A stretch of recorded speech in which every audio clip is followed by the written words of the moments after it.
సంవిధానము భాగము 3 మౌలిక హక్కులు స్వాతంత్ర్యమునకు హక్కు ఆర్టికల్ 20 అపరాధములకై నేరస్థాపన విషయమున రక్షణ ఏ వ్యక్తియు అపరాధమని ఆరోపించబడిన కార్యమును చేసిన సమయమున అమలులో ఉన్న శాసనము యొక్క అతిక్రమణకు తప్ప ఏ అపరాధమునకును నేరస్థాపితుడు కారాదు మరియు అపరాధము చేసిన సమయమున అమలులోనున్న శాసనము క్రింద విధింపబడి ఉండడి దానికంటే మించిన శాస్తికి లోను చేయబడరాదు. ఏ వ్యక్తియు ఒకే అపరాధమునకు ఒకసారికి మించి అభియోగమునకు మరియు శిక్షకు గురి చేయబడరాదు.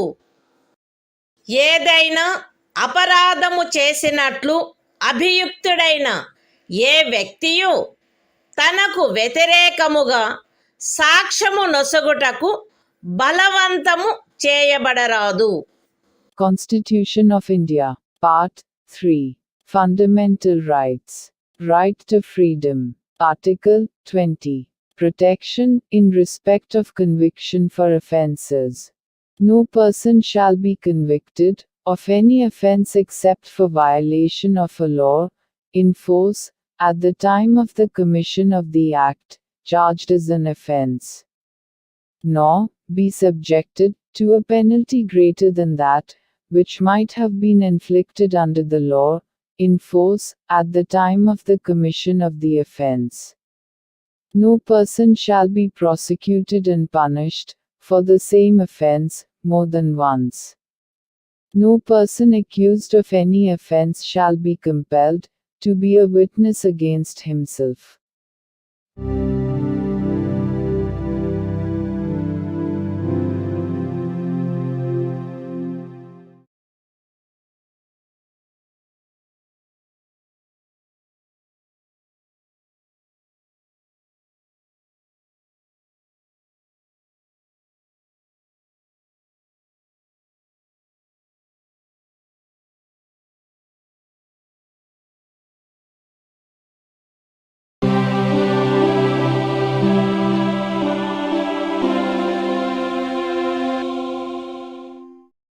భారత సంవిధానము భాగము 3 మౌలిక హక్కులు స్వాతంత్ర్యమునకు హక్కు ఆర్టికల్ 21 ప్రాణ మరియు వ్యక్తిగత స్వాతంత్ర రక్షణ శాసనము ద్వారా స్థాపితమైన ప్రక్రియ ప్రకారము తప్ప ఏ వ్యక్తి యొక్క ప్రాణము లేక వ్యక్తిగత స్వాతంత్ర్యము హరించబడరాదు.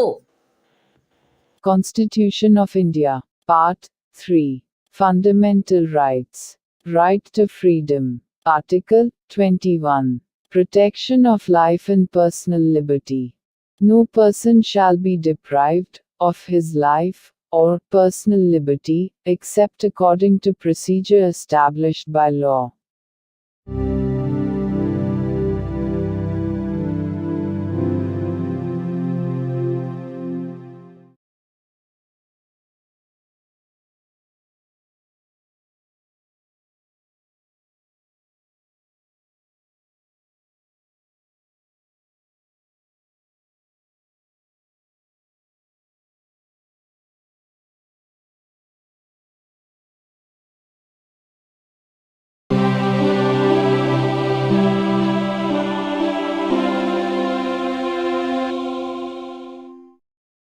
భారత సంవిధానము భాగము 3 మౌలిక హక్కులు స్వాతంత్ర్యమునకు హక్కు ఆర్టికల్ 21 విద్యా హక్కు రాజ్యము శాసనము ద్వారా నిర్ధారించునట్టి రీతిలో 6 నుండి 14 సంవత్సరముల వయసులోని పిల్లలందరికీ నిశుల్క మరియు నిర్బంధ విద్యను కల్పించవలెను. Constitution of India, Part 3. Fundamental Rights. Right to Freedom. Article 21A. Right to Education. The state shall provide free and compulsory education to all children of the age of 6 to 14 years, in such manner as the state may, by law, determine.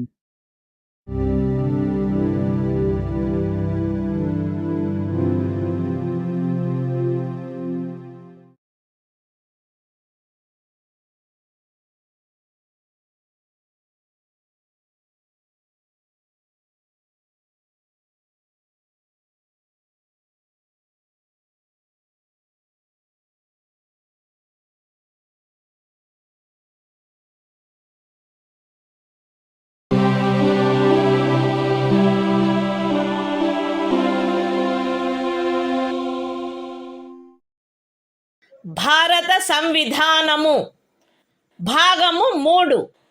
మౌలిక హక్కులు. స్వాతంత్రమునకు హక్కు. Article 22.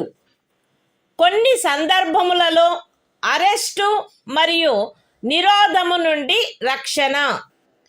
Arrest చేయబడిన ఏ వ్యక్తియు అట్టి అరెస్టుకు గల కారణములను గూర్చి వీలైనంత త్వరితముగా తెలియజేయబడకుండా అభిరక్షణలో నిరోధించబడరాదు మరియు తాను కోరిన న్యాయవాది సలహా పొందుటకు అట్టి న్యాయవాదిచే ప్రతివాదన చేయించుకొనుటకు గల హక్కు అతనికి నిరాకరించబడరాదు. అరెస్టు చేయబడి అభిరక్షణలో నిరోధించబడిన ప్రతి వ్యక్తి అట్లు అరెస్టు చేయబడిన తరువాత అరెస్టు చేయబడిన స్థలము నుండి అక్కడికి అత్యంత సమీపమున గల మెజిస్ట్రేటు న్యాయస్థానమునకు అతనిని తీసుకొని పోవుటకు ఆవశ్యకమైన కాలమును మినహాయించి 24 గంటల లోపల అట్టి మెజిస్ట్రేటు సమక్షమున హాజరుపరచబడవలెను మరియు అట్టి ఏ వ్యక్తియు మెజిస్ట్రేట్ యొక్క ప్రాధికారం లేకుండా సదరు కాలావధికి మించి అభిరక్షణలో నిరోధించబడరాదు. ఖండములు 1 మరియు 2లో ఉన్నదేదియు ఈ క్రింది వ్యక్తికి వర్తించదు.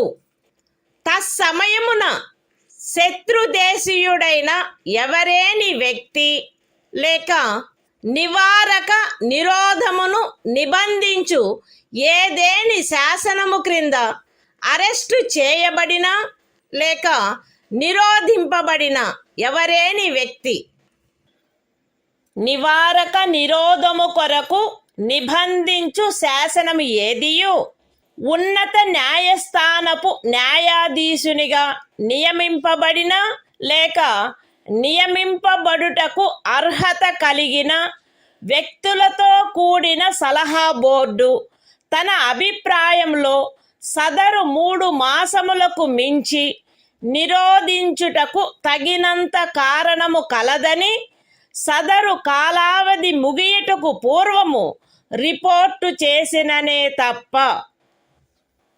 అయితే ఈ ఖండములోనున్నదేదియు ఖండము 7 యొక్క ఉపఖండము బి క్రింద పార్లమెంటు చేసిన ఏదేని శాసనము ద్వారా విహితమైన గరిష్ట కాలావధికి మించి ఏ వ్యక్తినైనను నిరోధించుటకు ప్రాధికారము నొసగదు లేక అట్టి వ్యక్తి ఖండము 7 యొక్క ఉపఖండములు ఏ మరియు బిల క్రింద పార్లమెంటు చేయబడిన ఏదేని శాసనము యొక్క నిబంధనలను అనుసరించి నిరోధించబడిననే తప్ప ఒక వ్యక్తిని 3 మాసముల కంటే ఎక్కువ కాలావధికి నిరోధించుటకు ప్రాధికారము నొసగదు.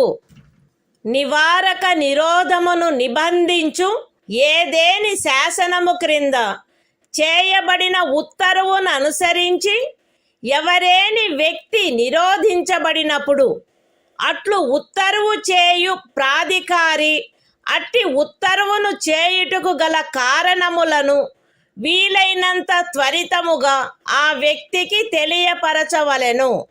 మరియు ఆ ఉత్తర్వుకు విరుద్ధముగా విన్నవించుకొనుటకు అతనికి శీఘ్రతమైన అవకాశమును కలిగించవలెను. ఖండము 5లో నిర్దేశింపబడిన ఉత్తర్వును చేయు ప్రాధికారి ఏ సంగతులను వెల్లడించుట ప్రజాహితమునకు విరుద్ధమని తలచునో అట్టి సంగతులను అతడు వెల్లడించవలెనని సదరు ఖండములోనిదేదియు అపేక్షించరాదు. పార్లమెంటు శాసనము ద్వారా ఈ క్రింది విషయములను విహితము చేయవచ్చును. ఏ.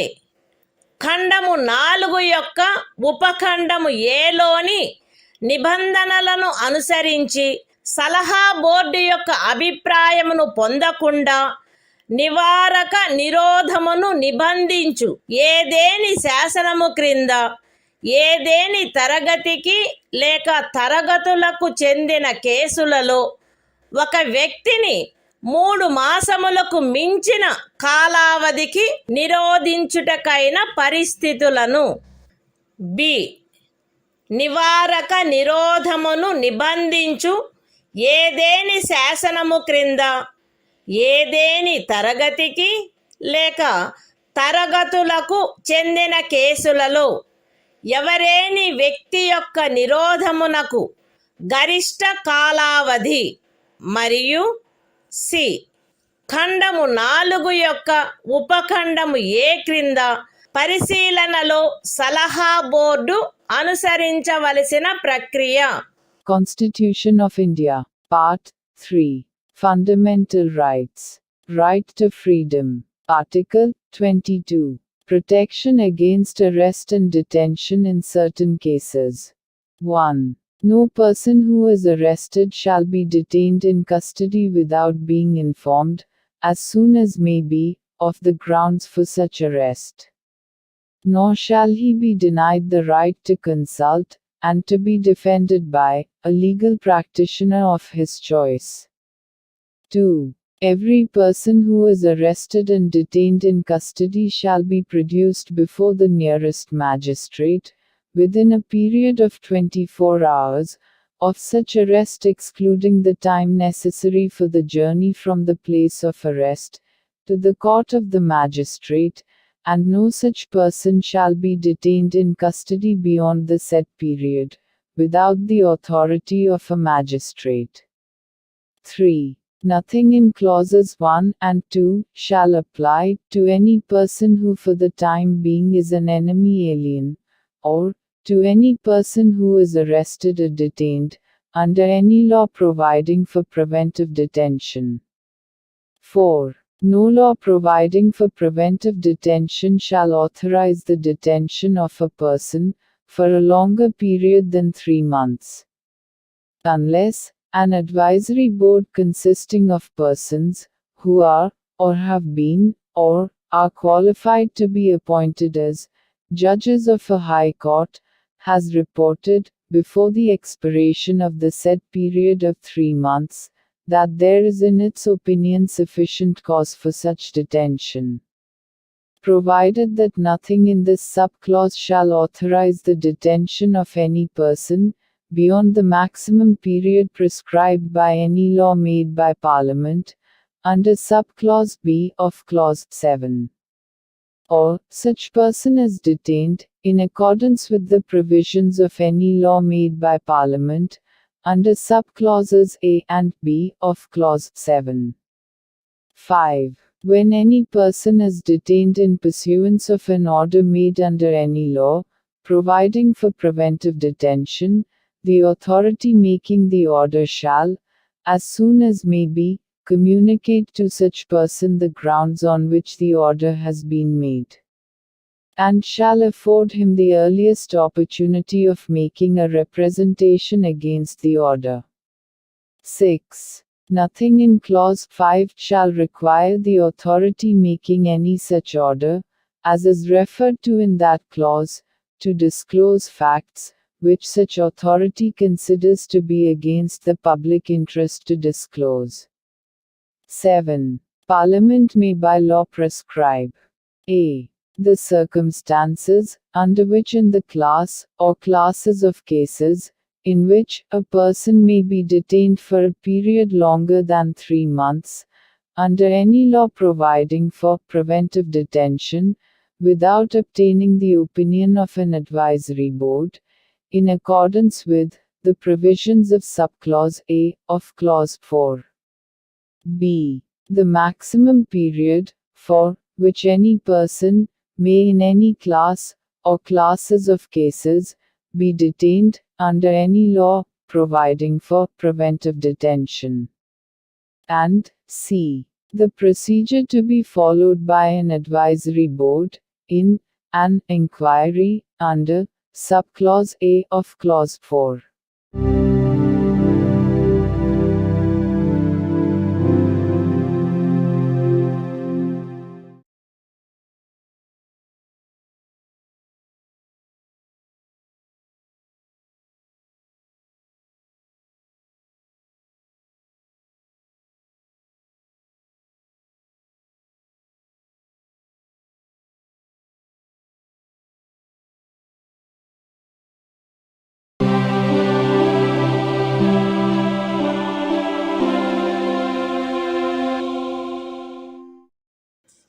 భారత సంవిధానము భాగము 3 మౌలిక హక్కులు శోషణ నుండి రక్షణకు హక్కు ఆర్టికల్ 23 మనుష్యుల క్రయ విక్రయములపై మరియు బలవంతపు చాకిరీలపై నిషేధము మనుష్యుల క్రయ విక్రయము వెట్టి మరియు తాదృశ్యమైన బలవంతపు చాకిరీలు నిషేధింపబడినవి ఈ నిబంధన యొక్క ఉల్లంఘన శాసనరీత్యా శిక్షింపదగు అపరాధమగును అయితే ఈ అనుచ్ఛేదములో ఉన్నదేదియు సార్వజనిక ప్రయోజనముల కొరకు నిర్బంధ సేవను విధించుట నుండి రాజ్యమును నివారించదు మరియు అట్టి సేవను విధించుటలో రాజ్యము కేవలము మతము జాతి కులము లేక వర్గ కారణములను బట్టి కానీ వాటిలో వేనిని బట్టి కానీ విచక్షణ చేయరాదు. The Constitution of India, Part 3. Fundamental Rights. Right against exploitation. Article 23. Prohibition of traffic in human beings and forced labor. 1. Traffic in human beings, and beggar, and other similar forms of forced labor, are prohibited.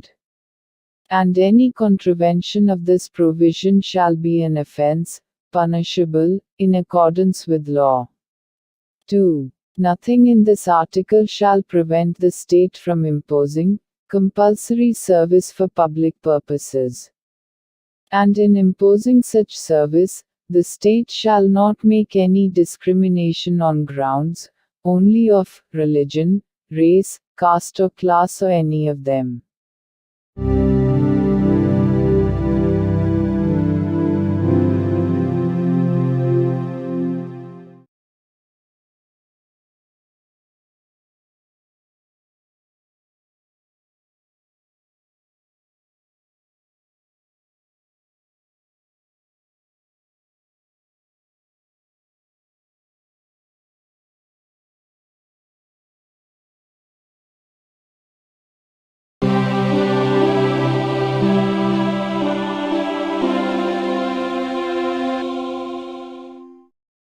భారత సంవిధానము భాగము 3 మౌలిక హక్కులు శోషణ నుండి రక్షణకు హక్కు article 24 కర్మాగారాలు మొదలైన వాటిలో బిడ్డలను ఉద్యోగములో నుంచుటపై నిషేధము 14 సంవత్సరముల లోపు వయసు గల ఏ బిడ్డయు ఏ కర్మాగారములో కానీ గనిలో కానీ పని చేయుటకు ఉద్యోగములో ఉంచబడరాదు, లేక అపాయకరమైన ఏదేని ఇతర ఉద్యోగములలో ఉంచబడరాదు.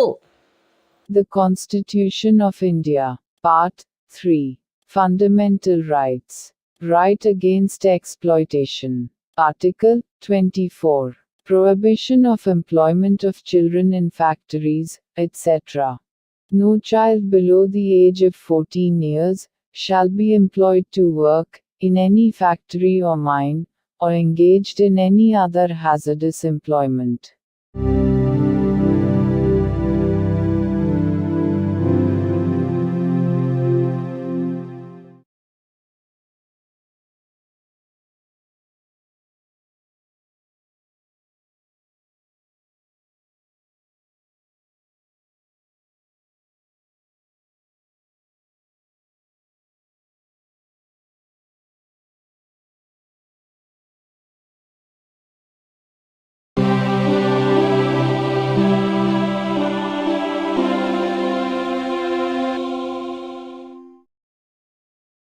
భారత సంవిధానము భాగము 3. మౌలిక హక్కులు. మత స్వాతంత్ర్యపు హక్కు. ఆర్టికల్ 25. అంతరాత్మను అనుసరించి స్వాతంత్ర్యము, స్వేచ్ఛాయుత మతావలంబన, ఆచరణ, ప్రచారములు.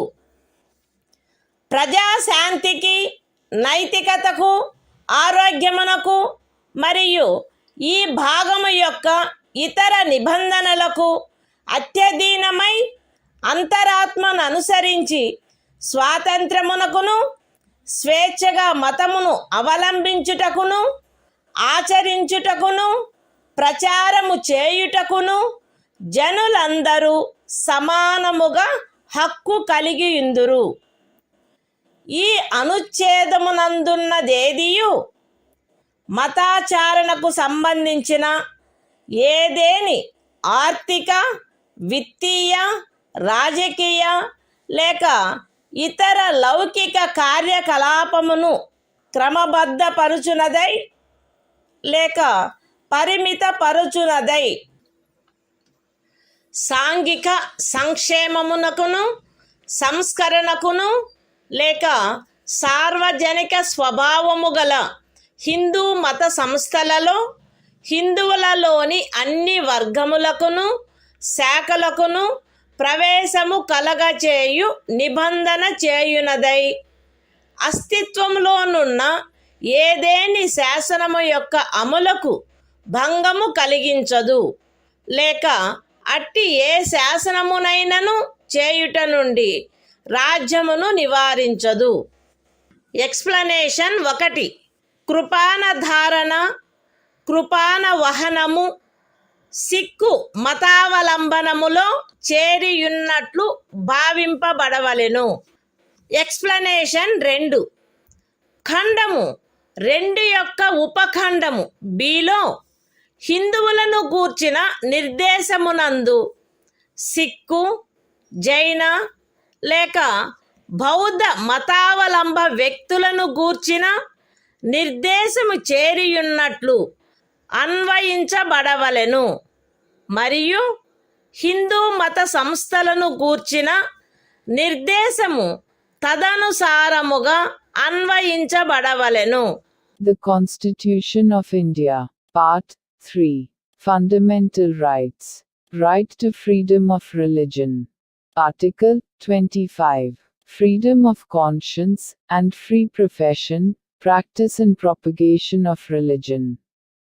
1. Subject to public order, morality and health, and, to the other provisions of this part, all persons are equally entitled to freedom of conscience, and the right, freely to profess, practice, and propagate religion.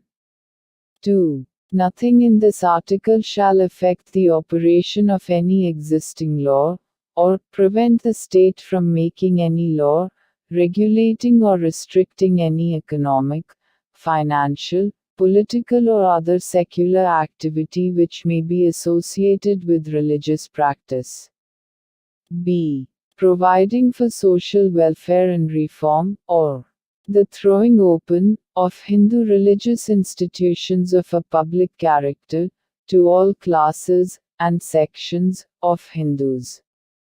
Explanation 1. The wearing and carrying of kirpans shall be deemed to be included in the profession of the Sikh religion. Explanation 2. In subclause B of clause 2, the reference to Hindus shall be construed as including a reference to persons professing the Sikh, Jaina, or Buddhist religion, and the reference to Hindu religious institutions shall be construed accordingly.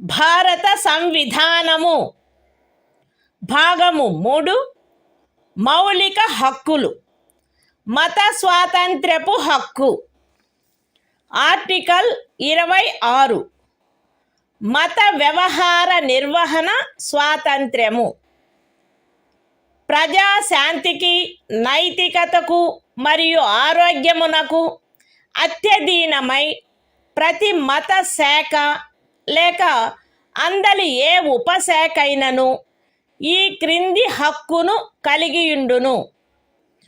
మత మరియు ధార్మిక ప్రయోజనముల కొరకు సంస్థలను స్థాపించుట మరియు పోషించుట, మత విషయములలో స్వీయ వ్యవహారములను నిర్వహించుకొనుట, స్థిరాస్తిని మరియు చరాస్తిని కలిగియుండుట మరియు ఆర్జించుట, మరియు అట్టి ఆస్తిని శాసనమును అనుసరించి నిర్వహించుట. The Constitution of India, Part 3. Fundamental Rights. Right to freedom of religion. Article 26. Freedom to manage religious affairs. Subject to public order, morality and health, every religious denomination, or any section thereof, shall have the right a. to establish and maintain institutions for religious and charitable purposes. B. to manage its own affairs, in matters of religion. C. to own and acquire movable and immovable property, and D. to administer such property in accordance with law.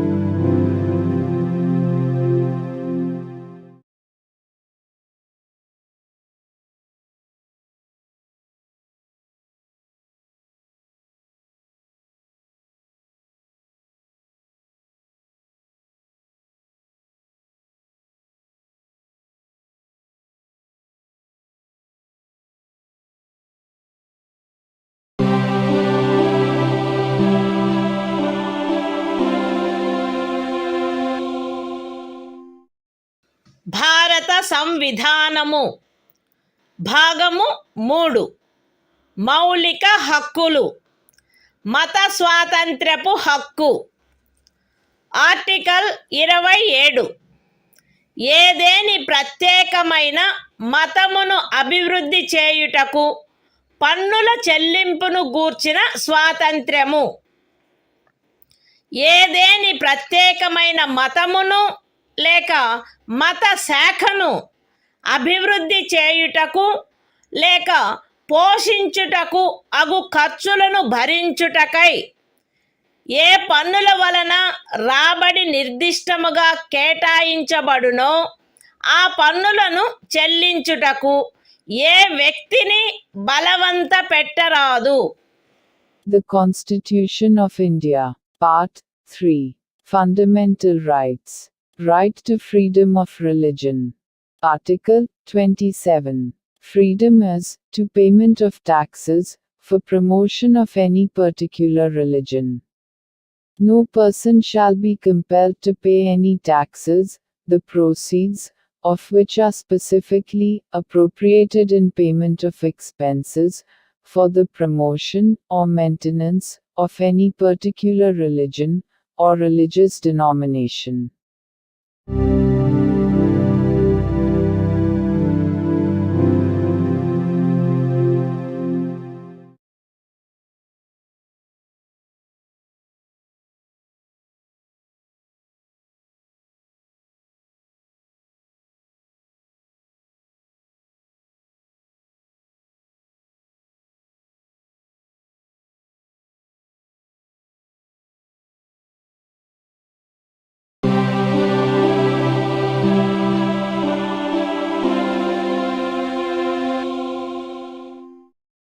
భారత సంవిధానము భాగము 3 మౌలిక హక్కులు మత స్వాతంత్ర్యపు హక్కు. Article 28.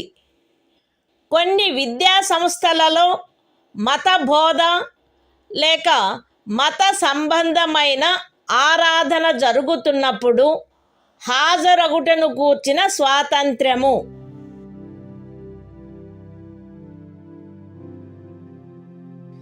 రాజ్య నిధుల నుండి సంపూర్ణముగా పోషింపబడుచున్న ఏ విద్యా సంస్థలోనూ ఎట్టి మత బోధనకైనను ఏర్పాటు చేయరాదు. ఖండము 1లో ఉన్నదేదియు రాజ్యముచే నిర్వహింపబడుచుండి మత బోధ జరగవలెనని ఆపేక్షించు ధర్మాదాయము లేక ట్రస్ట్ కింద స్థాపించబడిన ఏ విద్యా సంస్థకును వర్తించరాదు. రాజ్యముచే గుర్తింపబడిన లేక రాజ్య నిధుల నుండి సహాయమును పొందుతున్న ఏదేని విద్యా సంస్థలో హాజరగుచున్న ఏ వ్యక్తినైనను అట్టి సంస్థలో చేయబడు ఏదేని మత బోధలో పాల్గొనవలసినదని కానీ అట్టి సంస్థలో లేక దానికి సంబంధించిన ఏదేని ఆవరణలో జరపబడు ఏదేని మత సంబంధమైన ఆరాధనకు హాజరు కావలెనని కానీ అందుకు ఆ వ్యక్తిని కానీ ఆ వ్యక్తి మైనర్ అయినచో అతని సంరక్షకుడు కానీ సమ్మతించిననే తప్ప కోరరాదు. The Constitution of India, Part 3. Fundamental Rights. Right to freedom of religion. Article 28. Freedom as to attendance at religious instruction or religious worship in certain educational institutions. 1. No religious instruction shall be provided in any educational institution, wholly maintained out of state funds. 2. Nothing in Clause 1 shall apply to an educational institution which is administered by the state, but has been established under any endowment or trust, which requires that religious instruction shall be imparted in such institution. 3. No person attending any educational institution recognized by the state, or receiving aid out of state funds, shall be required to take part in any religious instruction that may be imparted in such institution, or to attend any religious worship that may be conducted in such institution or in any premises attached thereto, unless such person or, if such person is a minor, his guardian has given his consent thereto.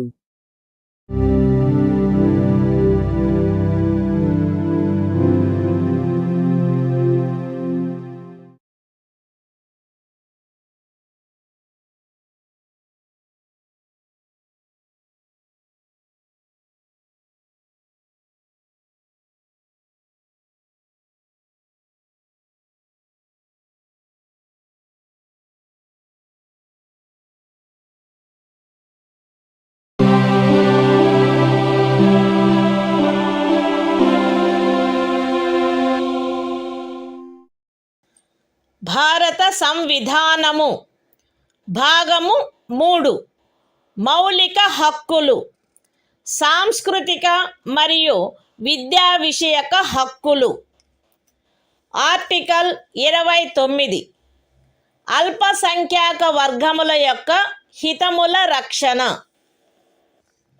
భారతదేశ రాజ్య క్షేత్రములో లేక అందలి ఏ భాగములో నివసించుచున్న పౌరులలోని ఏదేని వర్గము వారు తమ విశిష్ట భాష లిపి లేక సంస్కృతిని కలిగి ఉండినచో వారు దానిని కాపాడుకొనుటకు హక్కు కలిగి ఉందురు.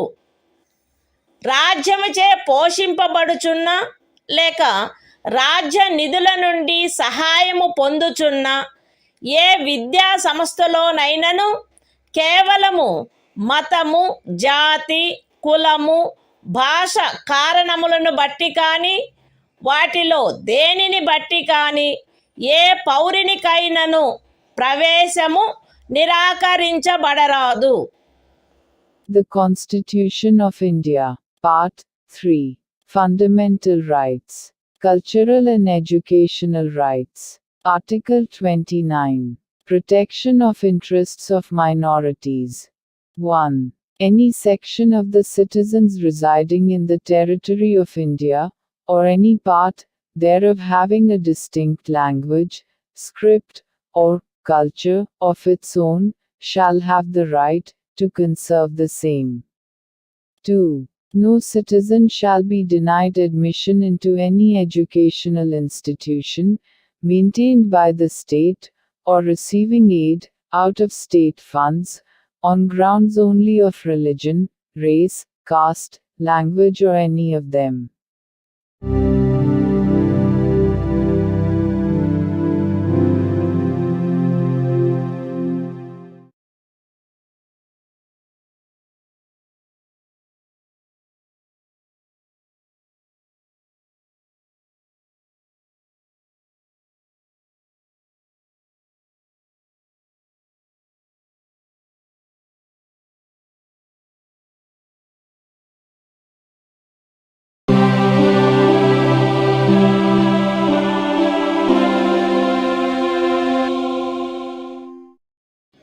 భారత సంవిధానము భాగము 3 మౌలిక హక్కులు సాంస్కృతిక మరియు విద్యా విషయక హక్కులు ఆర్టికల్ 30 విద్యా సంస్థలను స్థాపించుటకు మరియు నిర్వహించుటకు అల్పసంఖ్యాక వర్గములకు గల హక్కు మత ప్రాతిపదికపై కానీ భాషా ప్రాతిపదికపై కానీ ఏర్పడిన అల్పసంఖ్యాక వర్గముల వారందరూ తమకు అభీష్టమైన విద్యా సంస్థలను స్థాపించుకొనుటకును నిర్వహించుకొనుటకును హక్కు కలిగి ఉందురు.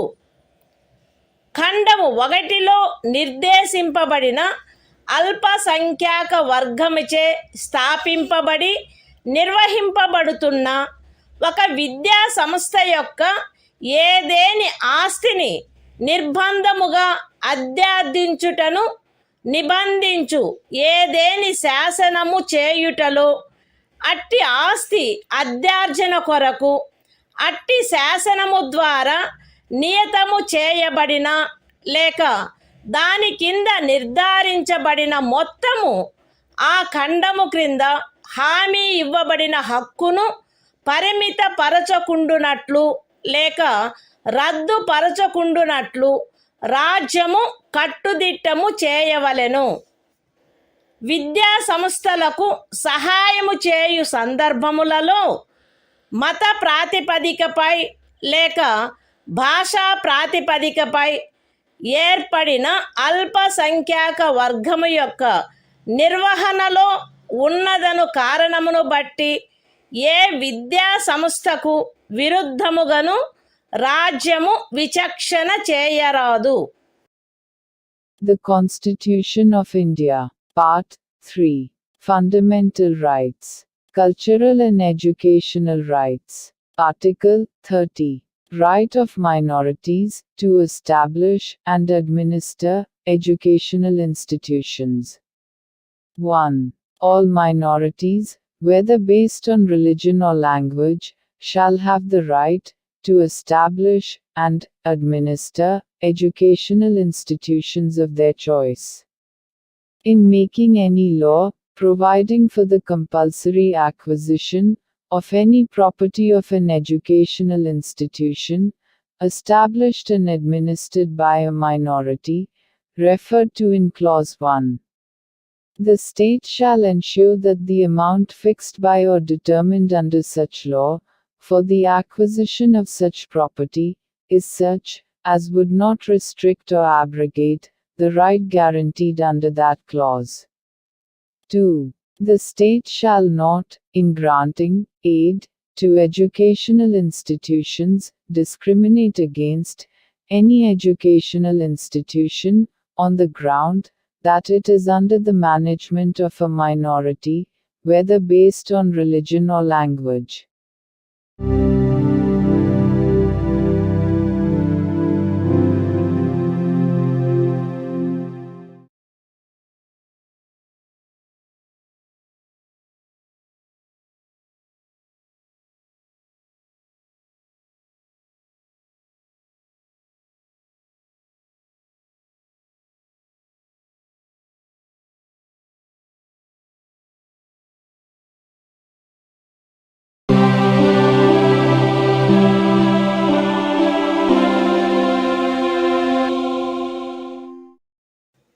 భారత సంవిధానము భాగము 3 మౌలిక హక్కులు. కొన్ని శాసనముల వ్యావృత్తి. Article 31A. ఎస్టేటు మొదలగు వాటి అధ్యార్జన కొరకు నిబంధించు శాసనము వ్యావృత్తి. 13వ అనుచ్ఛేదంలో ఏమి ఉన్నప్పటికీ రాజ్యమిచే ఏదేని ఎస్టేట్ యొక్క లేక అందలి ఏవేని హక్కుల యొక్క గాని అధ్యార్జన కొరకు లేక అట్టి హక్కుల నిర్వాపన లేక మార్పు కొరకు లేక ప్రజాహితమునకు లేక ఆస్తి యొక్క సముచిత నిర్వహణను చేకూర్చుటకు గాని రాజ్యము ఏదేని ఆస్తి యొక్క నిర్వహణను పరిమిత కాలము వరకు చేపట్టుట కొరకు లేక ప్రజాహితమునకు లేక ఏదేని కార్పొరేషనుల సముచిత నిర్వహణను చేకూర్చుటకు 2 లేక అంతకు మించిన కార్పొరేషనుల యొక్క విలీనీకరణ కొరకు లేక కార్పొరేషన్ల యొక్క నిర్వాహక ఏజెంట్ల, కార్యదర్శుల మరియు కోశాధికారుల, మేనేజింగ్ డైరెక్టర్ల, ఆదేశకుల లేక నిర్వాహకుల హక్కులను లేక కార్పొరేషన్ల యొక్క వాటాదారుల ఓటింగు హక్కులను నిర్వాపన చేయుట కొరకు లేక మార్పు చేయుట కొరకు లేక ఏదేని ఖనిజముకైన కౌలు లేక ఖనిజ తైలమును వెతుకుటకైనా లేక వెలికి తీయుటకైనా ఖరారు, కౌలు లేక లైసెన్సును బట్టి ప్రాప్తించు ఏవేని హక్కులను నిర్వాపన చేయుట కొరకు లేక మార్పు చేయుట కొరకు లేక అట్టి ఖరారు, కౌలు లేక లైసెన్సును సమయాత్పూర్వమే సమాప్తము చేయుట కొరకు లేక రద్దు చేయుట కొరకు నిబంధించునట్టి శాసనము దేనిని గాని 14వ అనుచ్ఛేదము లేక 19వ అనుచ్ఛేదము ద్వారా ప్రదత్తమైన హక్కులలో దేనికైనను అసంగతముగునున్నదను లేక అట్టి హక్కులలో దేనినైనను తీసివేయునను లేక కుంచించునను కారణమును బట్టి ప్రభావ శూన్యమగునవి భావించరాదు. అయితే అట్టి శాసనము ఒక రాజ్య శాసన మండలిచే చేయబడినదైన ఎడల రాష్ట్రపతి పర్యాలోచన కొరకై ప్రత్యేకింపబడి ఆయన అనుమతిని పొందిననే తప్ప ఈ అనుచ్ఛేదం యొక్క నిబంధనలు దానికి వర్తించవు. అంతేకాక రాజ్యముచే ఏదేని ఎస్టేటు అధ్యార్జింపబడుటకు ఏదేని శాసనము నిబంధన చేయునెడల మరియు ఆ ఎస్టేటులో చేరిన ఏదేని భూమి ఒక వ్యక్తి యొక్క స్వంత సేద్యము క్రిందయున్న ఎడల అట్టి అధ్యార్జనకు సంబంధించిన శాసనములో మార్కెట్ విలువకు తగ్గని రేటు చొప్పున నష్టపరిహారము చెల్లించుటకు నిబంధనలున్ననే తప్ప తత్సమయమున అమలులోనున్న ఏదేని శాసనము క్రింద అతడికి వర్తించడి గరిష్ట పరిమితి లోపు ఉన్న భూమిలోని ఏదేని భూభాగము కానీ దానిపై గల లేక దానికి చెందియున్న ఏదేని భవనము కానీ కట్టడము కానీ రాజ్యముచే అధ్యార్జింపబడుట శాసన సమ్మతము కాదు. ఈ అనుచ్ఛేదములో ఏదేని స్థానిక ప్రాంతము విషయమున ఎస్టేటు అను పదము ఆ ప్రాంతమునందు అమలులోనున్న భూమి కౌళ్లకు సంబంధించి అస్తిత్వంలోనున్న శాసనములో ఆ పదమునకు గాని స్థానీయ తుల్య పదమునకు గాని ఏ అర్థము కలదో ఆ అర్థమునే కలిగియుండును మరియు అందు ఈ క్రిందివి కూడా చేరియుండును. ఏదేని జాగీరు, ఇనాం లేక మౌఫీ లేక ఇతరమైన తాదృశ అనుదానము మరియు తమిళనాడు, కేరళ రాజ్యములలో ఏదేని జన్మం హక్కు, రైతువారి సెటిల్మెంట్ కింద కలిగి ఉన్న ఏదేని భూమి, బంజరు భూమి, అటవీ భూమి, పచ్చిక బయళ్ళ భూమి లేక కర్షకులు లేక వ్యవసాయ కూలీలు మరియు చేతి వృత్తుల వారు ఆక్రమించుకొనిన భవనములు మరియు ఇతర కట్టడములు ఉన్న స్థలములతో సహా వ్యవసాయ లేక తత్సహాయక ప్రయోజనముల కొరకు ఎవరేని కలిగియున్న లేక ఎవరికేని కౌలుకు ఇవ్వబడిన ఏదేని భూమి. ఎస్టేట్ విషయమున హక్కులు అను పదమునందు ప్రొప్రైటరు, సబ్ ప్రొప్రైటరు, అపర ప్రొప్రైటరు, ధారణాధికారి, రైతు లేక రైతు కింది రైతు లేక ఇతర మధ్యస్థుని యందు నిహితమయ్యుండు ఏవైనా హక్కులు మరియు భూమి శిస్తును గూర్చిన ఏవైనా హక్కులు లేక విశేషాధికారములు చేరియుండును. The Constitution of India, Part 3, Fundamental Rights, Saving of Certain Laws. Article 31A. Saving of laws providing for acquisition of estates, etc.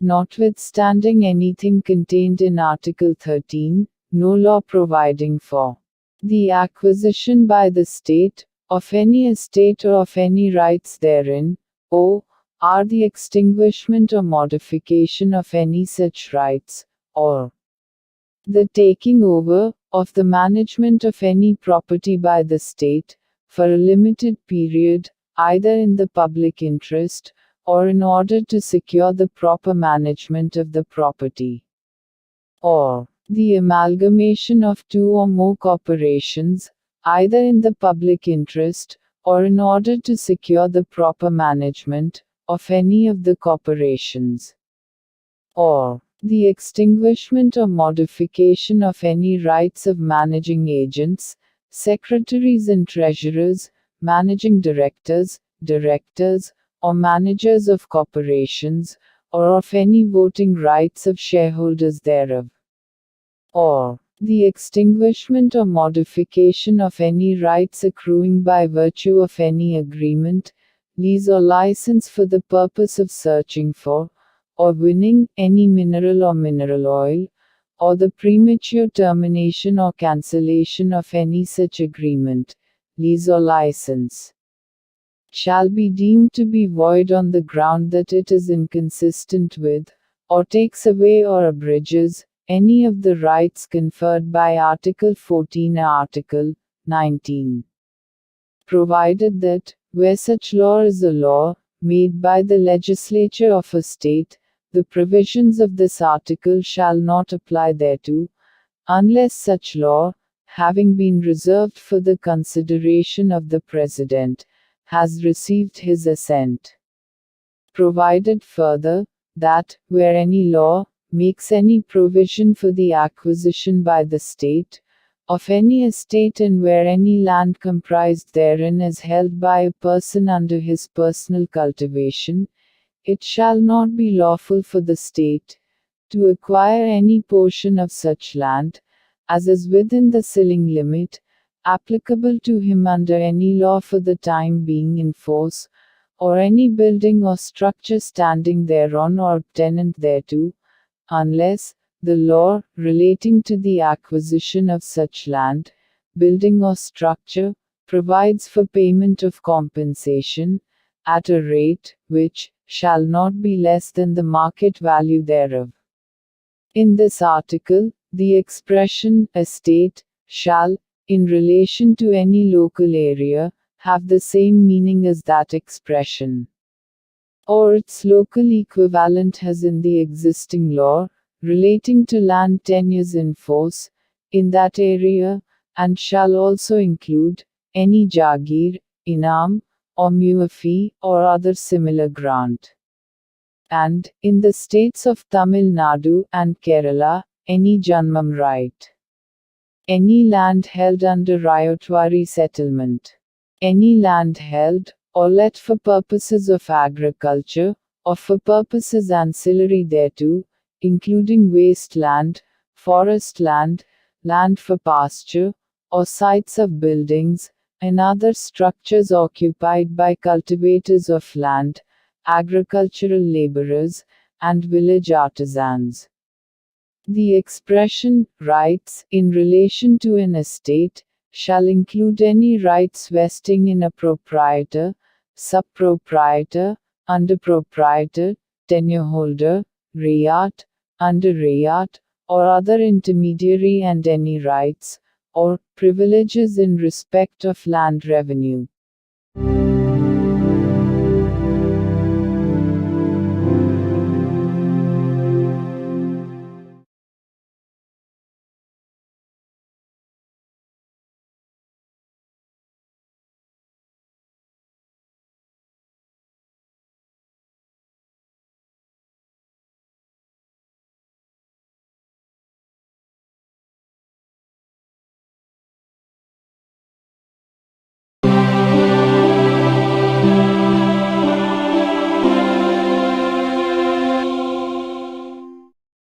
భారత సంవిధానము భాగము 3 మౌలిక హక్కులు.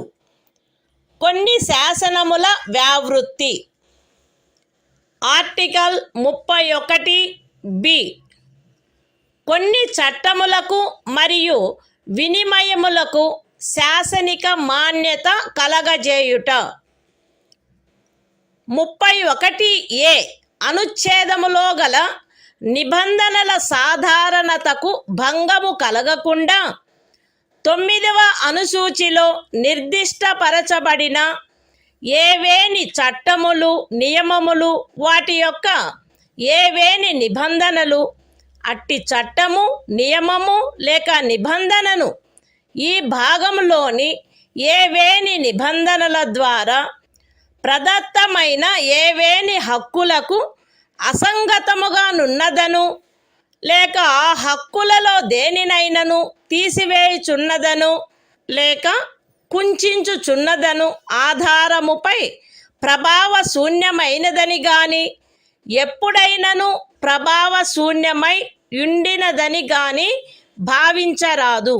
మరియు ఏదేని న్యాయస్థానము లేక ట్రిబ్యునల్ యొక్క ఏదేని తీర్పు, డిక్రీ లేక ఉత్తర్వు దానికి విరుద్ధముగానున్నప్పటికీ సదరు ప్రతి చట్టము మరియు నియమము దాని రద్దు లేక సవరణ చేయుటకు ఏదేని సమర్థ శాసన మండలికి గల అధికారమునకు అత్యధీనమై అమలునందు కొనసాగవలెను.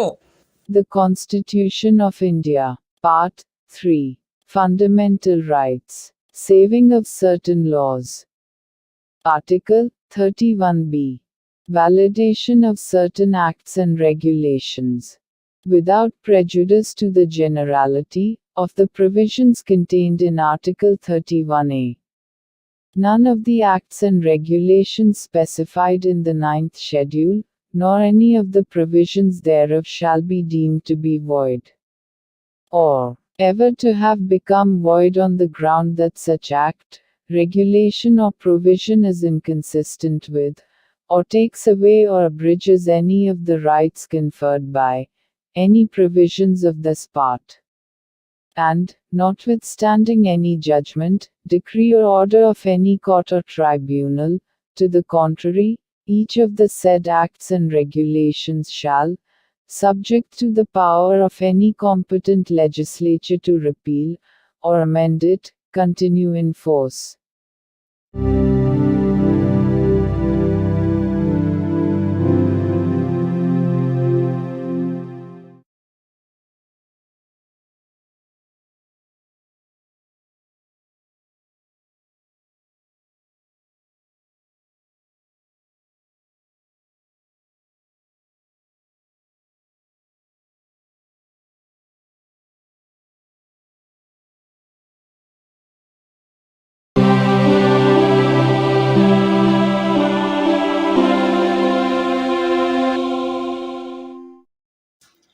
భారత సంవిధానము భాగము 3 మౌలిక హక్కులు.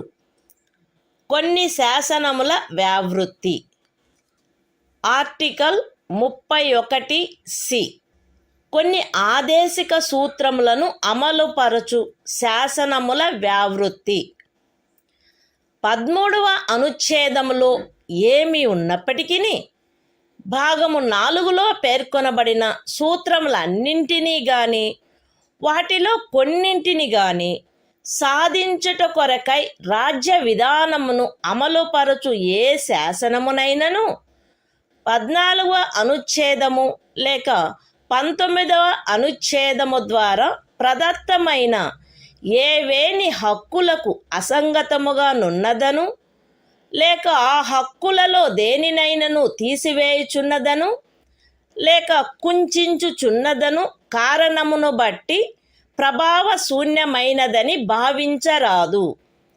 మరియు ఆ శాసనమందు అది అట్టి విధానమును అమలుపరచుట కొరకైనదను ప్రఖ్యానమున్నచో అది అట్టి విధానమును అమలుపరచదను కారణమును బట్టి ఏ న్యాయస్థానములోనూ ప్రష్టవ్యము కారాదు.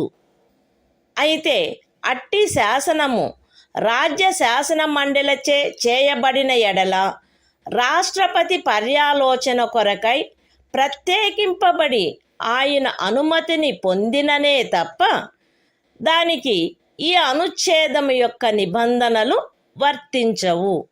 The Constitution of India, Part 3, Fundamental Rights, Saving of Certain Laws, Article 31C, Saving of laws giving effect to certain directive principles.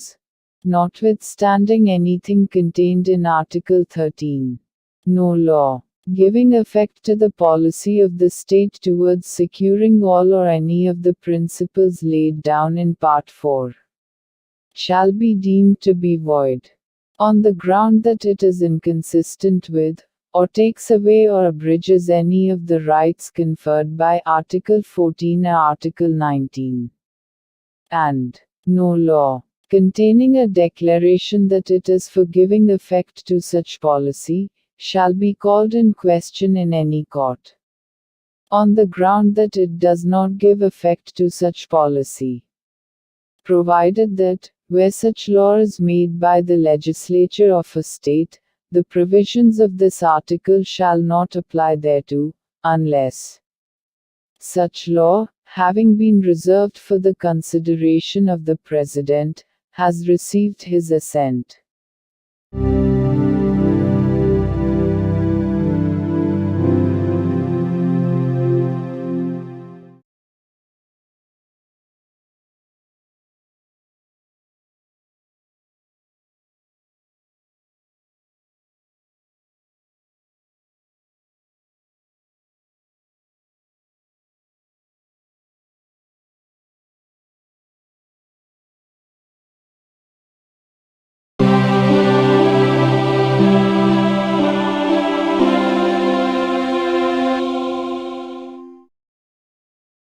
భారత సంవిధానము భాగము 3 మౌలిక హక్కులు సంవిధానిక ప్రత్యుపాయములకు హక్కు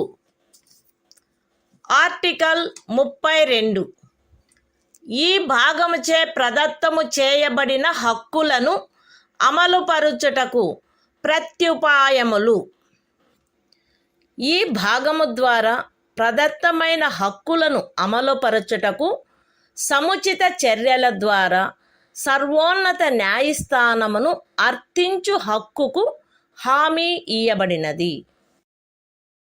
ఈ భాగము ద్వారా ప్రదత్తమైన ఏవేని హక్కులను అమలుపరచుట కొరకు ఆదేశములను లేక ఉత్తర్వులను లేక బందీ ప్రత్యక్ష హెబియస్ కార్పస్ పరమాదేశ మాండమస్ ప్రతిషేధ ప్రొహిబిషన్ అధికార పృచ్ఛ కోవారెంటు మరియు ఉత్ప్రేషణ సర్ష్యోరారి స్వభావము గల రిట్లతో సహా అధిలేఖలను వీటిలో సముచితమైన దానిని జారీ చేయుటకు సర్వోన్నత న్యాయస్థానము అధికారము కలిగియుండును. ఖండములు 1 మరియు 2 ద్వారా సర్వోన్నత న్యాయస్థానమునకు ప్రదత్తమైన అధికారములకు భంగము కలగకుండా ఖండము 2 క్రింద సర్వోన్నత న్యాయస్థానముచే వినియోగింపబడదగు అధికారముల అన్నిటినీ కానీ వాటిలో దేనినైనను కానీ ఏదేని ఇతర న్యాయస్థానమునకు దాని అధికారిత యొక్క స్థానిక హద్దులలో వినియోగించు అధికారమును శాసనము ద్వారా పార్లమెంటు వసగవచ్చును. ఈ అనుచ్ఛేదముచే హామీ ఇయ్యబడిన హక్కు ఈ సంవిధానముచే అన్యదా నిబంధింపబడినట్లు తప్ప suspend చేయబడరాదు. The Constitution of India, Part 3. Fundamental Rights. Right to constitutional remedies. Article 32. Remedies for enforcement of rights conferred by this part. 1.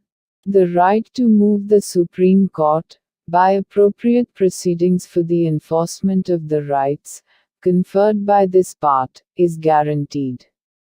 2. The Supreme Court shall have power to issue directions or orders, or writs, including writs in the nature of habeas corpus, mandamus, prohibition, quo warranto and certiorari, whichever may be appropriate, for the enforcement of any of the rights conferred by this part. 3. Without prejudice to the powers conferred on the Supreme Court, by clauses 1 and 2.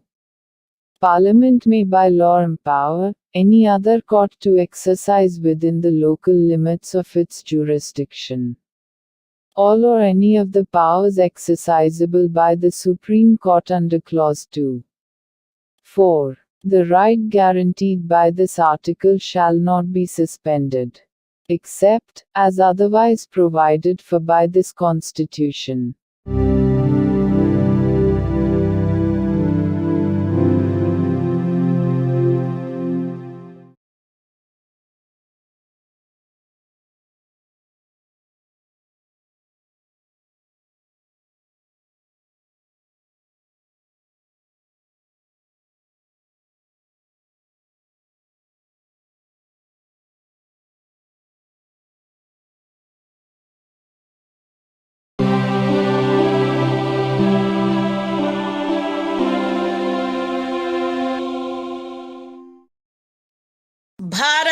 సంవిధానము భాగము 3 మౌలిక హక్కులు సంవిధానిక ప్రత్యుపాయములకు హక్కు article 33 ఈ భాగము ద్వారా ప్రదత్తమైన హక్కులను సాయుధ బలములు మొదలగు వాటికి వర్తింపచేయునప్పుడు మార్చుటకు పార్లమెంటుకు గల అధికారము.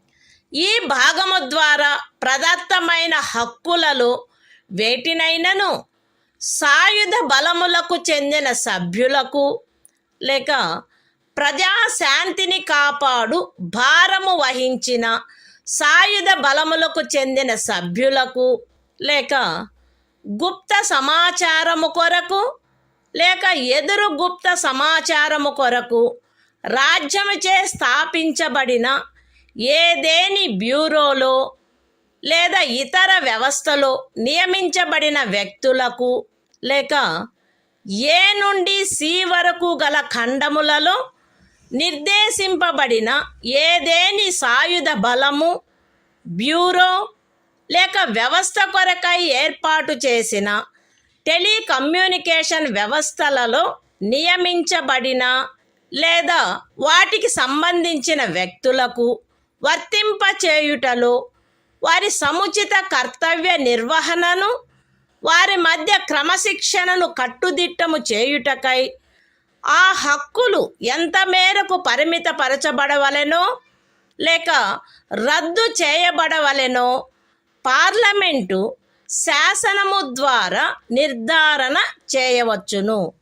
The Constitution of India, Part 3, Fundamental Rights, Right to Constitutional Remedies, Article 33, Power of Parliament to modify the rights conferred by this part, in their application to forces, etc.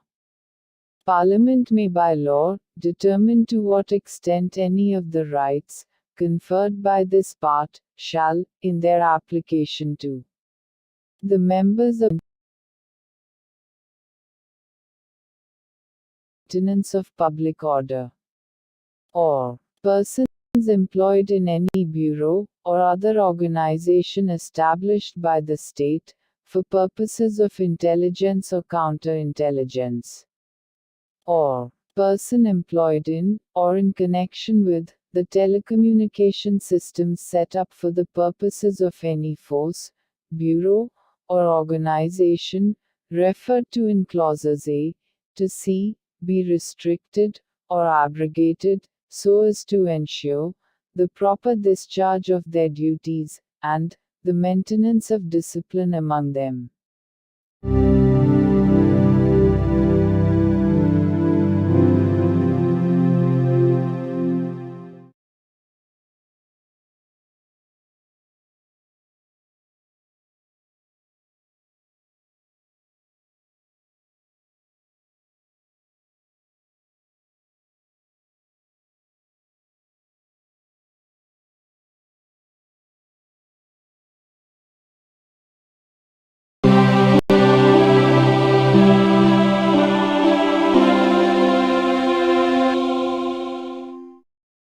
భారత సంవిధానము భాగము 3 మౌలిక హక్కులు సంవిధానిక ప్రత్యుపాయములకు హక్కు ఆర్టికల్ 34 ఏదేని ప్రాంతములో సైనిక శాసనము అమలులోనున్నప్పుడు ఈ భాగము ద్వారా ప్రదత్తమైన హక్కులపై నిర్బంధన. ఈ భాగమునందు పూర్వగామి నిబంధనలలో ఏమి ఉన్నప్పటికీ భారతదేశ రాజ్యక్షేత్రములోని ఏదేని ప్రాంతములో సైనిక శాసనము అమలులో ఉండి ఉన్నచో సంఘము యొక్క లేక ఒక రాజ్యము యొక్క సేవలోనున్న ఎవరేని వ్యక్తి అచట శాంతిని కాపాడుటకు లేక తిరిగి నెలకొల్పుటకు సంబంధించి చేసిన ఏదేని కార్యమును గూర్చి పార్లమెంటు శాసనము ద్వారా అతనికి క్షతిపూర్తి చేయవచ్చును లేక అట్టి ప్రాంతంలో సైనిక శాసనము క్రింద చేయబడిన ఏదేని దండనోత్తరువును విధించబడిన ఏదేని శిక్షను, ఉత్తర్వు చేయబడిన సమపహరణను లేక చేసిన ఏదేని ఇతర కార్యమును మాన్యమునర్చవచ్చును. The Constitution of India, Part 3. Fundamental Rights. Right to constitutional remedies. Article 34. Restriction on rights conferred by this part while martial law is in force in any area. Notwithstanding anything in the foregoing provisions of this part, Parliament may, by law, indemnify any person, in the service of the Union, or of a state, or any other person, in respect of any act done by him, in connection with the maintenance or restoration of order, in any area within the territory of India, where martial law was in force, or validate any sentence passed, punishment inflicted, forfeiture ordered, or other act done under martial law in such area.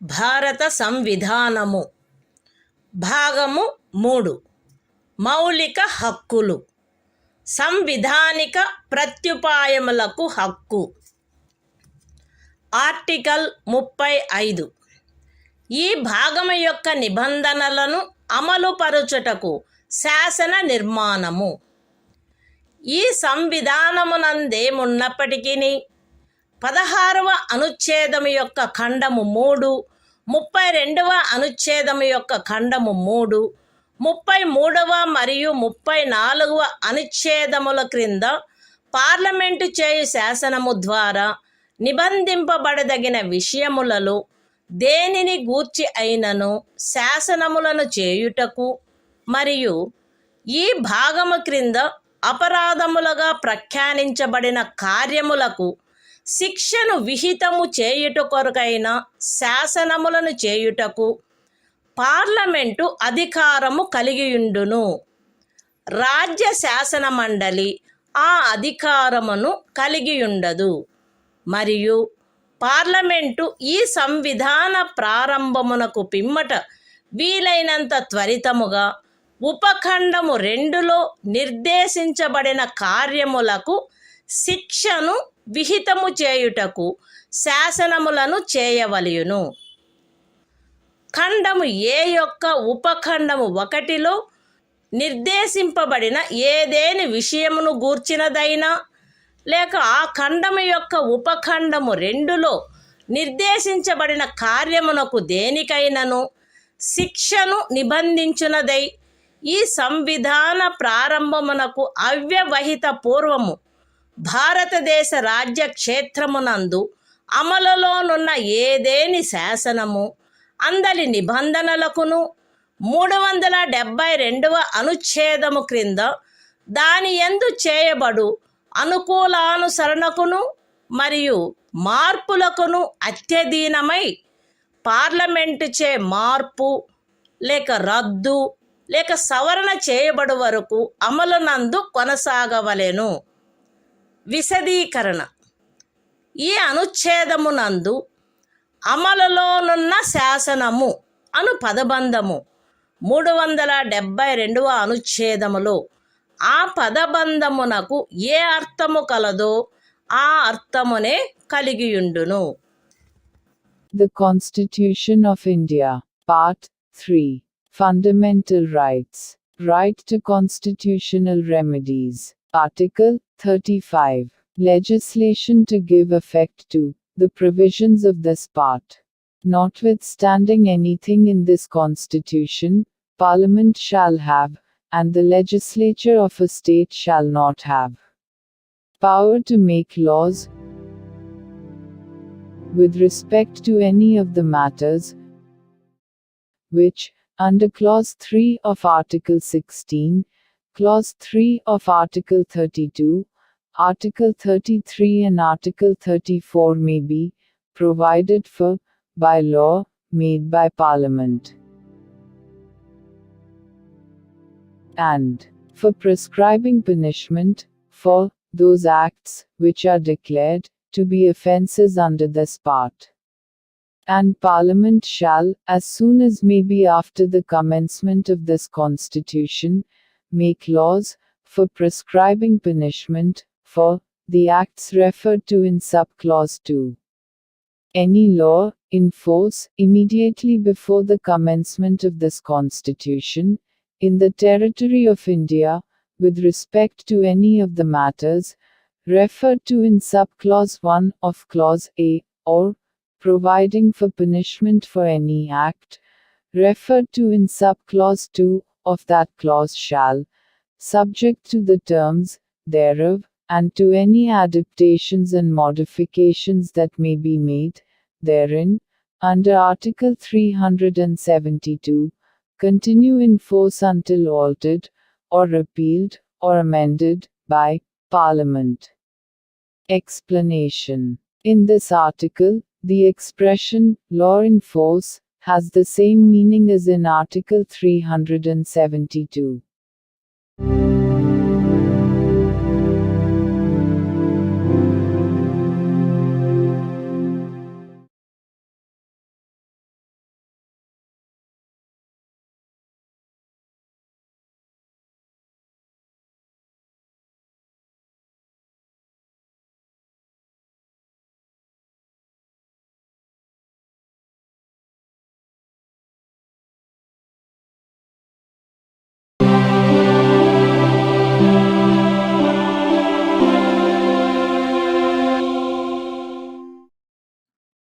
భారత సంవిధానము భాగము 4 రాజ్య విధానము యొక్క ఆదేశిక సూత్రములు. Article 36. ఈ భాగములో సందర్భము అన్యదా అపేక్షించననే తప్ప రాజ్యము అను పదము భాగము 3లో ఆ పదమునకు ఏ అర్థము కలదో ఆ అర్థమునే కలిగియుండును. The Constitution of India, Part 4, Directive Principles of State Policy. Article 36. Definition. In this part, unless the context otherwise requires, the state has the same meaning as in Part 3.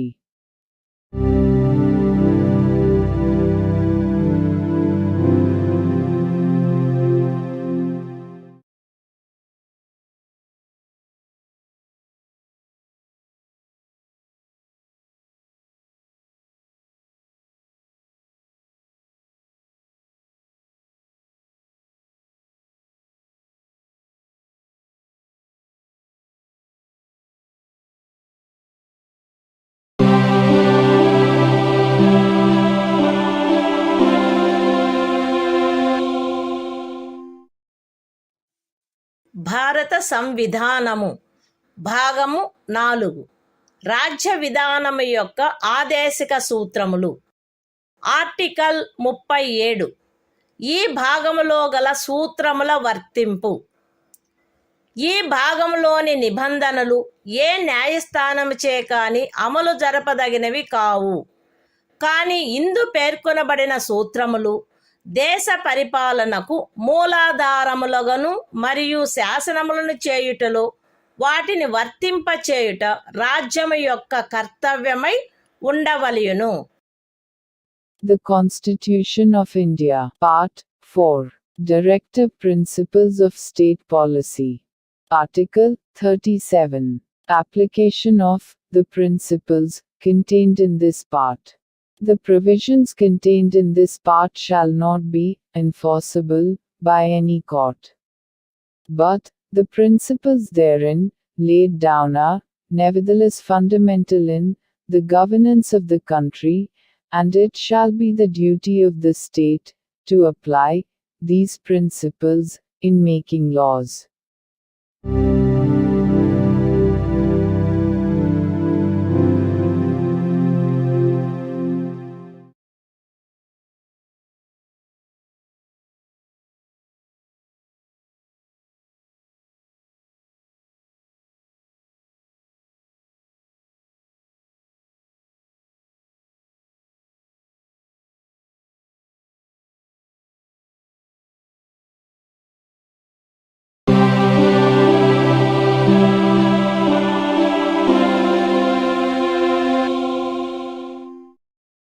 భారత సంవిధానము భాగము 4 రాజ్య విధానము యొక్క ఆదేశిక సూత్రములు.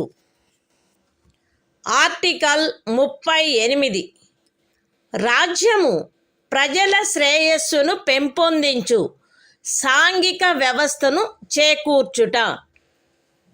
జాతీయ జీవనంలోని అన్ని రంగములలో సాంఘిక, ఆర్థిక మరియు రాజకీయ న్యాయమును ఉజ్జీవింపచేయు సాంఘిక వ్యవస్థను వీలైనంత వరకు కట్టుదిట్టము చేకూర్చుట ద్వారాను, దానిని రక్షించుట ద్వారాను రాజ్యము ప్రజల శ్రేయస్సును పెంపొందించుటకు పాటుపడవలెను. రాజ్యము ప్రత్యేకించి రాబడిలో అసమానతలను తగ్గించుటకు పాటుపడవలెను మరియు విభిన్న ప్రాంతములందు నివసించుచున్న లేక విభిన్న వృత్తులను చేపట్టిన వ్యక్తుల మధ్య మాత్రమే కాకుండా ప్రజావర్గముల మధ్య కూడా హోదా, సౌకర్యములు మరియు అవకాశములందు అసమానతలను తొలగించుటకు ప్రయత్నించవలెను. The Constitution of India, Part 4. Directive Principles of State Policy. Article 38. State to secure social order, for the promotion of welfare of the people. The state shall strive to promote the welfare of the people, by securing and protecting as effectively as it may a social order, in which justice, social, economic, and political, shall inform all the institutions of the national life. The state shall, in particular, strive to minimize the inequalities in income, and endeavor to eliminate inequalities in status, facilities and opportunities, not only amongst individuals, but also amongst groups of people, residing in different areas, or engaged in different vocations.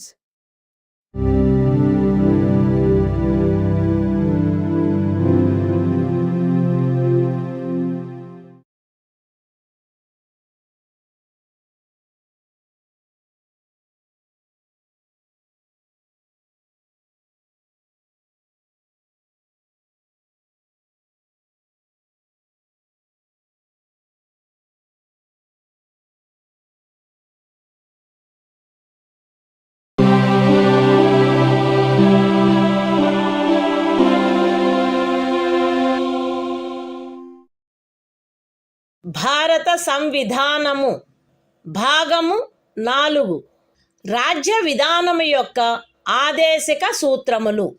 Article 39 రాజ్యము అనుసరించవలసిన కొన్ని విధాన సూత్రములు. రాజ్యము ఈ క్రింది వాటిని చేకూర్చుటకై ప్రత్యేకించి తన విధానమును రూపొందించవలెను. అవేవనగా స్త్రీ పురుష భేదము లేకుండా పౌరులు తగిన జీవనోపాధి సాధనములకు హక్కు కలిగియుండుట, జనులందరి ఉమ్మడి మేలును అత్యుత్తముగా సమకూర్చునట్లు సమాజపు భౌతిక వనరుల సామ్యమును మరియు నియంత్రణను పంపిణీ చేయుట, ఆర్థిక వ్యవస్థ యొక్క ప్రవృత్తి వలన జనసామాన్యమునకు హానికరమగునట్లుగా ఐశ్వర్యము, ఉత్పాదన సాధనములు కేంద్రీకృతము కాకుండుట, స్త్రీ పురుషులు ఉభయులకు సమానమైన పనికి సమానమైన వేతనము లభించుట.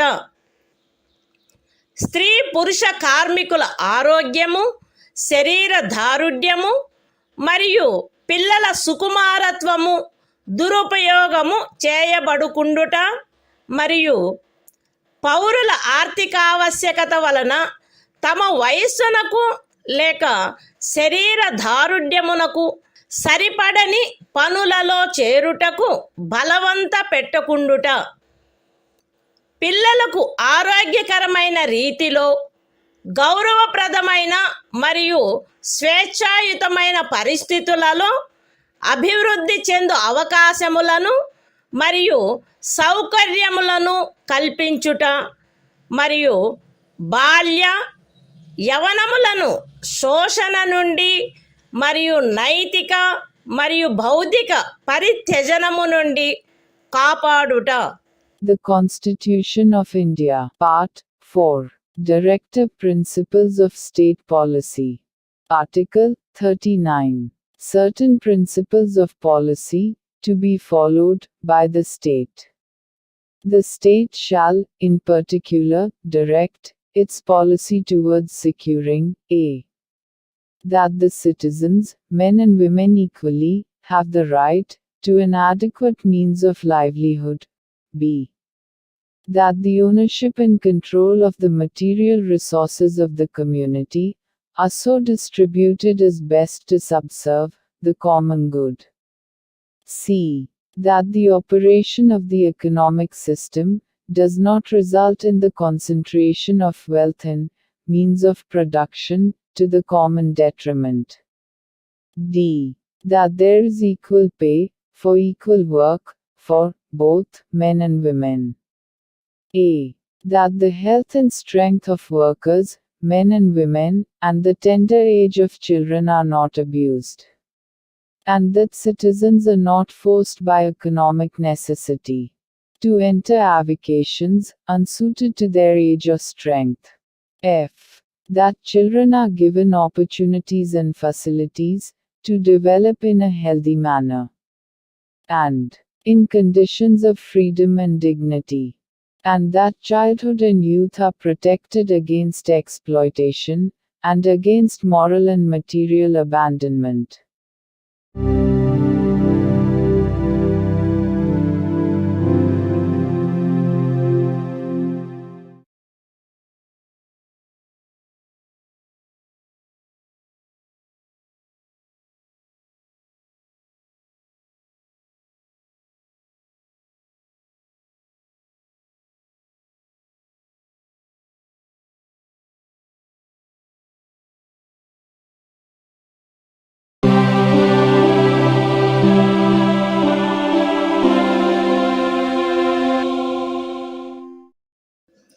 భారత సంవిధానము భాగము 4. రాజ్య విధానము యొక్క ఆదేశక సూత్రములు. Article 39A. సమాన న్యాయము, ఉచిత న్యాయవాద సహాయము. శాసన వ్యవస్థ ప్రవృత్తి సమానావకాశ ప్రాతిపదికపై న్యాయమును చేకూర్చు రీతిలో నిర్వహించబడినట్లు రాజ్యము కట్టుదిట్టము చేయవలెను. మరియు ప్రత్యేకముగా ఏ పౌరునికైనను ఆర్థిక లేక ఇతర అసక్తతల కారణమున న్యాయమును పొందు అవకాశములు అలభ్యము కాకుండునట్లు కట్టుదిట్టము చేయుటకై తగిన శాసన నిర్మాణమును లేక పథకముల ద్వారా గాని ఏదేని ఇతర విధముగా గాని ఉచిత న్యాయవాద సహాయమును సమకూర్చవలెను. The Constitution of India, Part 4, Directive Principles of State Policy. Article 39A. Equal justice and free legal aid. The state shall secure that the operation of the legal system promotes justice on a basis of equal opportunity, and shall, in particular, provide free legal aid by suitable legislation or schemes, or in any other way to ensure that opportunities for securing justice are not denied to any citizen, by reason of economic or other disabilities.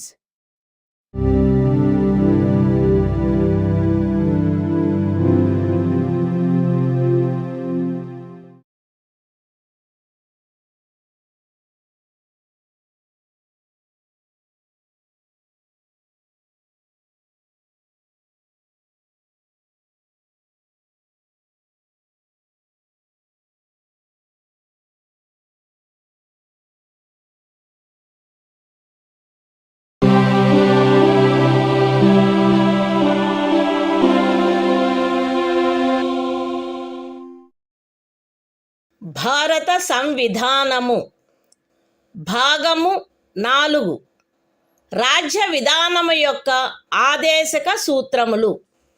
Article 40 గ్రామ పంచాయతీల వ్యవస్థీకరణ. గ్రామ పంచాయతీలను వ్యవస్థీకరించి స్వపరిపాలనా యూనిట్లుగా అవి పనిచేయుటకు వాటికి ఆవశ్యకమగు అధికార ప్రాధికారముల నొసగుటకు రాజ్యము చర్యలను గైగొనవలెను. The Constitution of India, Part 4, Directive Principles of State Policy. Article 40, Organization of Village Panchayats. The state shall take steps to organize village panchayats, and endow them with such powers and authority as may be necessary to enable them to function as units of self-government.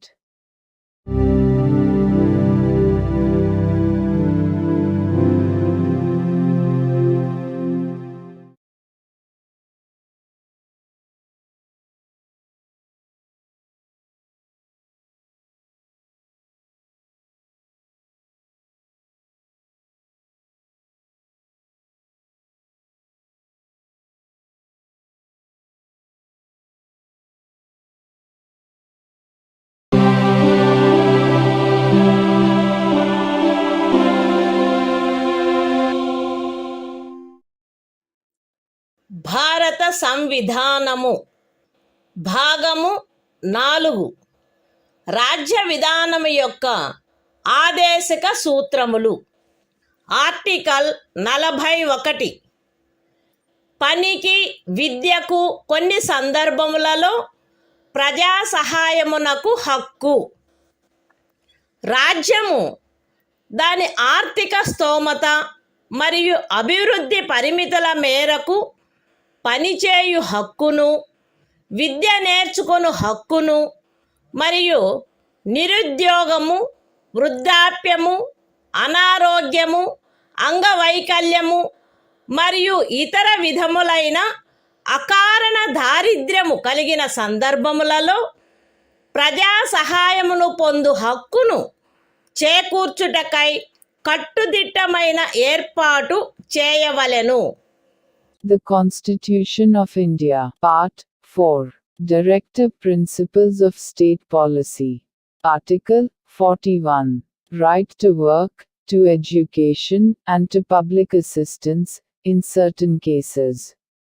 The state shall, within the limits of its economic capacity and development, make effective provision for securing the right to work, to education, and to public assistance, in cases of unemployment, old age, sickness, and disablement, and in other cases of undeserved want.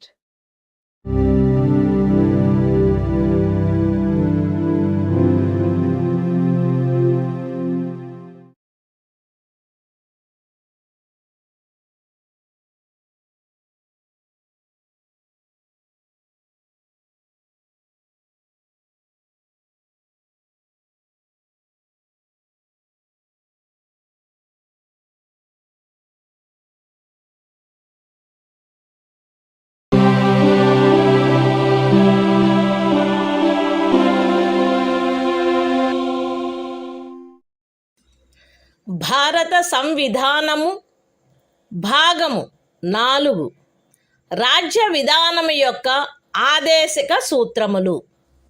Article 42 పని విషయమున న్యాయమైన మరియు మానవోచితమైన పరిస్థితులకు మరియు ప్రసూతి సహాయమునకు ఏర్పాటు.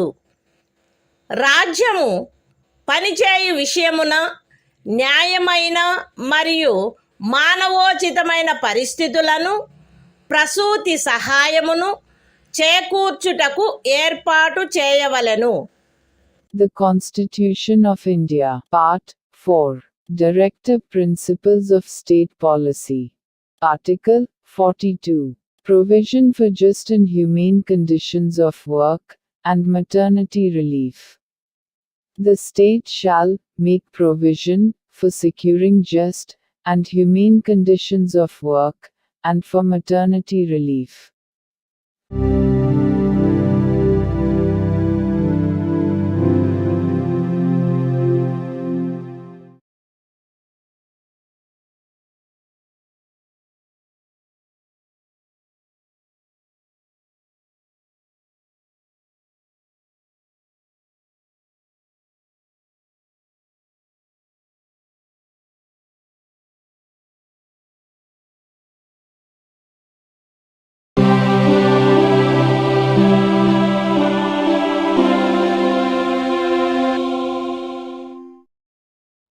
భారత సంవిధానము భాగము 4 రాజ్య విధానము యొక్క ఆదేశక సూత్రములు.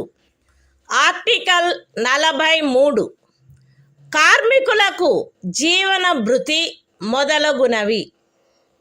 రాజ్యము తగిన శాసన నిర్మాణము ద్వారా లేక ఆర్థిక వ్యవస్థాపన ద్వారా లేక మరే విధముగానైనా వ్యవసాయ, పారిశ్రామిక లేక ఇతర కార్మికులందరికీ పనిని, జీవన భృతిని మరియు సముచిత జీవన స్థాయిని, విశ్రాంతి మరియు సాంఘిక సాంస్కృతిక అవకాశముల పూర్తి వినియోగమును చేకూర్చునట్టి పని పరిస్థితులను కల్పించుటకు ప్రయత్నించవలెను.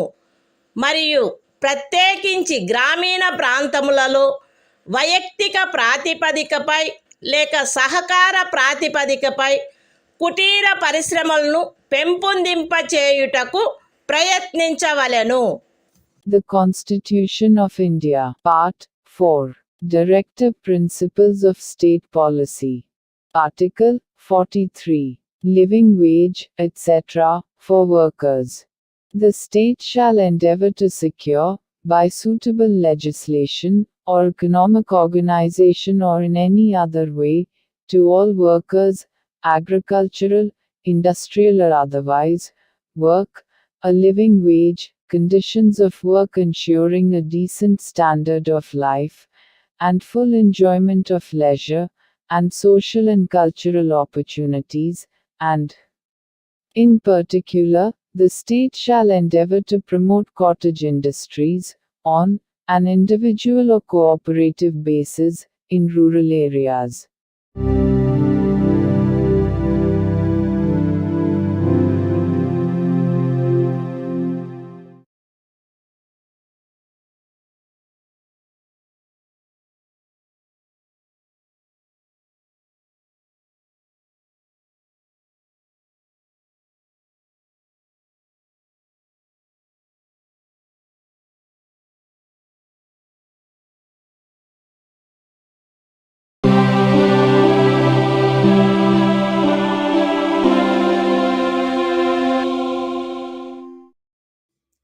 భారత సంవిధానము భాగము 4 రాజ్య విధానము యొక్క ఆదేశిక సూత్రములు. ఆర్టికల్ 43A పరిశ్రమల నిర్వహణలో కార్మికులు పాల్గొనుట. రాజ్యము తగిన శాసన నిర్మాణము ద్వారా లేక ఏదేని ఇతర విధముగా ఏదేని పరిశ్రమలో నిమగ్నమైన సంస్థల వ్యవస్థాపన లేక ఇతర వ్యవస్థల నిర్వహణలో కార్మికులు పాల్గొనున్నట్లు చర్యలు తీసుకొనవలెను. The Constitution of India, Part 4. Directive Principles of State Policy. Article 43A. Participation of workers in management of industries. The state shall take steps, by suitable legislation or in any other way, to secure the participation of workers in the management of undertakings, establishments, or other organizations engaged in any industry.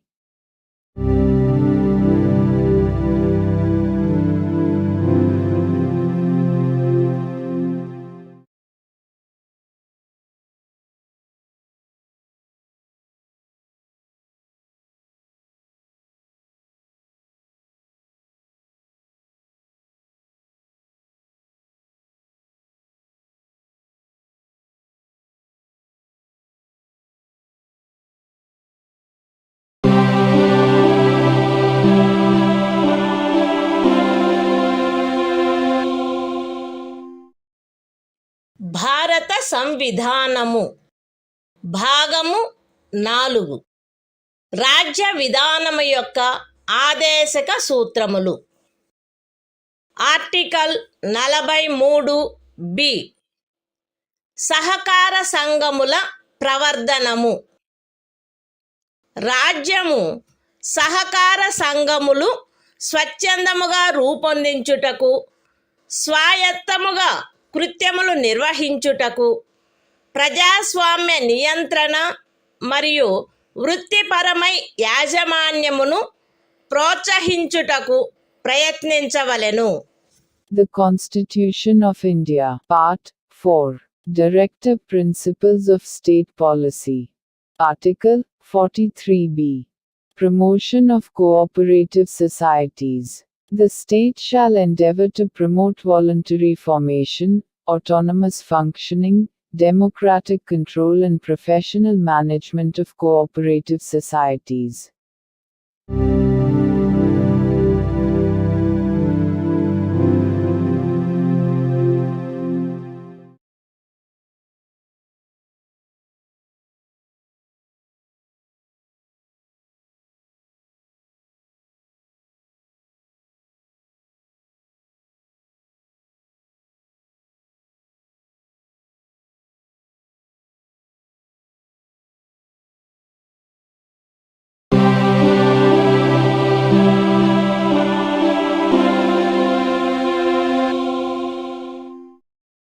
భారత సంవిధానము భాగము 4 రాజ్య విధానము యొక్క ఆదేశిక సూత్రములు. Article 44 పౌరులందరకు ఏకరూపమైన civil స్మృతి. భారతదేశ రాజ్య క్షేత్రమునంతటను పౌరులకు ఏకరూపమైన సివిల స్మృతిని చేకూర్చుటకు రాజ్యము ప్రయత్నించవలెను. The Constitution of India, Part 4. Directive Principles of State Policy. Article 44. Uniform Civil Code for the Citizens. The state shall endeavor to secure for the citizens a uniform civil code throughout the territory of India.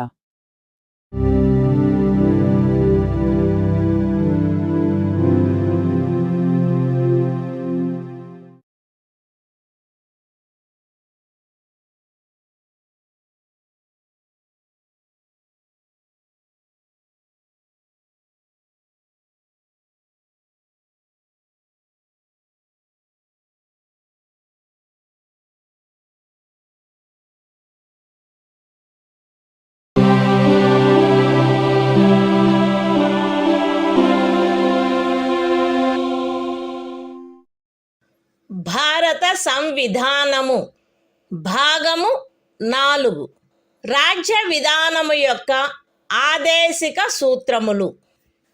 Article 45 6 సంవత్సరముల లోపు బాలలందరికీ బాల్య ప్రారంభంలో సంరక్షణ మరియు విద్యను ఏర్పాటు చేయుట. బాలలందరూ వారు 6 సంవత్సరముల వయస్సు పూర్తి చేయునంత వరకు వారికి బాల్య ప్రారంభంలో సంరక్షణ మరియు విద్యను ఏర్పాటు చేయుటకు రాజ్యము ప్రయత్నించవలెను. The Constitution of India, Part 4. Directive Principles of State Policy. Article 45. Provision for early childhood care and education to children below the age of 6 years. The state shall endeavor to provide early childhood care and education for all children until they complete the age of 6 years.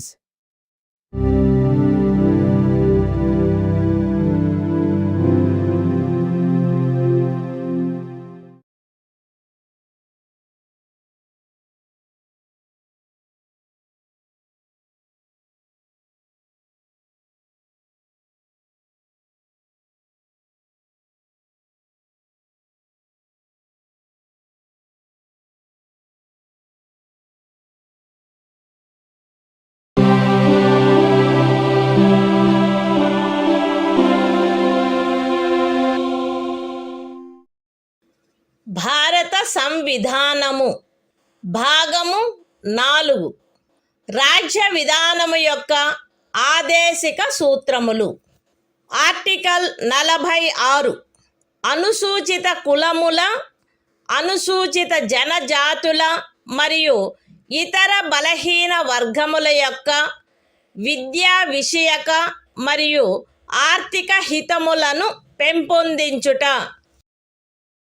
ప్రజలలో బలహీన వర్గముల, ప్రత్యేకించి అనుసూచిత కులముల మరియు అనుసూచిత జనజాతుల విద్యా విషయక మరియు ఆర్థిక హితమును రాజ్యము విశేష శ్రద్ధతో పెంపొందించవలెను మరియు సాంఘిక అన్యాయము నుండి సకల విధములగు శోషణల నుండి వారిని రక్షించవలెను. The Constitution of India, Part 4. Directive Principles of State Policy. Article 46. Promotion of educational and economic interests of scheduled castes, scheduled tribes, and other weaker sections.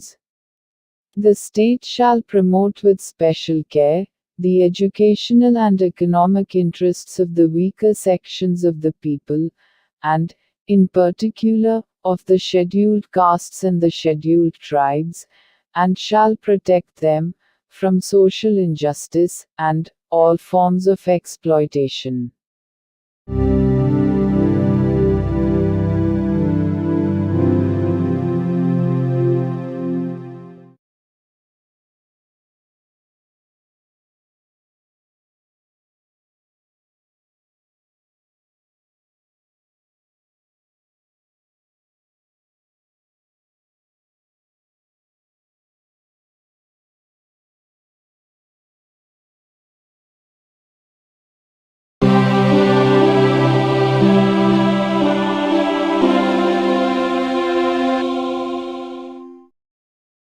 భారత సంవిధానము భాగము 4 రాజ్య విధానము యొక్క ఆదేశిక సూత్రములు.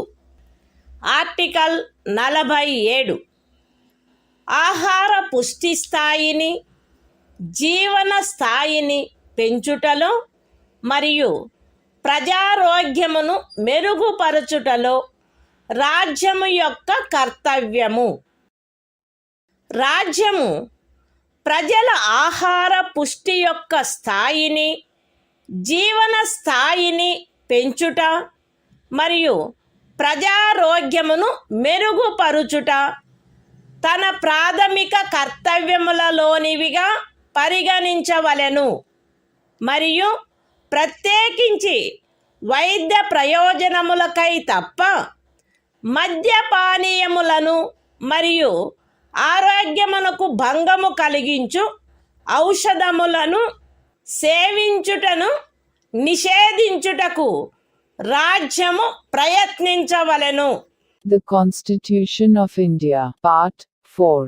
Directive Principles of State Policy. Article 47. Duty of the state to raise the level of nutrition and the standard of living, and to improve public health. The state shall regard the raising of the level of nutrition and the standard of living of its people, and the improvement of public health, as among its primary duties, and, in particular, the state shall endeavor to bring about prohibition of the consumption, except for medicinal purposes, of intoxicating drinks and of drugs, which are injurious to health.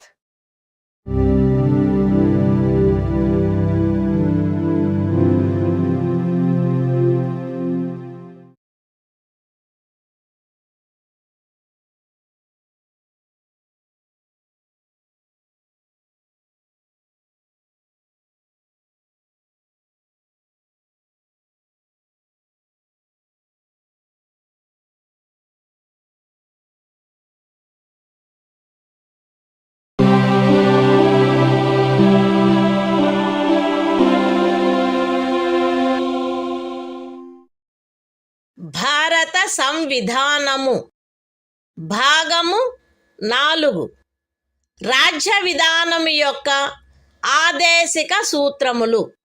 Article 48 వ్యవసాయ మరియు పశు సంవర్ధనము యొక్క వ్యవస్థీకరణ. రాజ్యము ఆధునిక మరియు శాస్త్రీయ పద్ధతులను అనుసరించి వ్యవసాయమును పశు సంవర్ధనమును వ్యవస్థీకరించవలెను మరియు ప్రత్యేకించి ఆవుల, దూడల, ఇతర పాడి పశువుల, భారవాహక పశువుల జాతులను పరిరక్షించి మెరుగుపరచుటకును వాటి వధను నిషేధించుటకును రాజ్యము చర్యలను గైగొనవలెను. The Constitution of India, Part 4. Directive Principles of State Policy. Article 48. Organization of Agriculture and Animal Husbandry. The state shall endeavor to organize agriculture and animal husbandry on modern and scientific lines, and shall, in particular, take steps for preserving and improving the breeds and prohibiting the slaughter of cows and calves and other milch and draft cattle.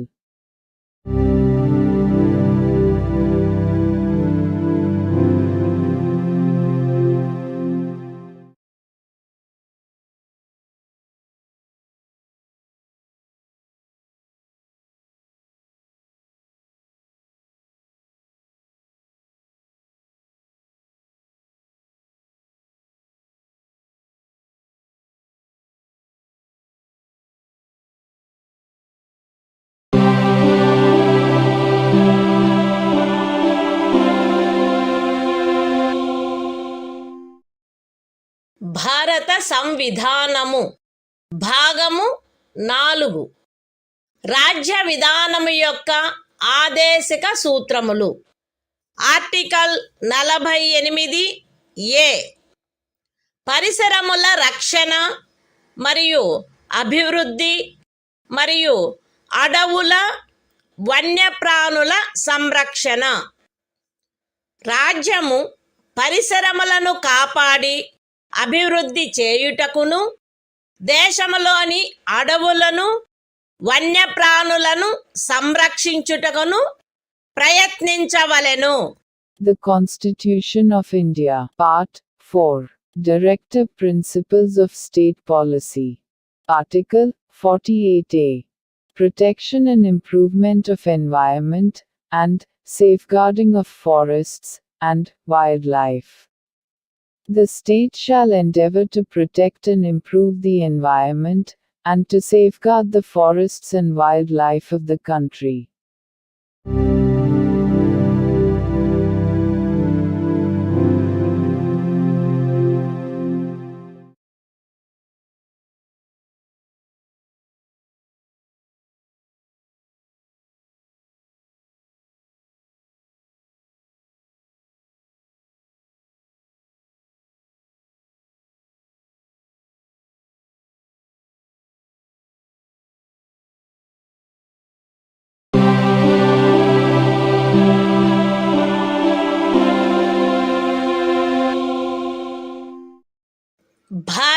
సంవిధానము భాగము 4 రాజ్య విధానము యొక్క ఆదేశిక సూత్రములు. Article 49 జాతీయ ప్రాముఖ్యము గల స్మారక చిహ్నములను రక్షించుట. Parliament చేయబడిన శాసనము ద్వారా గాని లేదా దాని క్రింద గాని జాతీయ ప్రాముఖ్యము గలవని ప్రఖ్యానించబడిన కళాత్మక లేక ఐతిహాసిక ప్రయోజనము గల ప్రతి ఒక్క స్మారక చిహ్నమును లేక స్థలమును లేక వస్తువును సందర్భానుసారముగా కొల్లగొట్టుట, విరూపణము, వినాశనము, తొలగింపు, వ్యయనము లేక ఎగుమతి చేయుట నుండి రక్షించుట రాజ్యము యొక్క బాధ్యత అయ్యుండును. The Constitution of India, Part 4, Directive Principles of State Policy. Article 49, Protection of Monuments and Places and Objects of National Importance. It shall be the obligation of the state to protect every monument, or place, or object of artistic, or historic interest, declared by, or under law made by Parliament to be of national importance, from spoliation, disfigurement, destruction, removal, disposal or export, as the case may be.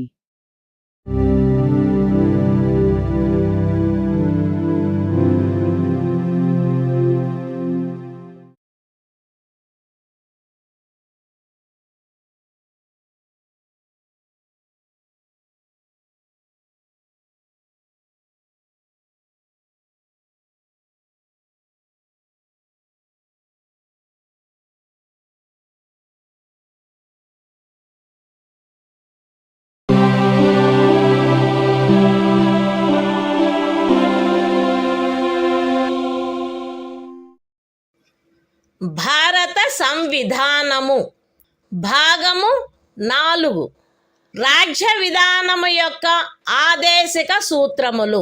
Article 50 న్యాయపాలికను కార్యపాలక వర్గము నుండి వేరుపరుచుట.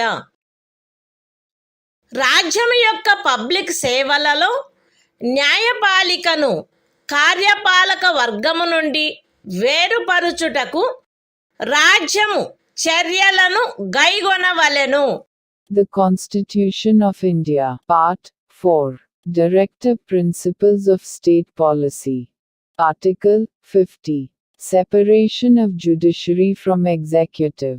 The state shall take steps to separate the judiciary from the executive, in the public services of the state.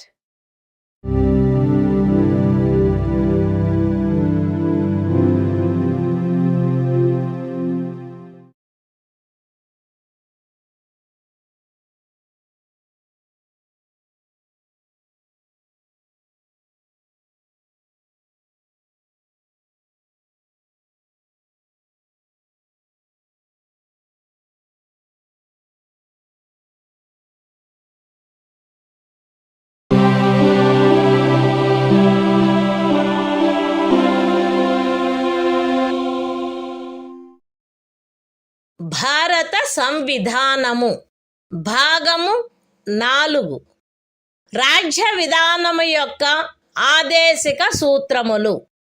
Article 51 అంతర్జాతీయ శాంతి భద్రతలను పెంపొందించుట.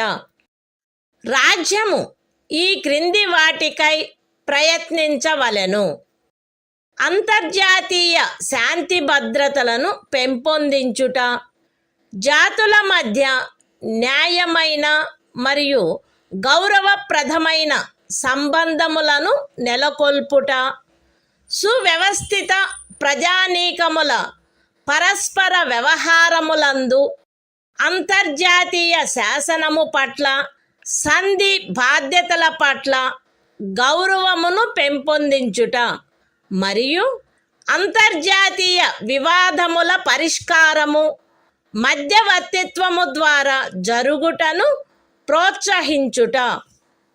The Constitution of India, Part 4. Directive Principles of State Policy. Article 51. Promotion of international peace and security. The state shall endeavor to a. Promote international peace and security. b. Maintain just and honorable relations between nations. c. Foster respect for international law and treaty obligations in the dealings of organized peoples with one another. And d. Encourage settlement of international disputes by arbitration.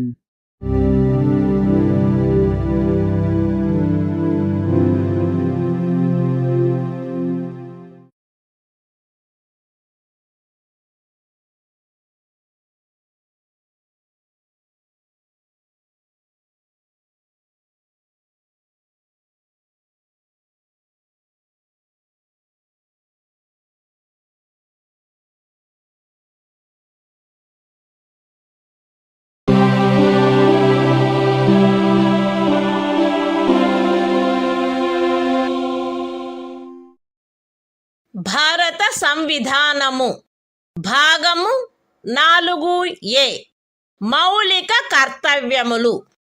Article 51A ప్రతి భారత పౌరునికి సంవిధానమునకు కట్టుబడి ఉండుట మరియు దాని ఆదర్శములను, సంస్థలను, జాతీయ పతాకమును, జాతీయ గీతమును గౌరవించుట, జాతీయ స్వాతంత్ర పోరాటమునకు స్ఫూర్తినిచ్చిన ఉన్నతాదర్శములను జ్ఞప్తి అందించుకొని వాటిని పాటించుట, భారతదేశ సార్వభౌమతను, ఐక్యతను మరియు అఖండతను సమర్థించి కాపాడుట, దేశమును రక్షించుట మరియు కోరినప్పుడు జాతీయ సేవ చేయుట, భారత ప్రజలందరి మధ్య మత, భాష మరియు ప్రాంతము లేక వర్గ వైవిధ్యముల అధిగమించి సామరస్యమును, సోదర భావమును పెంపొందించుట మరియు స్త్రీల గౌరవమును న్యూనపరచు ఆచారములను విడనాడుట, మన సమ్మిశ్ర సంస్కృతి యొక్క సుసంపన్న సాంప్రదాయమును గౌరవించి పరిరక్షించుట, అడవులు, సరస్సులు, నదులు మరియు వన్యప్రాణులతో సహా ప్రకృతి సిద్ధమైన పరిసరములను కాపాడి అభివృద్ధి చేయుట మరియు ప్రాణికోటి పట్ల కరుణను కలిగియుండుట, వైజ్ఞానిక దృక్పథమును, మానవతావాదమును, జిజ్ఞాసను మరియు సంస్కరణాశక్తిని పెంపొందించుకొనుట, పబ్లిక్ ఆస్తిని సంరక్షించుట మరియు హింసను విడనాడుట, దేశ ప్రజల కృషి మరియు సాధనముల ఉన్నత స్థాయిలను నిరంతరం అందుకొనున్నట్లుగా వ్యష్టి మరియు సమష్టి కార్యరంగములన్నింటిలో శ్రేష్టతకై పాటుపడుట, తల్లి, తండ్రి లేక సంరక్షకుడు 6 మరియు 14 సంవత్సరముల మధ్య వయసు కలిగిన తమ పిల్లలకు లేక పోషితునికి విద్యావకాశములను కలగచేయుట కర్తవ్యమై ఉండవలెను. The Constitution of India, Part 4A. Fundamental Duties. Article 51A. Fundamental Duties. It shall be the duty of every citizen of India to abide by the Constitution and respect its ideals and institutions, the national flag and the national anthem. b. To cherish and follow the noble ideals which inspired our national struggle for freedom. c. To uphold and protect the sovereignty, unity and integrity of India. d. To defend the country and render national service, when called upon to do so. A. To promote harmony and the spirit of common brotherhood amongst all the people of India, transcending religious, linguistic and regional, or sectional diversities. To renounce practices derogatory to the dignity of women. F. To value and preserve the rich heritage of our composite culture. G. To protect and improve the natural environment, including forests, lakes, rivers and wildlife, and to have compassion for living creatures. H. To develop the scientific temper, humanism, and the spirit of inquiry and reform. I. To safeguard public property, and to abjure violence. J. To strive towards excellence in all spheres of individual and collective activity, so that the nation constantly rises to higher levels of endeavor and achievement. K. Who is a parent or guardian, to provide opportunities for education to his child, or, as the case may be, what between the age of 6 and 14 years.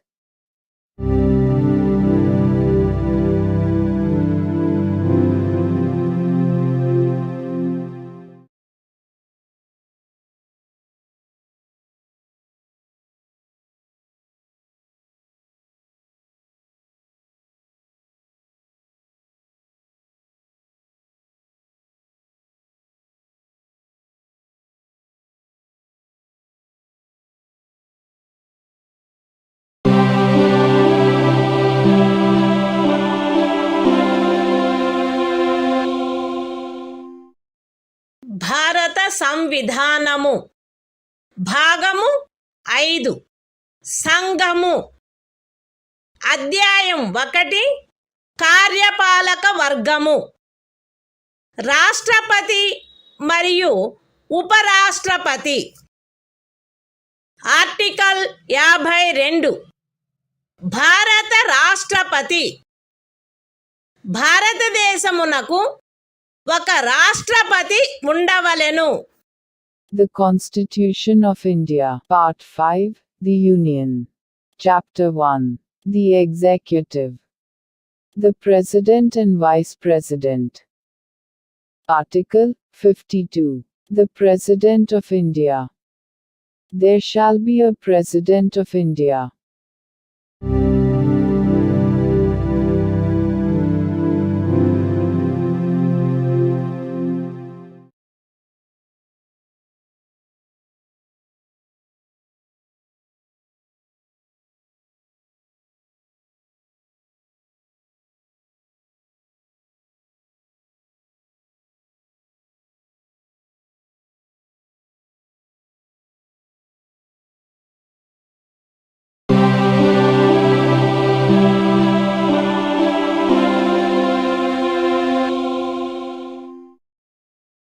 భారత సంవిధానము భాగము 5 సంఘము అధ్యాయము 1 కార్యపాలక వర్గము రాష్ట్రపతి మరియు ఉపరాష్ట్రపతి article 53 సంఘము యొక్క కార్యపాలకాధికారము సంఘము యొక్క కార్యపాలకాధికారము రాష్ట్రపతి యందు నిహితమై ఉండవలెను. ఆయన దానిని స్వయముగా లేక తనకు అధీనస్థులగు అధికారుల ద్వారా ఈ సంవిధానమును అనుసరించి వినియోగించవలెను. పూర్వగామి నిబంధన యొక్క సాధారణతకు భంగము కలగకుండా సంఘము యొక్క రక్షణ బలములపై సర్వాధిపత్యము రాష్ట్రపతి యందు నిహితమై ఉండవలెను మరియు దాని వినియోగము శాసనము ద్వారా క్రమబద్ధము చేయబడవలెను. ఈ అనుచ్ఛేదములోనిదేదియు అస్తిత్వంలోనున్న ఏదేని శాసనము ద్వారా ఏదేని రాజ్య ప్రభుత్వమునకు గాని ఇతర ప్రాధికారికి గాని ప్రదత్తము చేయబడిన ఏవేని కృత్యములను రాష్ట్రపతికి అంతరణ చేయునిదిగా భావింపబడరాదు, లేక రాష్ట్రపతి మినహా ఇతర ప్రాధికారులకు శాసనము ద్వారా కృత్యములను ప్రదత్తము చేయుట నుండి పార్లమెంటును నివారించదు. The Constitution of India, Part 5, The Union. Chapter 1. The Executive. The President and Vice President. Article 53. Executive Power of the Union. 1. The executive power of the Union shall be vested in the President, and shall be exercised by him, either directly, or through officers, subordinate to him, in accordance with this Constitution. 2. Without prejudice to the generality of the foregoing provision, the supreme command of the defense forces of the Union shall be vested in the President, and the exercise thereof shall be regulated by law. 3. Nothing in this article shall be deemed to transfer to the President any functions conferred by any existing law on the government of any state, or other authority, or prevent Parliament from conferring by law functions on authorities other than the President.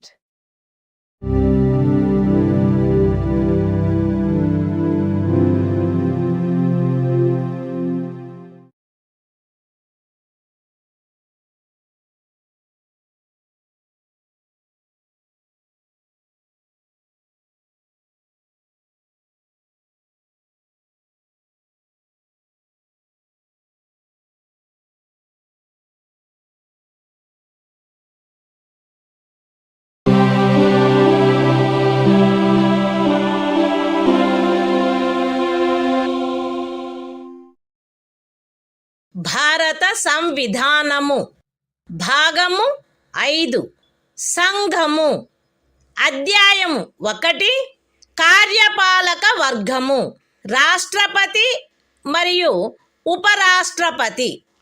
Article 54 రాష్ట్రపతి ఎన్నిక. రాష్ట్రపతి ఈ క్రింది వారితో కూడిన నిర్వాచక గణము యొక్క సభ్యులచే ఎన్నుకొనబడవలెను. Parliament ఉభయ సదనములోని ఎన్నుకొనబడిన సభ్యులు మరియు రాజ్య శాసన సభలలోని ఎన్నుకొనబడిన సభ్యులు. విశదీకరణ. ఈ అనుచ్ఛేదము మరియు అనుచ్ఛేదము 55లోని రాజ్యము అను పదములో ఢిల్లీ జాతీయ రాజధాని రాజ్యక్షేత్రము మరియు పాండిచ్చేరి సంఘ రాజ్యక్షేత్రము చేరియుండును. The Constitution of India, Part 5, The Union. Chapter 1. The Executive. The President and Vice President. Article 54. Election of President. The President shall be elected by the members of an electoral college, consisting of a. the elected members of both houses of Parliament, and b. the elected members of the legislative assemblies of the states. Explanation. In this article, and in Article 55, state includes the National Capital Territory of Delhi and the Union Territory of Pondicherry.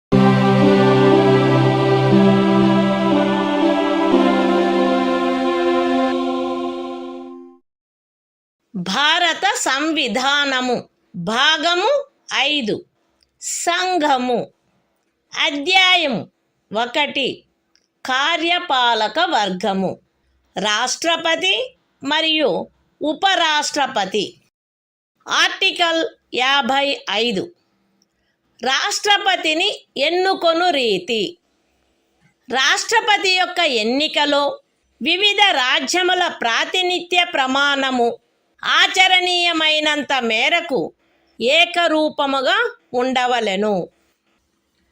రాజ్యముల మధ్య అట్టి ఏకరూపతను చేకూర్చుటకుగాను మరియు మొత్తము రాజ్యములకును సంఘమునకును మధ్య సమత్వమును చేకూర్చుటకుగాను అట్టి ఎన్నికలో పార్లమెంటులోని మరియు ప్రతి రాజ్య శాసనసభలోని ఎన్నుకొనబడిన ప్రతి సభ్యుడు ఇచ్చుటకు హక్కు కలిగియున్న ఓట్ల సంఖ్యను ఈ క్రింది రీతిగా నిర్ధారణ చేయవలెను.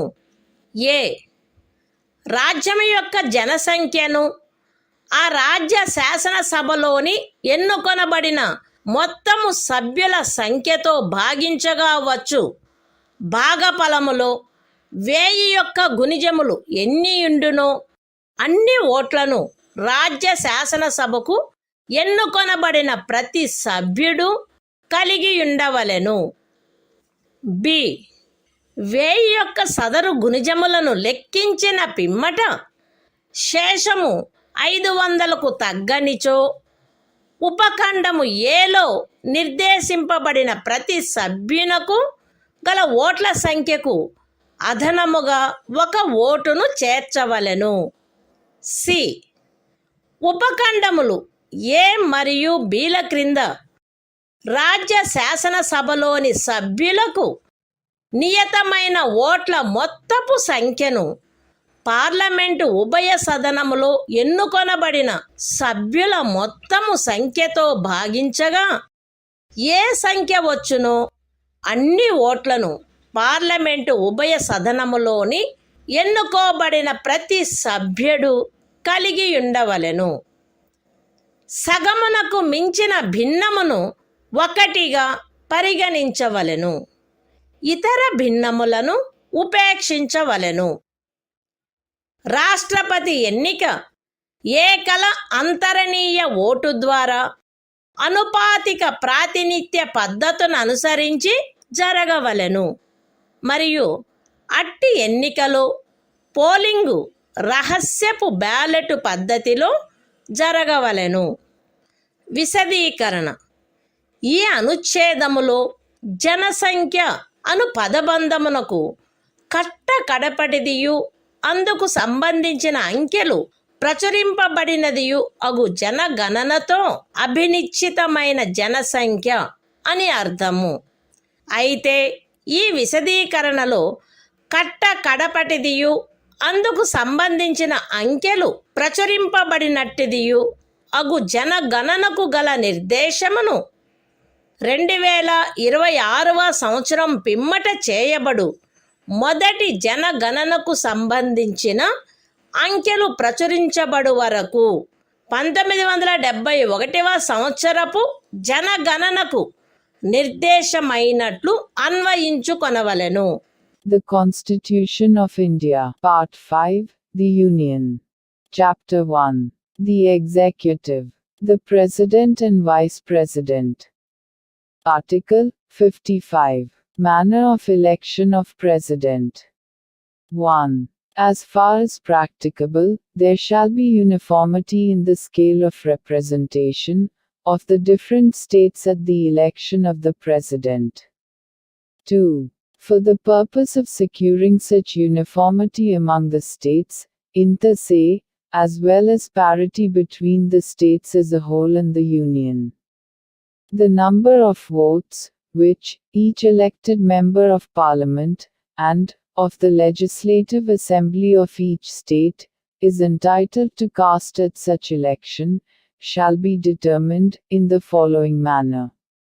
A. Every elected member of the Legislative Assembly of a state shall have as many votes as there are multiples of 1000.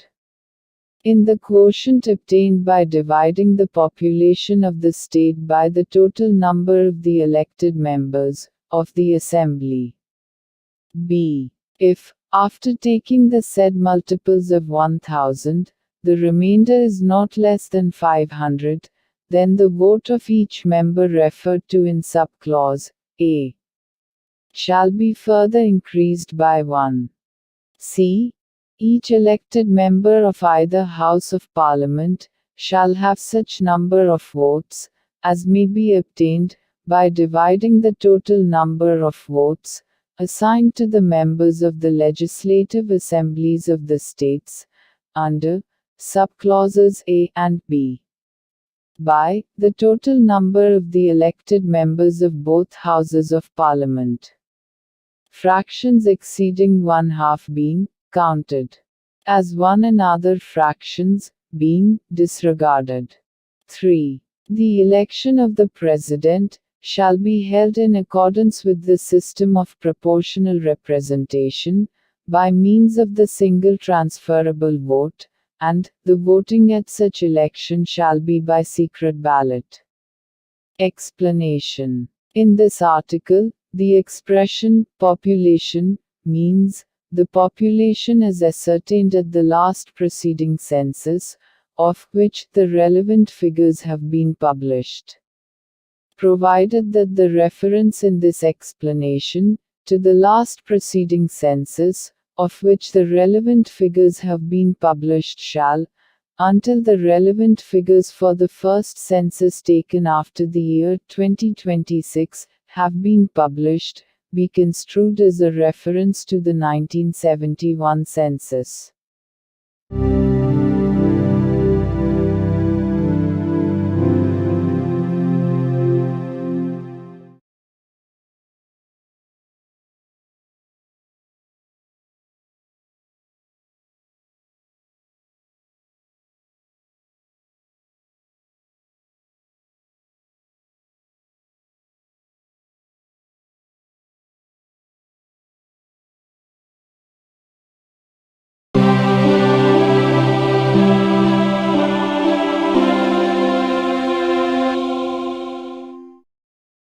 భారత సంవిధానము భాగము 5 సంఘము అధ్యాయము 1 కార్యపాలక వర్గము రాష్ట్రపతి మరియు ఉపరాష్ట్రపతి ఆర్టికల్ 56 రాష్ట్రపతి పదావధి రాష్ట్రపతి తన పదవిలో ప్రవేశించిన తేదీ నుండి 5 సంవత్సరముల కాలావధి వరకు పదవి యందుండవలెను.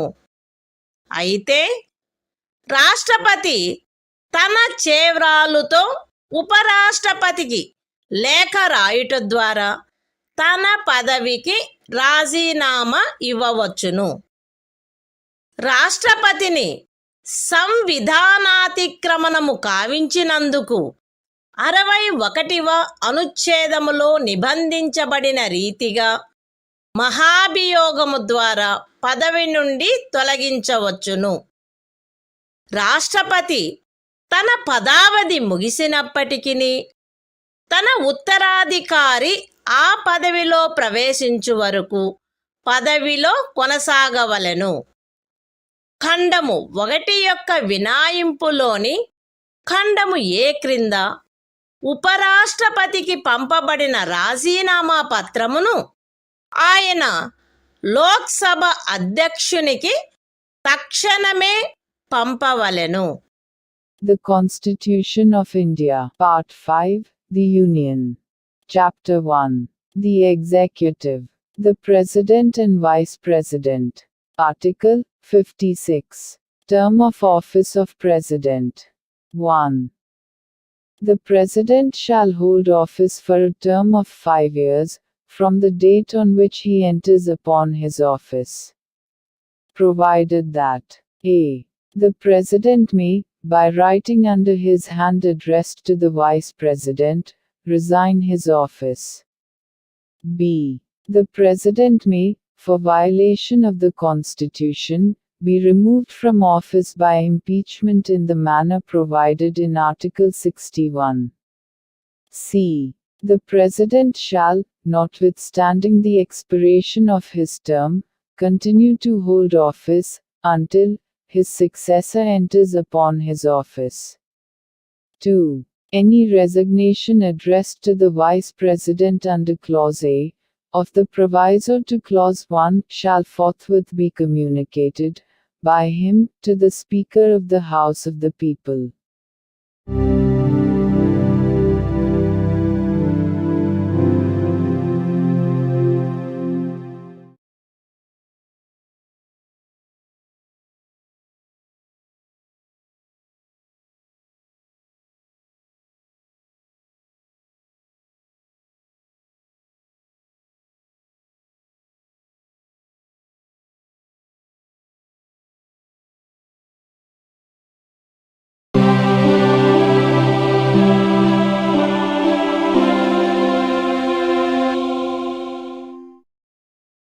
భారత సంవిధానము భాగము 5 సంఘము అధ్యాయము 1 కార్యపాలక వర్గము రాష్ట్రపతి మరియు ఉపరాష్ట్రపతి ఆర్టికల్ 57 తిరిగి ఎన్నికకు పాత్రత రాష్ట్రపతి పదవియందున్న లేక ఆ పదవియందుండిన ఏ వ్యక్తి అయినను ఈ సంవిధానములోని ఇతర నిబంధనలకు అత్యధీనమై ఆ పదవికి తిరిగి ఎన్నుకొనుబడుటకు పాత్రుడై ఉండును.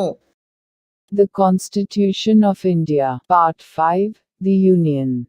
Chapter 1. The Executive. The President and Vice President. Article 57. Eligibility for re-election. A person who holds, or who has held, office as President shall, subject to the other provisions of this Constitution, be eligible for re-election to that office.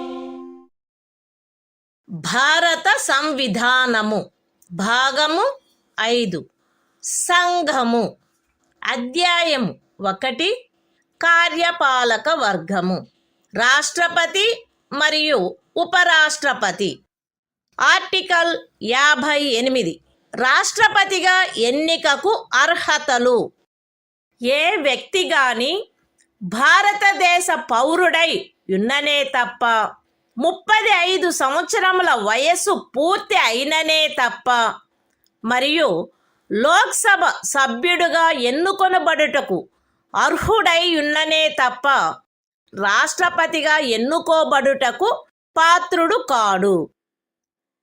ఏ వ్యక్తి అయినను భారత ప్రభుత్వము క్రింద లేక ఏదేని రాజ్య ప్రభుత్వము క్రింద లేక సదరు ప్రభుత్వములోని దేని యొక్క నియంత్రణకైనను అత్యధీనమై ఉన్న ఏదేని స్థానిక లేక ఇతర ప్రాధికారి క్రింద గాని లాభాయుతమైన ఏదేని పదవి యందున్నచో ఆ వ్యక్తి రాష్ట్రపతిగా ఎన్నుకొనబడుటకు పాత్రుడు కాడు.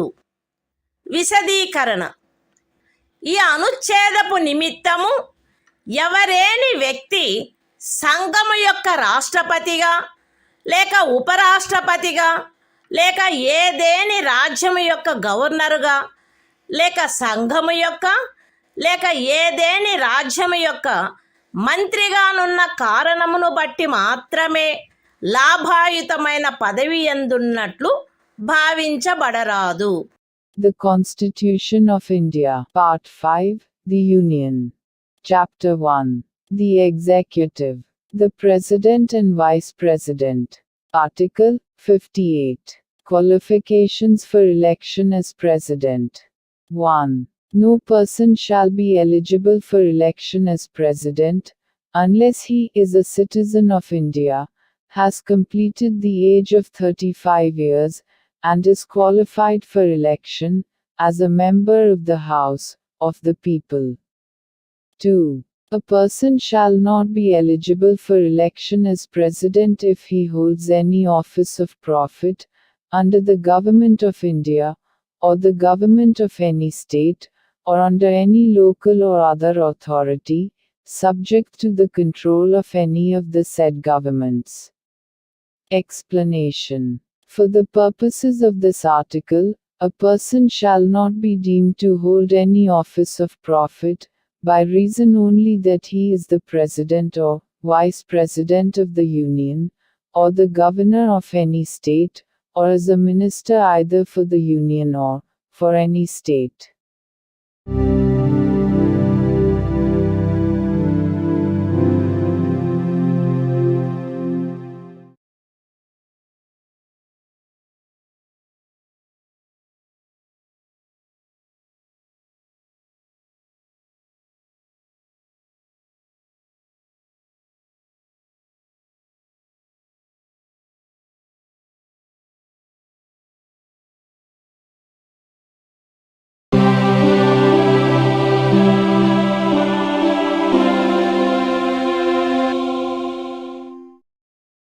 భారత సంవిధానము భాగము 5 సంఘము అధ్యాయము 1 కార్యపాలక వర్గము రాష్ట్రపతి మరియు ఉపరాష్ట్రపతి ఆర్టికల్ 59 రాష్ట్రపతి పదవీ షరతులు రాష్ట్రపతి పార్లమెంటు యొక్క లేక ఏదేని రాజ్య శాసన మండలి యొక్క ఏ సదనములో గాని సభ్యుడుగా ఉండరాదు మరియు పార్లమెంటు యొక్క లేక ఏదేని రాజ్య శాసన మండలి యొక్క ఏ సదనములోని సభ్యుడైనను రాష్ట్రపతిగా ఎన్నుకొనబడినచో ఆయన రాష్ట్రపతి పదవిలో ప్రవేశించిన తేదీ నుండి ఆ సదనములోని తన స్థానమును ఖాళీ చేసినట్లు భావించవలెను.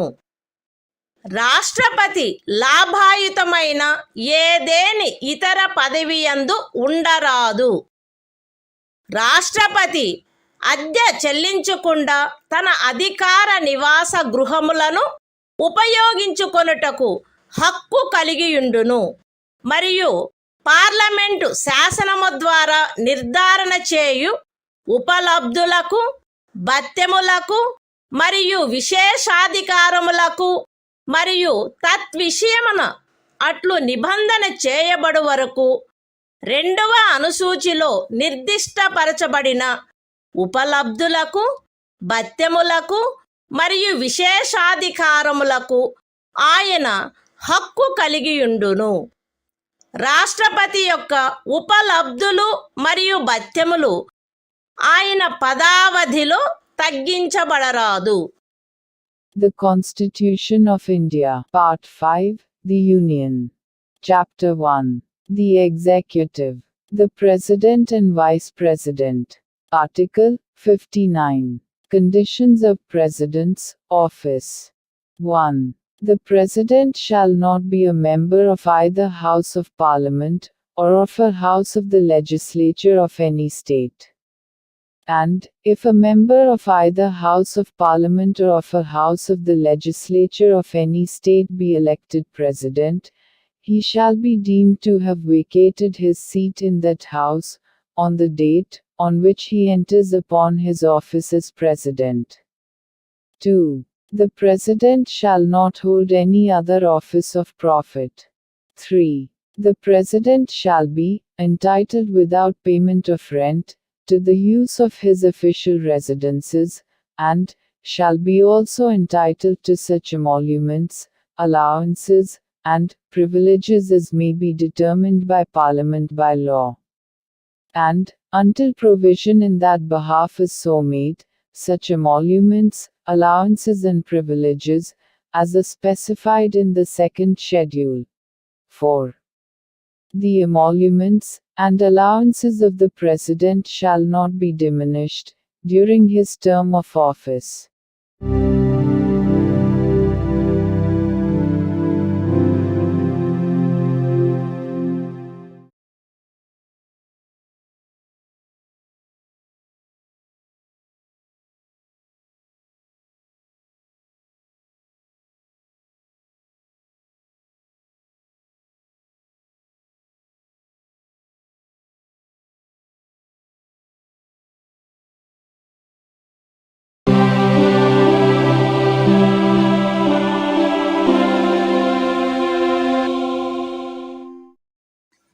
భారత సంవిధానము భాగము 5 సంఘము అధ్యాయము 1 కార్యపాలక వర్గము రాష్ట్రపతి మరియు ఉపరాష్ట్రపతి ఆర్టికల్ 60 రాష్ట్రపతిచే ప్రమాణము లేక ప్రతిజ్ఞ ప్రతి రాష్ట్రపతి మరియు రాష్ట్రపతిగా వ్యవహరించు లేక రాష్ట్రపతి కృత్యములను నిర్వహించు ప్రతి వ్యక్తి తన పదవిలో ప్రవేశించుటకు పూర్వము భారతదేశ ముఖ్య న్యాయమూర్తి సమక్షమున లేక ఆయన హాజరు లేనప్పుడు సర్వోన్నత న్యాయస్థాన న్యాయాధీశులలో అందుబాటులోనున్న వారిలో అందరికంటే సీనియర్ న్యాయాధీశుని సమక్షమున గాని ఈ క్రింది రూపములో ప్రమాణము లేక ప్రతిజ్ఞ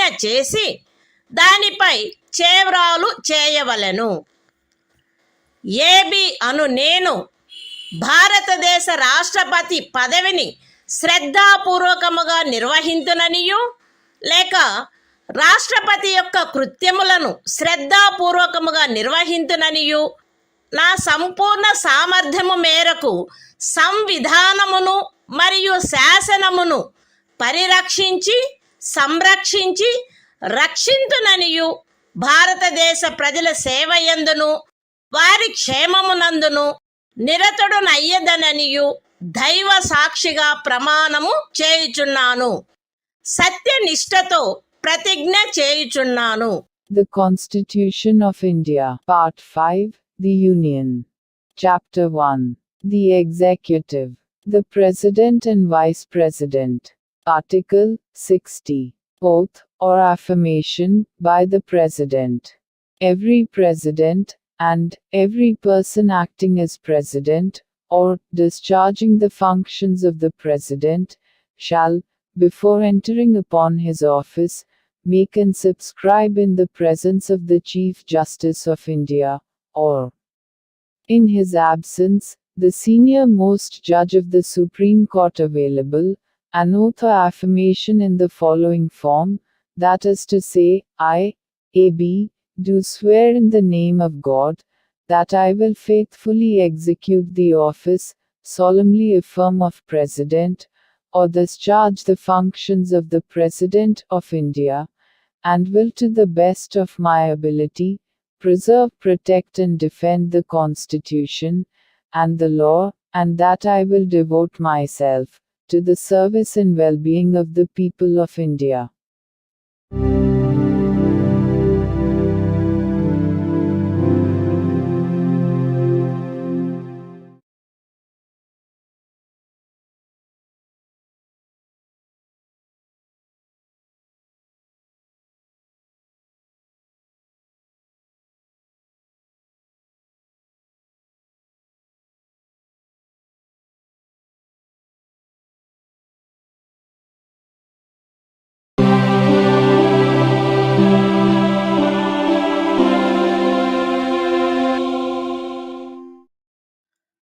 భారత సంవిధానము భాగము 5 సంఘము అధ్యాయము 1 కార్యపాలక వర్గము రాష్ట్రపతి మరియు ఉపరాష్ట్రపతి ఆర్టికల్ 61 రాష్ట్రపతిపై మహాభియోగము తెచ్చుటకు ప్రక్రియ సంవిధానాతిక్రమణము కావించినాడని రాష్ట్రపతిపై మహాభియోగము జరపబడవలసినప్పుడు పార్లమెంటు యొక్క ఏ సదనము చేనైనను ఆరోపణ చేయబడవలెను. అట్టి ఆరోపణ ఏదియు అట్టి ఆరోపణ చేయు ప్రతిపాదన గల తీర్మానమును ప్రస్తావించవలెనను ఉద్దేశము తమకు కలదని ఆ సదనము యొక్క మొత్తము సభ్యుల సంఖ్యలో 4వ వంతుకు తక్కువగాని మంది చేవ్రాలు చేసి వ్రాతపూర్వకముగా నోటీసు ఇచ్చిన పిమ్మట కనీసం 14 దినములు గడిచిన తర్వాత ప్రస్తావించననే తప్ప మరియు అట్టి తీర్మానము ఆ సదనము యొక్క మొత్తము సభ్యుల సంఖ్యలో 3/2 తక్కువ కాని అధిక సంఖ్యాకులచే పాస్ చేయబడిననే తప్ప చేయబడరాదు. పార్లమెంటు యొక్క ఏ సదనమైనను అట్లు ఆరోపణ చేసినప్పుడు 2వ సదనము ఆ ఆరోపణను దర్యాప్తు చేయవలెను లేక దర్యాప్తు చేయించవలెను. మరియు అట్టి దర్యాప్తు జరుగునప్పుడు హాజరగుటకును ప్రతినిధిని పంపుటకును రాష్ట్రపతికి హక్కు ఉండును. దర్యాప్తు ఫలితముగా రాష్ట్రపతిపై చేయబడిన ఆరోపణ స్థిరపడినదని ప్రఖ్యానించు తీర్మానము ఆ ఆరోపణను దర్యాప్తు చేసిన లేక చేయించిన సదనము యొక్క సభ్యుల మొత్తము సంఖ్యలో 3/2 తక్కువ కాని అధిక సంఖ్యాకులచే ఆమోదించబడినచో అట్లు ఆమోదించబడిన తేదీ నుండి ఆ తీర్మానము రాష్ట్రపతిని పదవి నుండి తొలగించు ప్రభావము కలిగియుండును. The Constitution of India, Part 5, The Union. Chapter 1. The Executive. The President and Vice President. Article 61. Procedure for impeachment of the President. 1. When a President is to be impeached for violation of the Constitution, the charge shall be preferred by either House of Parliament. 2. No such charge shall be preferred unless the proposal to prefer such charge is contained in a resolution, which has been moved, after at least 14 days' notice in writing, signed by not less than 1/4 of the total number of members of the House, has been given of their intention to move the resolution. And such resolution has been passed by a majority of not less than 2/3 of the total membership of the House. 3. When a charge has been so preferred by either House of Parliament, the other House shall investigate the charge, or cause the charge to be investigated, and the President shall have the right to appear, and to be represented at such investigation. 4. If as a result of the investigation, a resolution is passed by a majority of not less than 2/3 of the total membership of the House, by which the charge was investigated, or caused to be investigated, declaring that the charge preferred against the President has been sustained, such resolution shall have the effect of removing the President from his office, as from the date on which the resolution is so passed.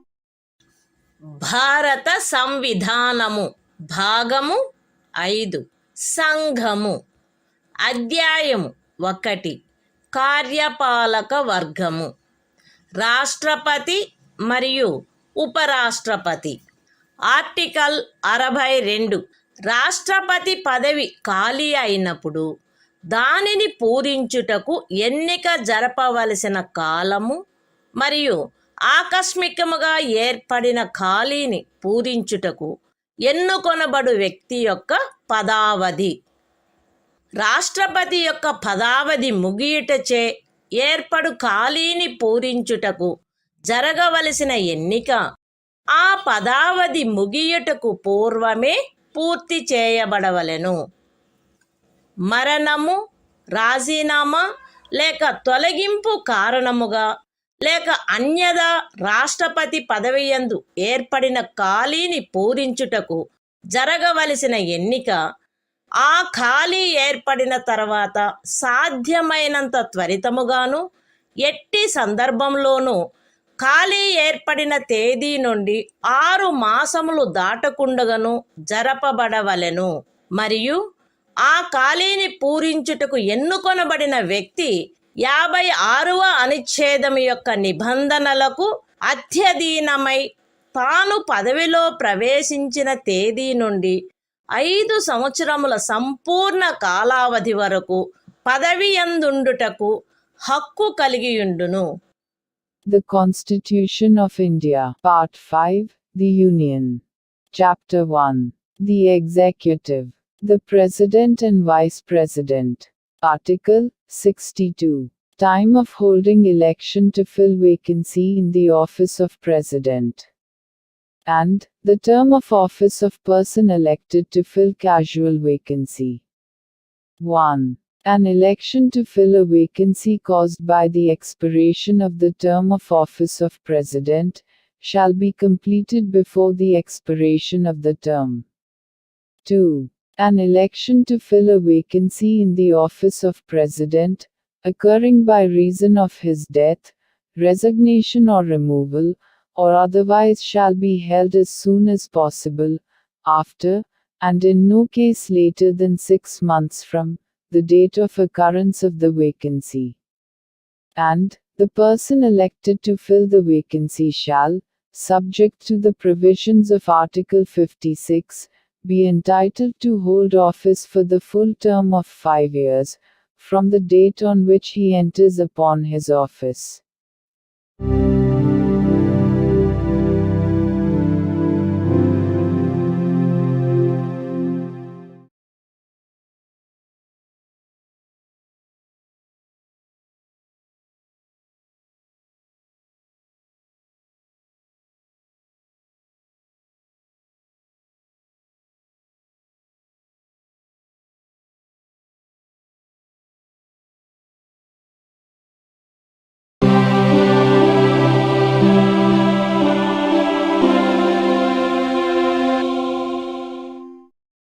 భారత సంవిధానము భాగము 5 సంఘము.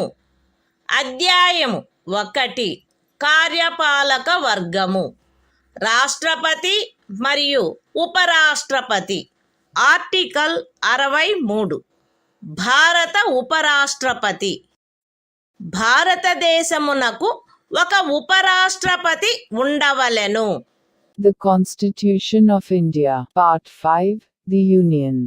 Chapter 1. The Executive. The President and Vice President. Article 63. The Vice President of India. There shall be a Vice President of India.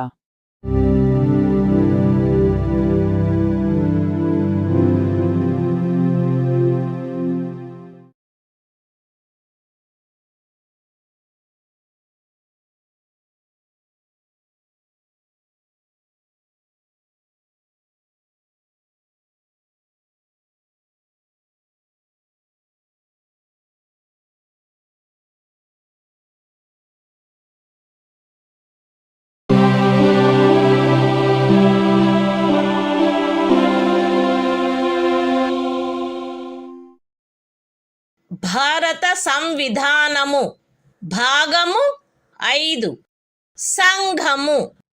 అధ్యాయము 1 కార్యపాలక వర్గము. రాష్ట్రపతి మరియు ఉపరాష్ట్రపతి. Article 64. ఉపరాష్ట్రపతి పదవి రీత్యా రాజ్యసభకు సభాపతిగా నుండుట. ఉపరాష్ట్రపతి పదవి రీత్యా రాజ్యసభకు సభాపతి అయి ఉండును. ఆయన లాభాయుతమైన ఏ ఇతర పదవి యందును ఉండరాదు. అయితే ఉపరాష్ట్రపతి 65వ అనుచ్ఛేదము క్రింద రాష్ట్రపతిగా వ్యవహరించు లేక రాష్ట్రపతి యొక్క కృత్యములను నిర్వహించు ఏ కాలావధిలోనైనను ఆయన రాజ్యసభ యొక్క సభాపతి పదవికి చెందిన కర్తవ్యములను నిర్వర్తించరాదు. మరియు 97వ అనుచ్ఛేదము క్రింద రాజ్యసభ యొక్క సభాపతికి చెల్లించబడదగు ఎట్టి జీతమునకు లేక భత్యమునకు ఆయన హక్కు కలిగి ఉండడు. The Constitution of India, Part 5, The Union. Chapter 1. The Executive. The President and Vice President. Article 64. The Vice President, to be, ex officio Chairman of the Council of States. The Vice President shall be, ex officio Chairman of the Council of the States, and shall not hold any other office of profit, provided that, during any period, when the Vice President acts as President, or discharges the functions of the President under Article 65, he shall not perform the duties of the office of Chairman of the Council of States, and shall not be entitled to any salary or allowance payable to the Chairman of the Council of States, under Article 97.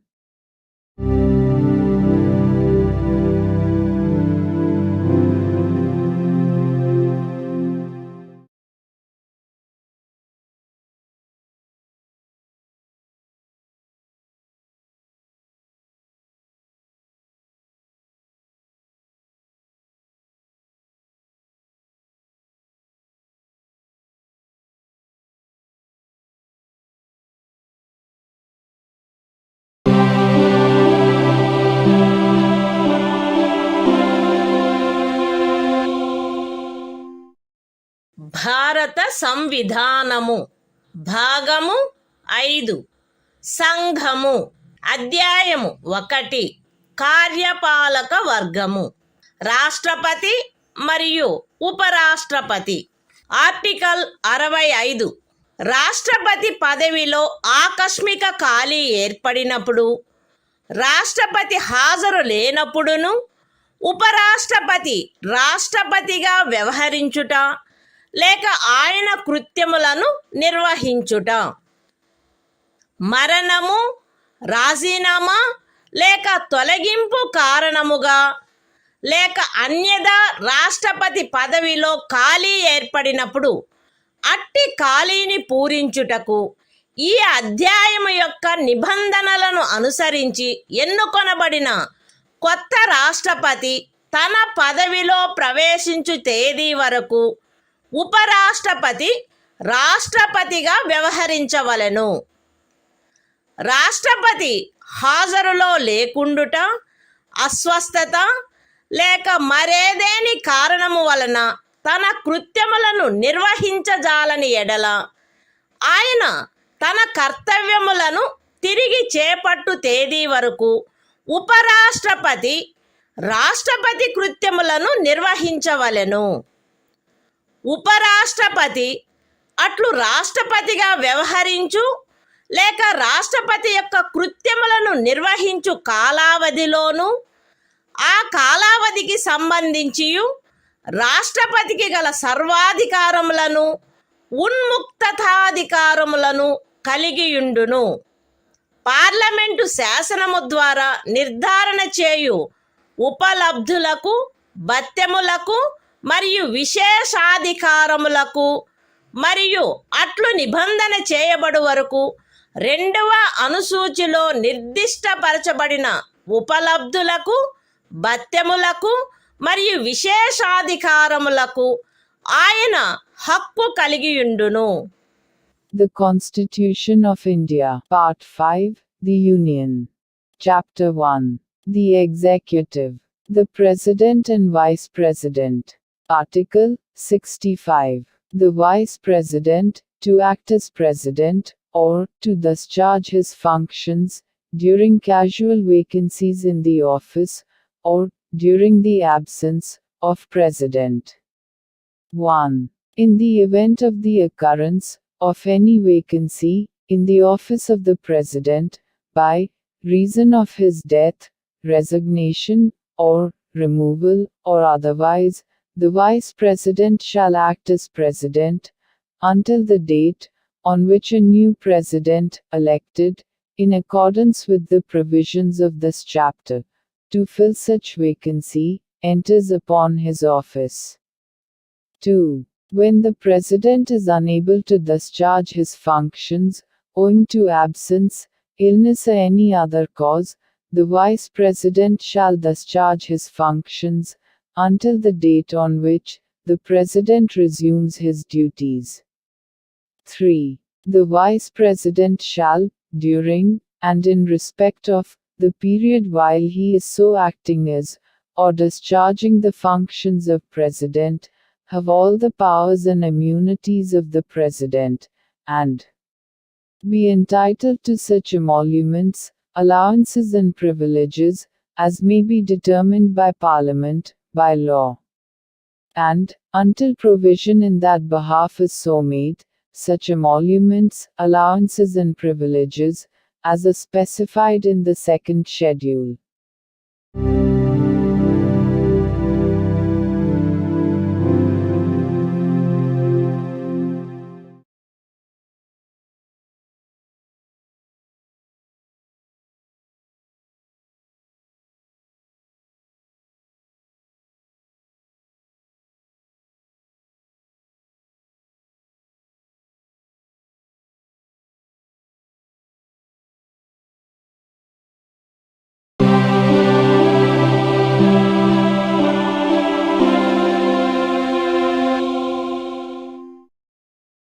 భారత సంవిధానము భాగము 5 సంఘము అధ్యాయము 1 కార్యపాలక వర్గము రాష్ట్రపతి మరియు ఉపరాష్ట్రపతి.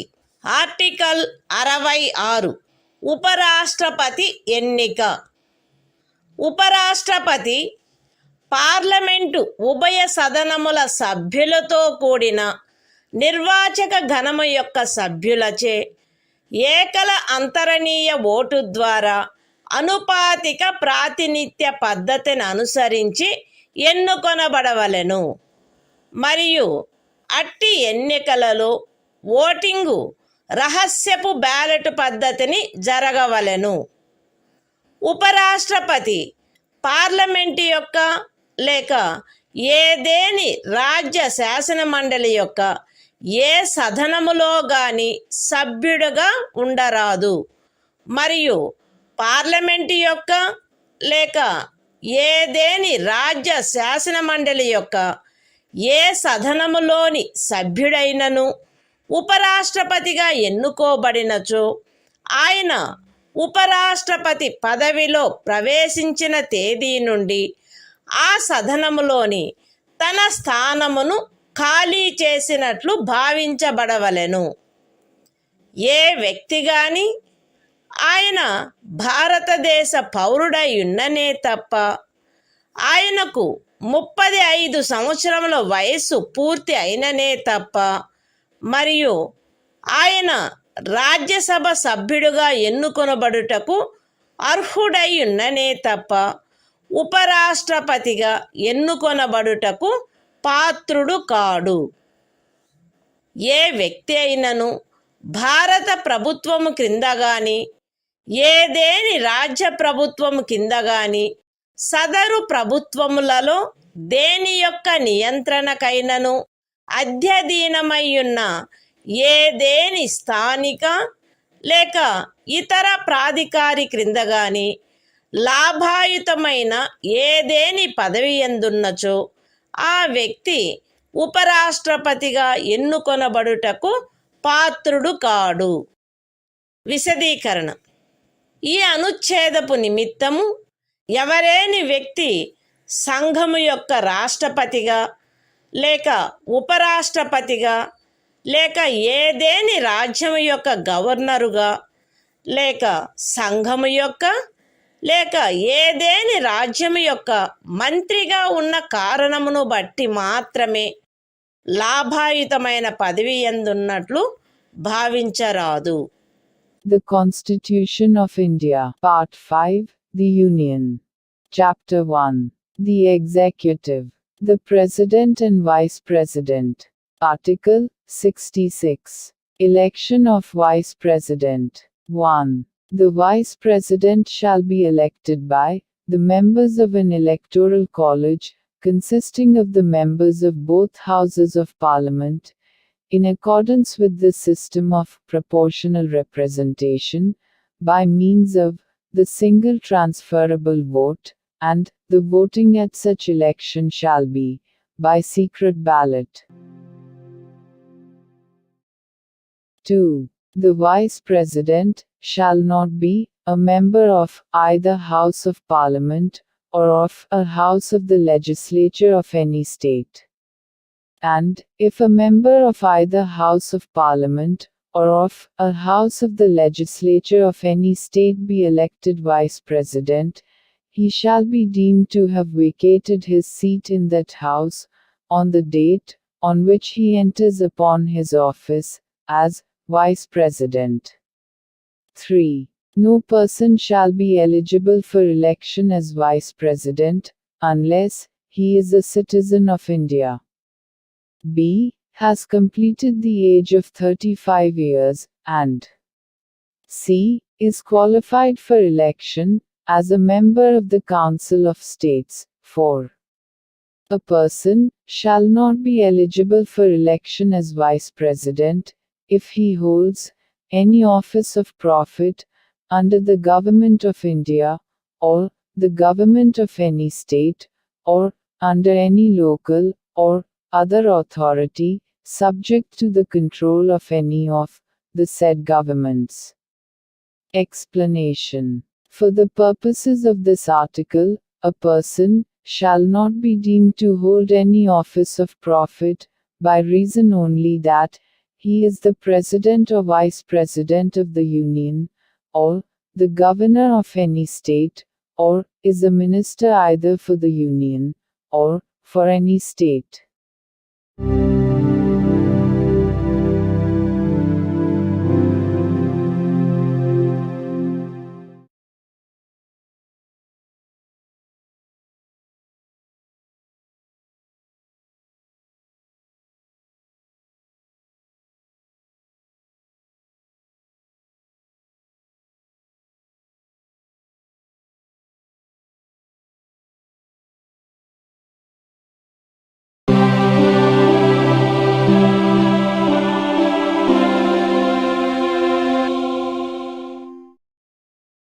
భారత సంవిధానము భాగము 5 సంఘము అధ్యాయము 1 కార్యపాలక వర్గము రాష్ట్రపతి మరియు ఉపరాష్ట్రపతి ఆర్టికల్ 67 ఉపరాష్ట్రపతి పదావధి ఉపరాష్ట్రపతి తన పదవిలో ప్రవేశించిన తేదీ నుండి 5 సంవత్సరముల కాలావధి వరకు పదవియందుండును.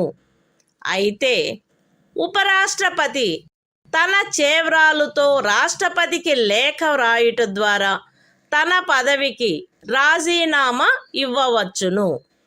ఉపరాష్ట్రపతి రాజ్యసభలో అప్పుడు సభ్యులుగానున్న వారందరిలో అధిక సంఖ్యాకులచే ఆమోదించబడి లోక్సభచే అంగీకరించబడిన తీర్మానము ద్వారా పదవి నుండి తొలగించబడవచ్చును.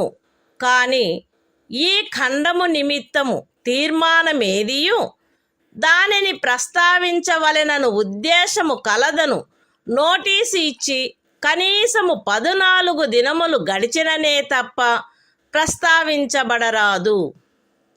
ఉపరాష్ట్రపతి తన పదావధి ముగిసినప్పటికీ తన ఉత్తరాధికారి ఆ పదవిలో ప్రవేశించు వరకు పదవిలో కొనసాగవలెను. The Constitution of India, Part 5, The Union. Chapter 1. The Executive. The President and Vice President. Article 67. Term of office of Vice President. The Vice President shall hold office for a term of 5 years from the date on which he enters upon his office, provided that a. A Vice President may, by writing under his hand addressed to the President, resign his office. b. A Vice President may be removed from his office by a resolution of the Council of States, passed by a majority of all the then members of the Council and agreed to by the House of the People. But no resolution for the purpose of this clause shall be moved, unless at least 14 days' notice has been given of the intention to move the resolution. c. A Vice President shall, notwithstanding the expiration of his term, continue to hold office until his successor enters upon his office.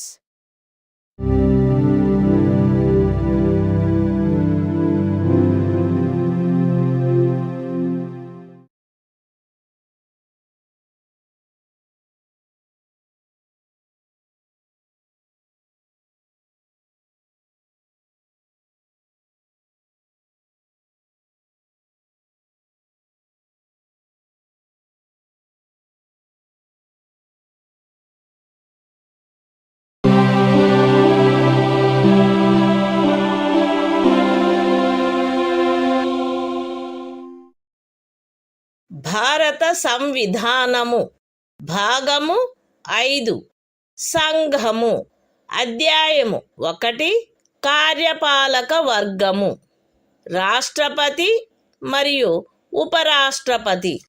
Article 68. ఉపరాష్ట్రపతి పదవి ఖాళీ అయినప్పుడు దానిని పూరించుటకు ఎన్నిక జరపవలసిన కాలము మరియు ఆకస్మికముగా ఏర్పడిన ఖాళీని పూరించుటకు ఎన్నుకొనబడు వ్యక్తి యొక్క పదావధి. ఉపరాష్ట్రపతి యొక్క పదావధి ముగియుటచే ఏర్పడు ఖాళీని పూరించుటకు జరగవలసిన ఎన్నిక ఆ పదావధి ముగియుటకు పూర్వమే పూర్తి చేయబడవలెను.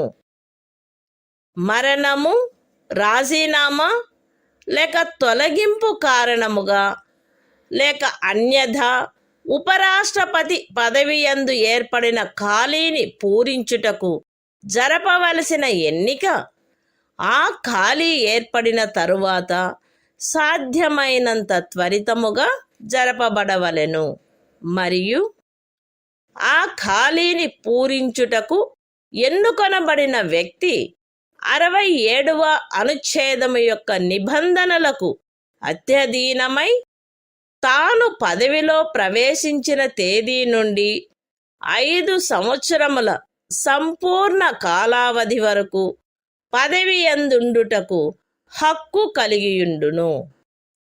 The Constitution of India, Part 5, The Union. Chapter 1. The Executive. The President and Vice President.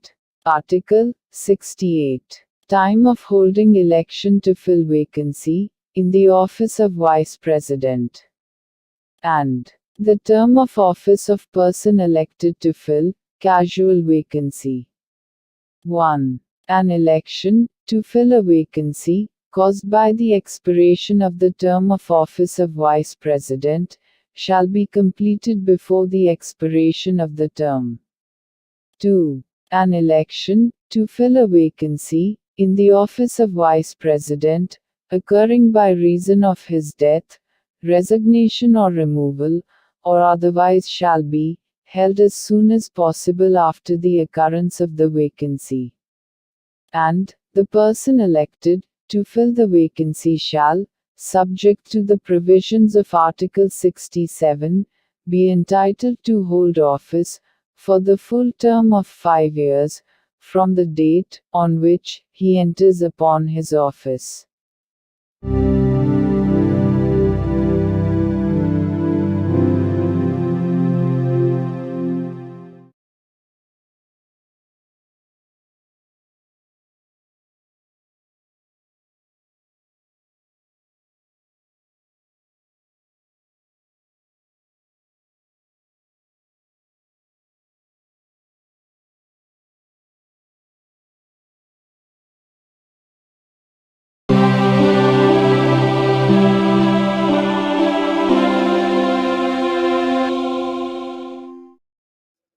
భారత సంవిధానము భాగము 5 సంఘము అధ్యాయము 1 కార్యపాలక వర్గము రాష్ట్రపతి మరియు ఉపరాష్ట్రపతి ఆర్టికల్ 69 ఉపరాష్ట్రపతిచే ప్రమాణము లేక ప్రతిజ్ఞ ప్రతి ఉపరాష్ట్రపతి తన పదవిలో ప్రవేశించుటకు పూర్వము రాష్ట్రపతి సమక్షమున గాని తద్విషయమున ఆయనచే నియమింపబడిన వ్యక్తి సమక్షమున గాని ఈ క్రింది ప్రరూపములో ప్రమాణము లేక ప్రతిజ్ఞ చేసి దానిపై చేవ్రాలు చేయవలెను. ఏబి అను నేను శాసనము ద్వారా స్థాపితమైన భారత సంవిధానము పట్ల యథార్థమైన శ్రద్ధానిష్టలను కలిగియుందుననియు మరియు నేను వహింపనున్న కర్తవ్యములను శ్రద్ధాపూర్వకముగా నిర్వహింతుననియు దైవ సాక్షిగా ప్రమాణం చేయుచున్నాను. సత్యనిష్టతో ప్రతిజ్ఞ చేయుచున్నాను. The Constitution of India, Part 5, The Union. Chapter 1. The Executive. The President and Vice President. Article 69. Oath, or affirmation, by the Vice President. Every Vice President shall, before entering upon his office, make and subscribe before the President, or some person appointed in that behalf, by him, an oath or affirmation, in the following form, that is to say, I, A.B., do swear in the name of God, that I will bear true faith and solemnly affirm allegiance to the Constitution of India, as by law established, and that I will faithfully discharge the duty upon which I am about to enter.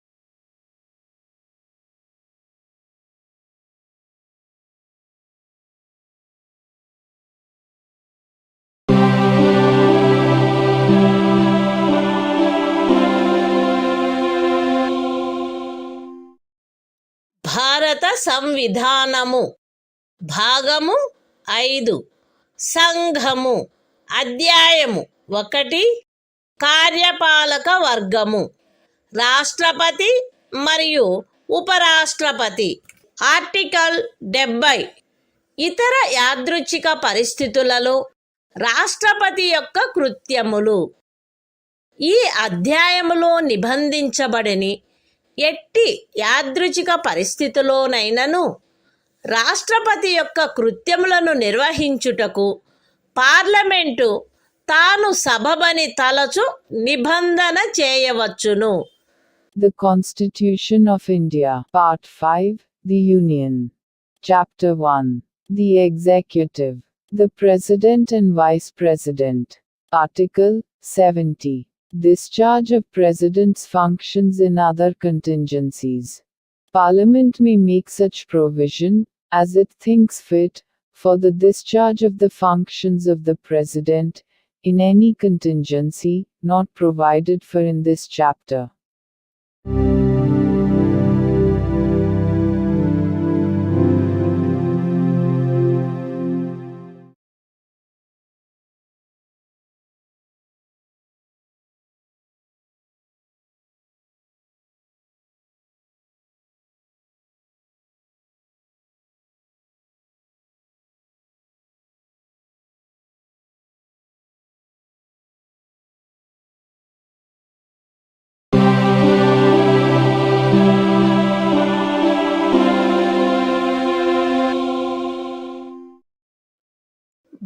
భారత సంవిధానము భాగము 5 సంఘము అధ్యాయము 1 కార్యపాలక వర్గము రాష్ట్రపతి మరియు ఉపరాష్ట్రపతి article 71 రాష్ట్రపతి లేక ఉపరాష్ట్రపతి యొక్క ఎన్నికకు చెందిన లేక సంబంధించిన విషయములు.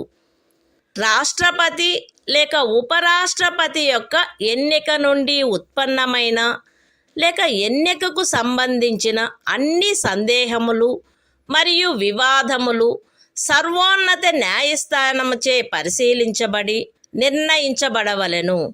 అట్టి నిర్ణయము అంతిమమైనదై ఉండును. రాష్ట్రపతిగా లేక ఉపరాష్ట్రపతిగా ఒక వ్యక్తి యొక్క ఎన్నిక చెల్లదని సర్వోన్నత న్యాయస్థానము ప్రఖ్యానించినచో సర్వోన్నత న్యాయస్థానము ఆ నిర్ణయము చేసిన తేదీన గాని అంతకు పూర్వము గాని సందర్భానుసారముగా రాష్ట్రపతి పదవికి లేక ఉపరాష్ట్రపతి పదవికి చెందిన అధికారములను వినియోగించుటలోను కర్తవ్యములు నిర్వహించుటలోను ఆయనచే చేయబడిన కార్యములు ఆ ప్రఖ్యానము కారణముగా అమాన్యమునర్చబడరాదు. ఈ సంవిధానము యొక్క నిబంధనలకు అత్యధీనమై రాష్ట్రపతి లేక ఉపరాష్ట్రపతి యొక్క ఎన్నికకు చెందిన లేక సంబంధించిన విషయమును పార్లమెంటు శాసనము ద్వారా క్రమబద్ధము చేయవచ్చును. రాష్ట్రపతిగా లేక ఉపరాష్ట్రపతిగా ఒక వ్యక్తి యొక్క ఎన్నిక అతనిని ఎన్నుకొనడి నిర్వాచక గణము యొక్క సభ్యులలో ఏ కారణము వలనైనను ఏదేని ఖాళీ ఉన్నదను కారణమును బట్టి ప్రష్టవ్యము కారాదు. The Constitution of India, Part 5, The Union. Chapter 1. The Executive. The President and Vice President. Article 71. Matters relating to, or connected with, the election of a President or Vice President. 1. All doubts and disputes arising out of, or in connection with the election of a President, or Vice President shall be inquired into, and decided, by the Supreme Court, whose decision shall be final.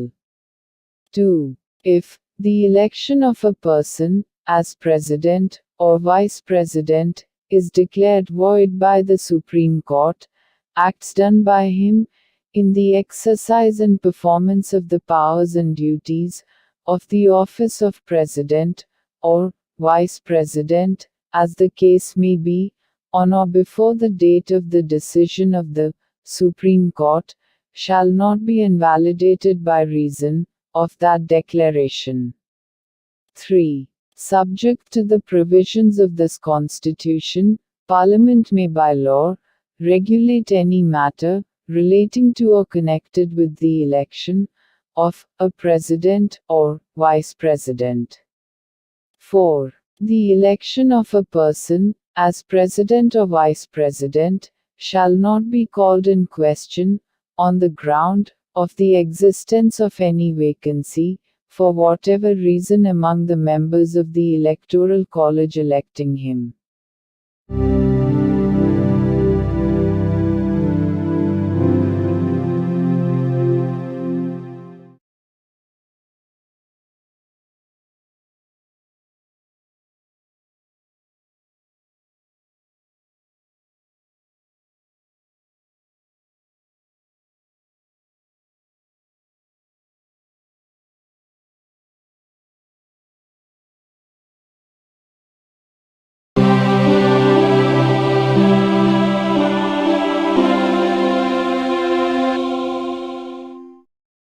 భారత సంవిధానము భాగము 5 సంఘము అధ్యాయము 1 కార్యపాలక వర్గము రాష్ట్రపతి మరియు ఉపరాష్ట్రపతి article 72 కొన్ని సందర్భములలో క్షమాపణలు మొదలైన వాటిని మంజూరు చేయుటకు మరియు దండనోత్తర్వును సస్పెండ్ చేయుటకు పరిహరించుటకు లేక లఘూకరించుటకు రాష్ట్రపతి యొక్క అధికారము.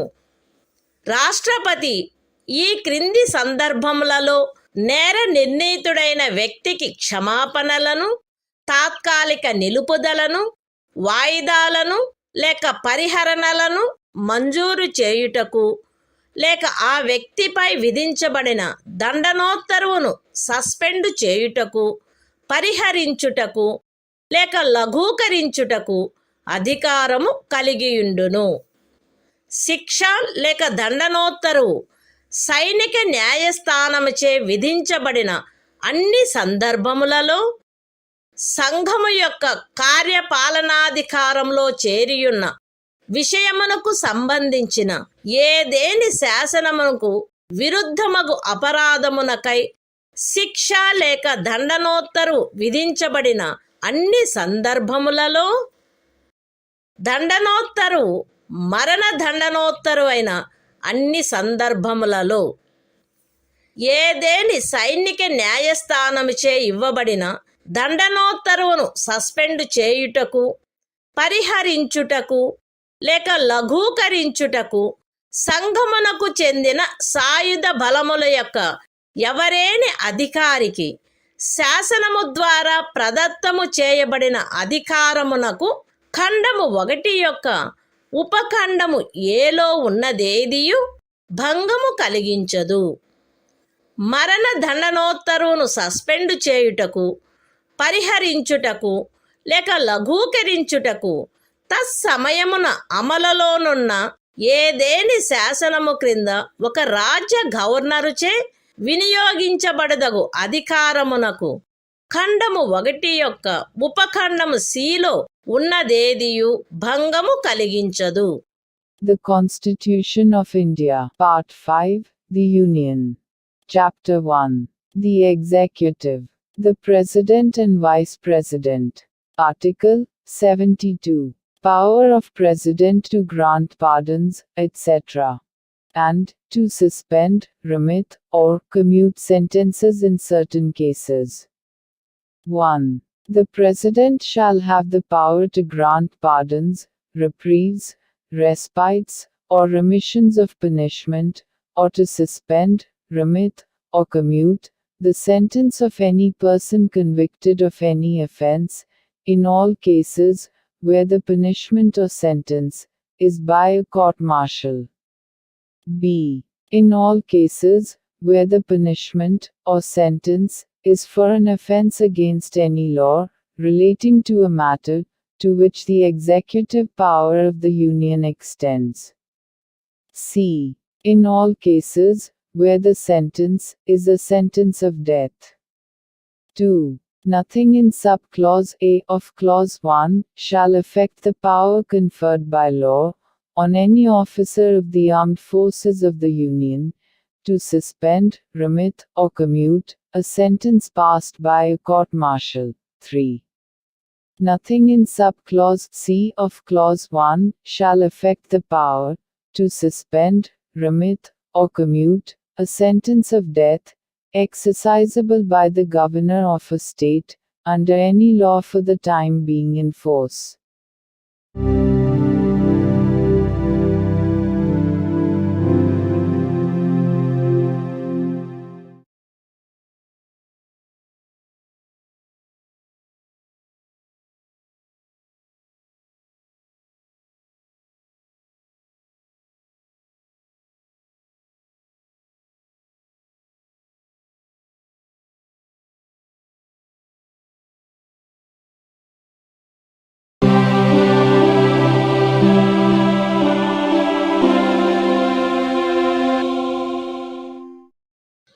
భారత సంవిధానము భాగము 5 సంఘము అధ్యాయము 1 కార్యపాలక వర్గము రాష్ట్రపతి మరియు ఉపరాష్ట్రపతి. ఆర్టికల్ 73 సంఘము యొక్క కార్యపాలకాధికార విస్తరణ.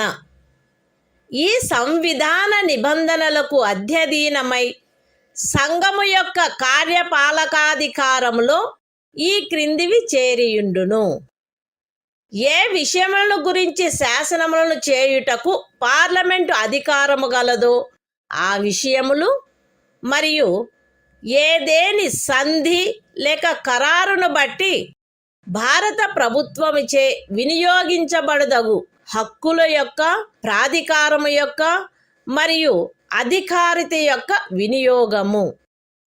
అయితే ఈ సంవిధానములో గాని పార్లమెంటుచే చేయబడిన ఏదేని శాసనములో గాని అభివ్యక్తము కాని నిబంధించబడినట్లు తప్ప ఏదేని రాజ్యములో ఏ విషయమును గురించి శాసనములను చేయుటకు ఆ రాజ్య శాసన మండలికి కూడా అధికారము కలదో ఆ విషయములు ఉపఖండము ఏలో నిర్దేశించబడిన కార్యపాలకాధికారములో చేరియుండవు. ఏ విషయముల గురించి ఒక రాజ్యము కొరకు శాసనములు చేయుటకు పార్లమెంటుకు అధికారము కలదో ఆ విషయములలో ఆ రాజ్యము మరియు ఆ రాజ్యపు ఎవరేని అధికారి లేక ప్రాధికారి ఈ సంవిధానము యొక్క ప్రారంభమునకు అవ్యవహిత పూర్వము చలాయించగలిగి ఉండినట్టి కార్యపాలకాధికారమును లేక కృత్యములను ఈ అనుచ్ఛేదములో ఏమి ఉన్నప్పటికీ పార్లమెంటుచే అన్యథా నిబంధించబడినంత వరకు ఆ రాజ్యము మరియు ఆ రాజ్యపు ఎవరేని అధికారి లేక ప్రాధికారి చలాయించుచుండుట కొనసాగించవచ్చును. The Constitution of India, Part 5, The Union. Chapter 1. The Executive. The President and Vice President. Article 73. Extent of executive power of the Union. 1. Subject to the provisions of this Constitution, the executive power of the Union shall extend to the matters with respect to which Parliament has power to make laws, and b. to the exercise of such rights, authority, and jurisdiction as are exercisable by the Government of India, by virtue of any treaty or agreement, provided that the executive power referred to in subclause A shall not, save as expressly provided in this Constitution, or in any law made by Parliament, extend, in any state to matters with respect to which the legislature of the state has also power to make laws. 2. Until otherwise provided by Parliament, a state in any officer or authority of a state may, notwithstanding anything in this article, continue to exercise in matters with respect to which Parliament has power to make laws for that state. Such executive power or functions, as the state or officer, or authority thereof, could exercise immediately before the commencement of this Constitution.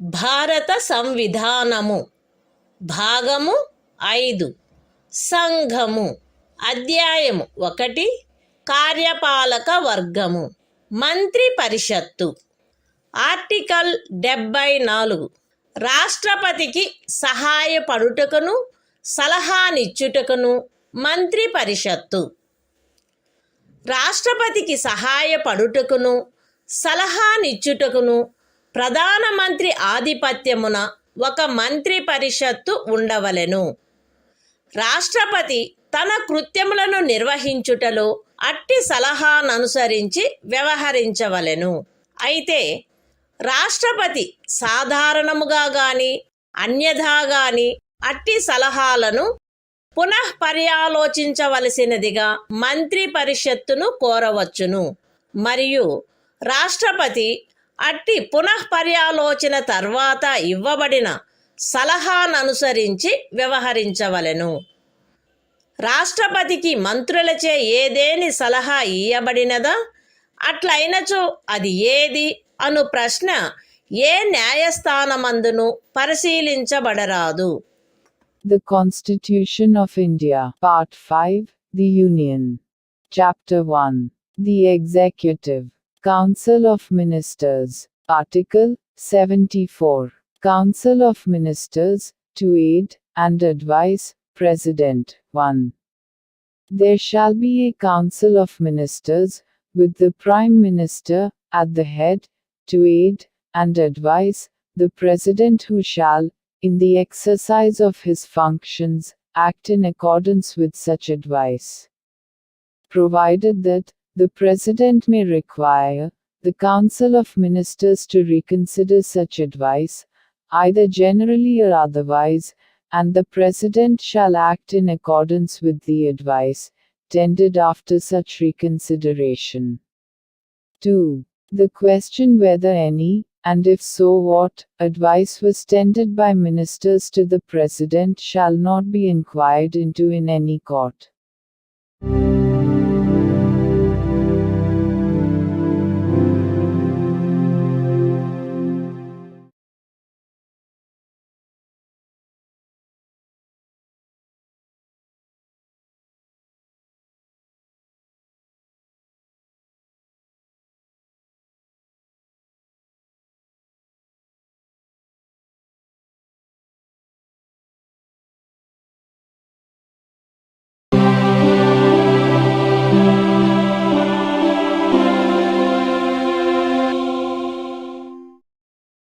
భారత సంవిధానము భాగము 5 సంఘము. అధ్యాయము 1 కార్యపాలక వర్గము. మంత్రి పరిషత్తు. Article 75. మంత్రులను గూర్చిన ఇతర నిబంధనలు. ప్రధానమంత్రి రాష్ట్రపతిచే నియమించబడవలెను. ఇతర మంత్రులు ప్రధానమంత్రి సలహాపై రాష్ట్రపతిచే నియమించబడవలెను. మంత్రి పరిషత్తులో ప్రధానమంత్రితో సహా మొత్తము మంత్రుల సంఖ్య లోక్సభలోని మొత్తము సభ్యుల సంఖ్యలో 15% మించరాదు. 10వ అనుసూచి యొక్క 2వ పేరా క్రింద పార్లమెంటు ఉభయ సదనములలోని ఏదేని రాజకీయ పార్టీకి చెందియుండి ఆ సదనము యొక్క సభ్యునిగా ఉండుటకు నిరర్హుడైన ఒక సభ్యుడు అతని అనర్హత ప్రారంభపు తేదీ నుండి అట్టి సభ్యునిగా అతని పదవీ కాలావధి ముగియునంత వరకు లేదా అతను అట్టి కాలావధి ముగియకముందే పార్లమెంటు ఉభయ సదనములలో ఏ సదనము యొక్క ఏదేని ఎన్నికకు పోటీ చేసి ఎన్నికైనట్లుగా ప్రఖ్యానింపబడు తేదీ వరకు, వీటిలో ఏది ముందుగా వచ్చునో అంతవరకు ఖండము 1 క్రింద మంత్రిగా నియోజితుడగుటకు కూడా నిరర్హుడగును. మంత్రులు రాష్ట్రపతి అభీష్టముండునంత వరకు పదవి యందుందురు. మంత్రి పరిషత్తు లోక్సభకు సమిష్టిగా ఉత్తరదాయి అయి ఉండును.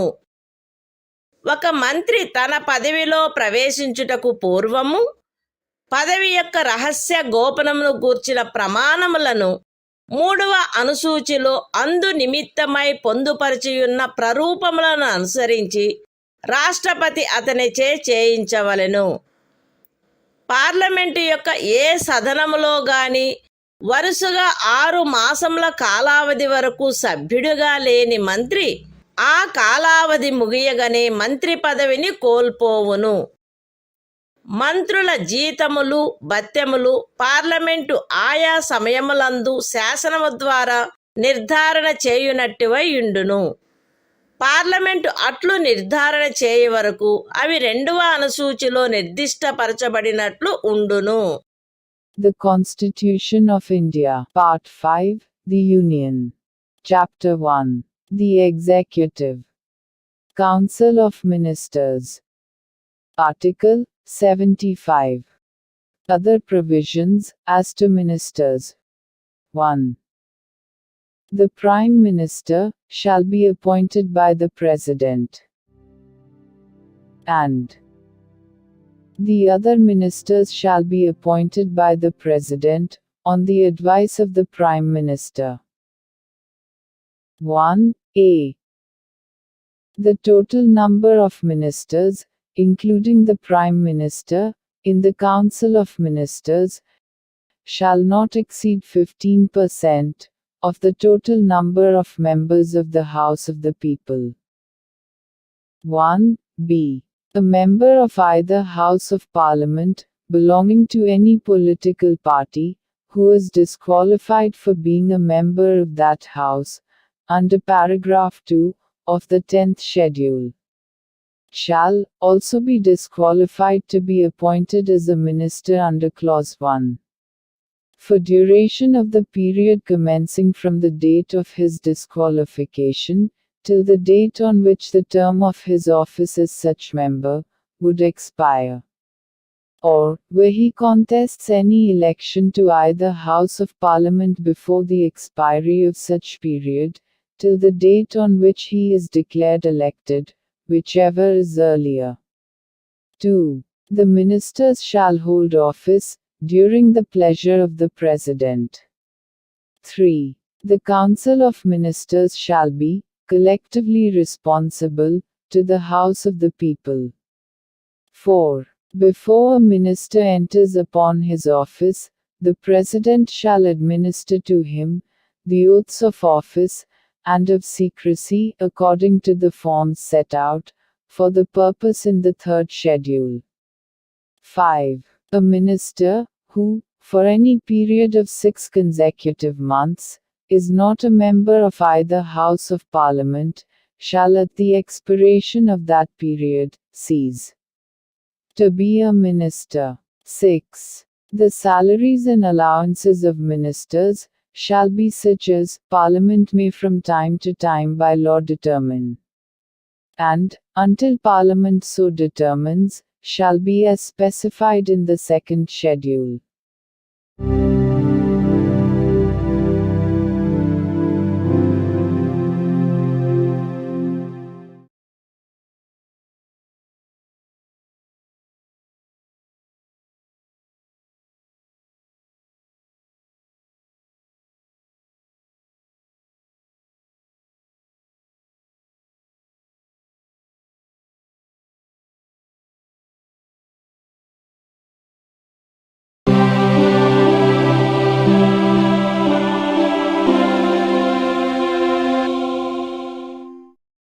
భారత సంవిధానము భాగము 5 సంఘము అధ్యాయము 1 కార్యపాలక వర్గము భారతదేశ అటార్నీ జనరలు ఆర్టికల్ 76 సర్వోన్నత న్యాయస్థానము యొక్క న్యాయాధీశుడిగా నియమించబడుటకు అర్హుడైన వ్యక్తిని రాష్ట్రపతి భారతదేశపు అటార్నీ జనరలుగా నియమించవలెను.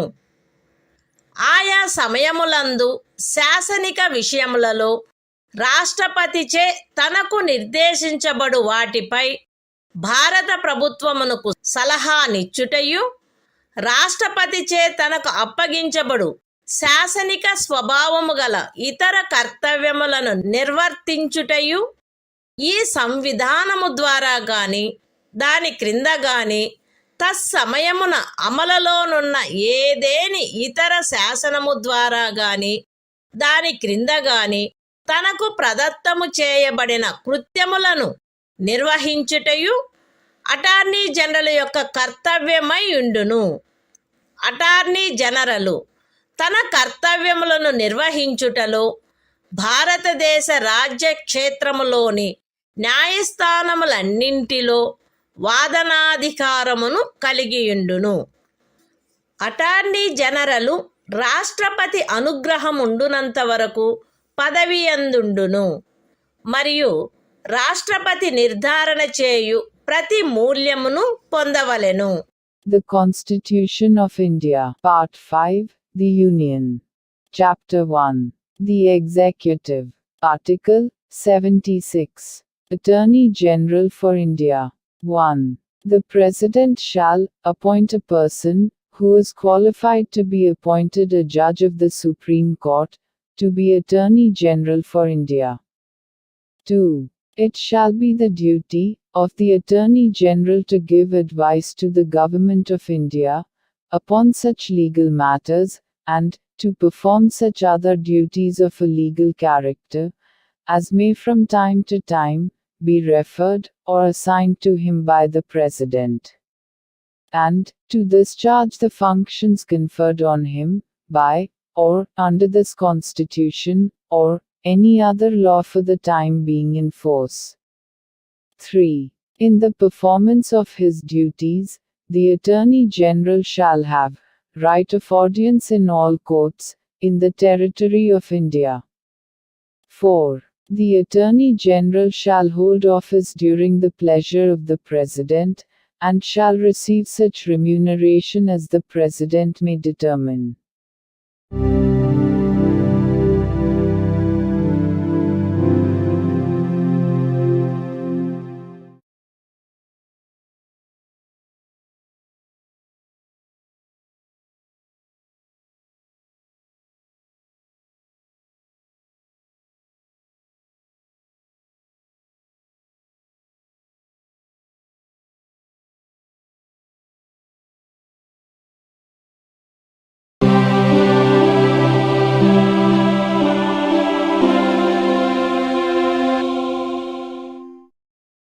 భారత సంవిధానము భాగము 5 సంఘము అధ్యాయం 1 కార్యపాలక వర్గము ప్రభుత్వము యొక్క కార్యకలాప నిర్వహణ ఆర్టికల్ 77 భారత ప్రభుత్వమునకు చెందిన కార్యపాలక చర్యాంతయు రాష్ట్రపతి పేర తీసుకొనబడినట్లు అభివ్యక్తపరచబడవలెను. రాష్ట్రపతి పేర చేయబడిన మరియు వ్రాసి ఇయ్యబడిన ఉత్తర్వులు మరియు ఇతర పత్రములు రాష్ట్రపతి చేయు నియమావళిలో నిర్దిష్టపరచబడు రీతిగా అది ప్రమాణితము చేయబడవలెను. అట్లు అది ప్రమాణితము చేయబడిన ఉత్తర్వు యొక్క లేక పత్రము యొక్క మాన్యత అది రాష్ట్రపతిచే చేయబడినట్టి లేక వ్రాసి ఇయ్యబడినట్టి ఉత్తర్వు లేక పత్రము కాదనడి కారణమును బట్టి ప్రశ్నించబడరాదు. రాష్ట్రపతి భారత ప్రభుత్వమునకు చెందిన కార్యకలాపములను మిక్కిలి సుకరముగా జరుపుటకును ఆ కార్యకలాపములను మంత్రులకు కేటాయించుటకును నియమావళిని చేయవలెను. The Constitution of India. Part 5. The Union. Chapter 1. The Executive. Conduct of Government Business. Article 77. Conduct of Business of the Government of India. 1. All executive action of the Government of India shall be expressed to be taken in the name of the President. 2. Orders and other instruments made and executed in the name of the President shall be authenticated in such manner as may be specified in rules to be made by the President. And the validity of an order or instrument which is so authenticated shall not be called in question on the ground that it is not an order or instrument made or executed by the President. 3. The President shall make rules for the more convenient transaction of the business of the Government of India, and for the allocation among ministers of the said business.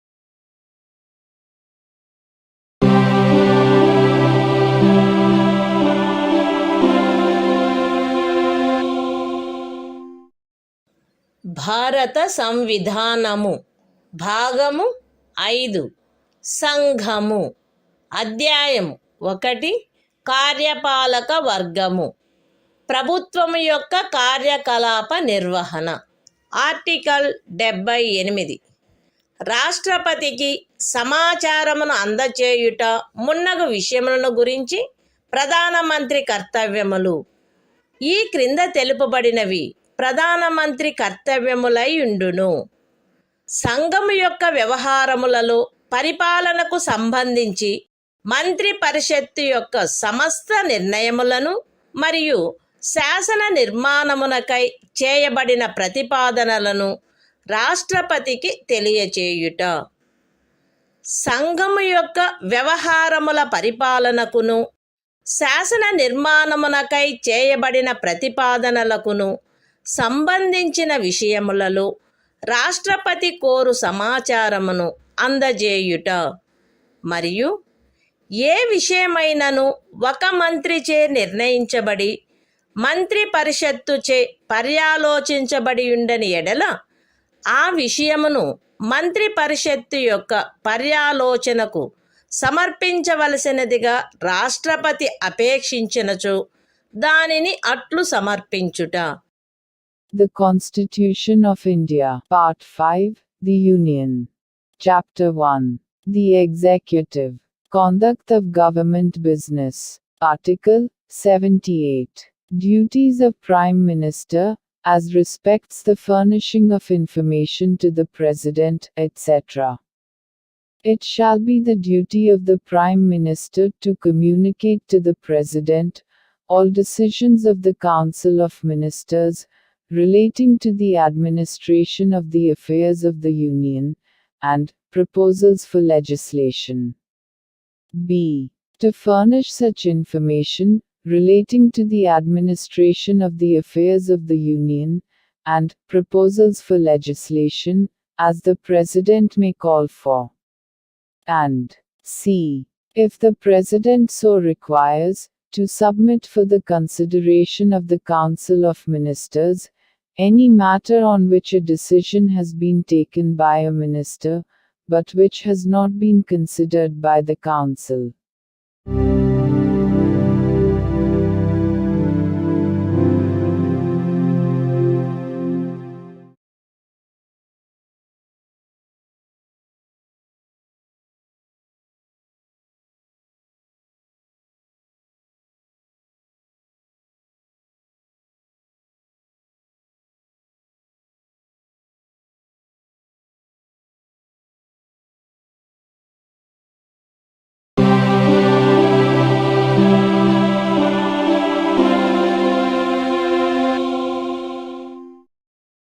భారత సంవిధానము భాగము 5 సంఘము అధ్యాయం 2 parliament సాధారణ విషయములు article 79 parliament యొక్క సంఘటన సంఘమునకు రాష్ట్రపతితోనూ క్రమముగా రాజ్యసభ మరియు లోక్సభ అని అనబడు 2 సదనములతో కూడిన ఒక పార్లమెంటు ఉండవలెను. The Constitution of India, Part 5, The Union. Chapter 2. Parliament. General. Article 79. Constitution of Parliament. There shall be a Parliament for the Union, which shall consist of the President, and 2 houses, to be known respectively as the Council of States, and the House of the People.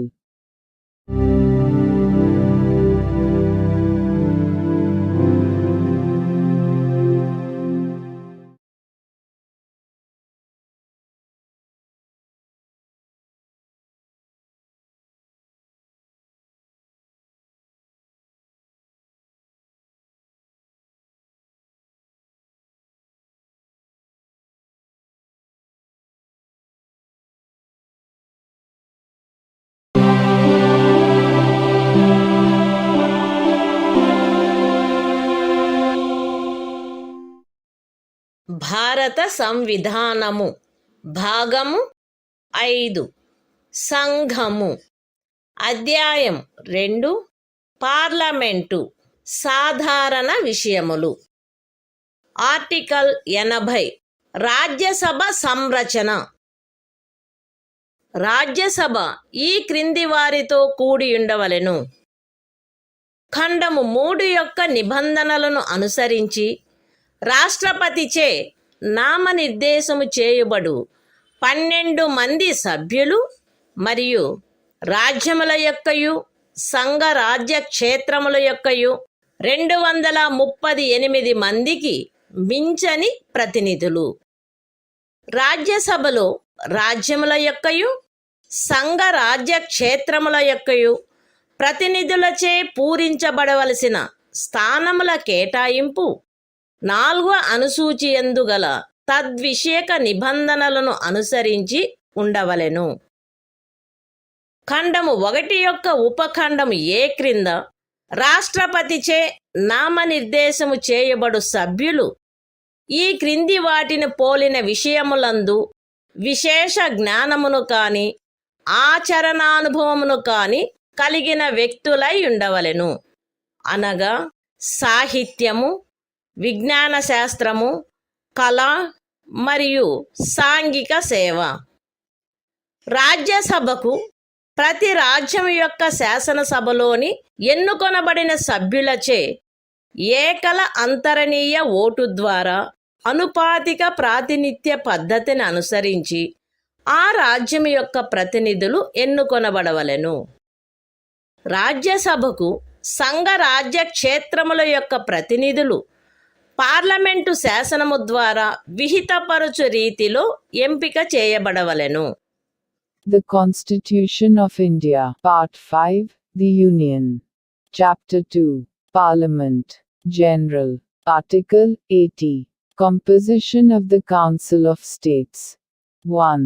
The Council of States shall consist of 12 members to be nominated by the President, in accordance with the provisions of Clause 3. And b.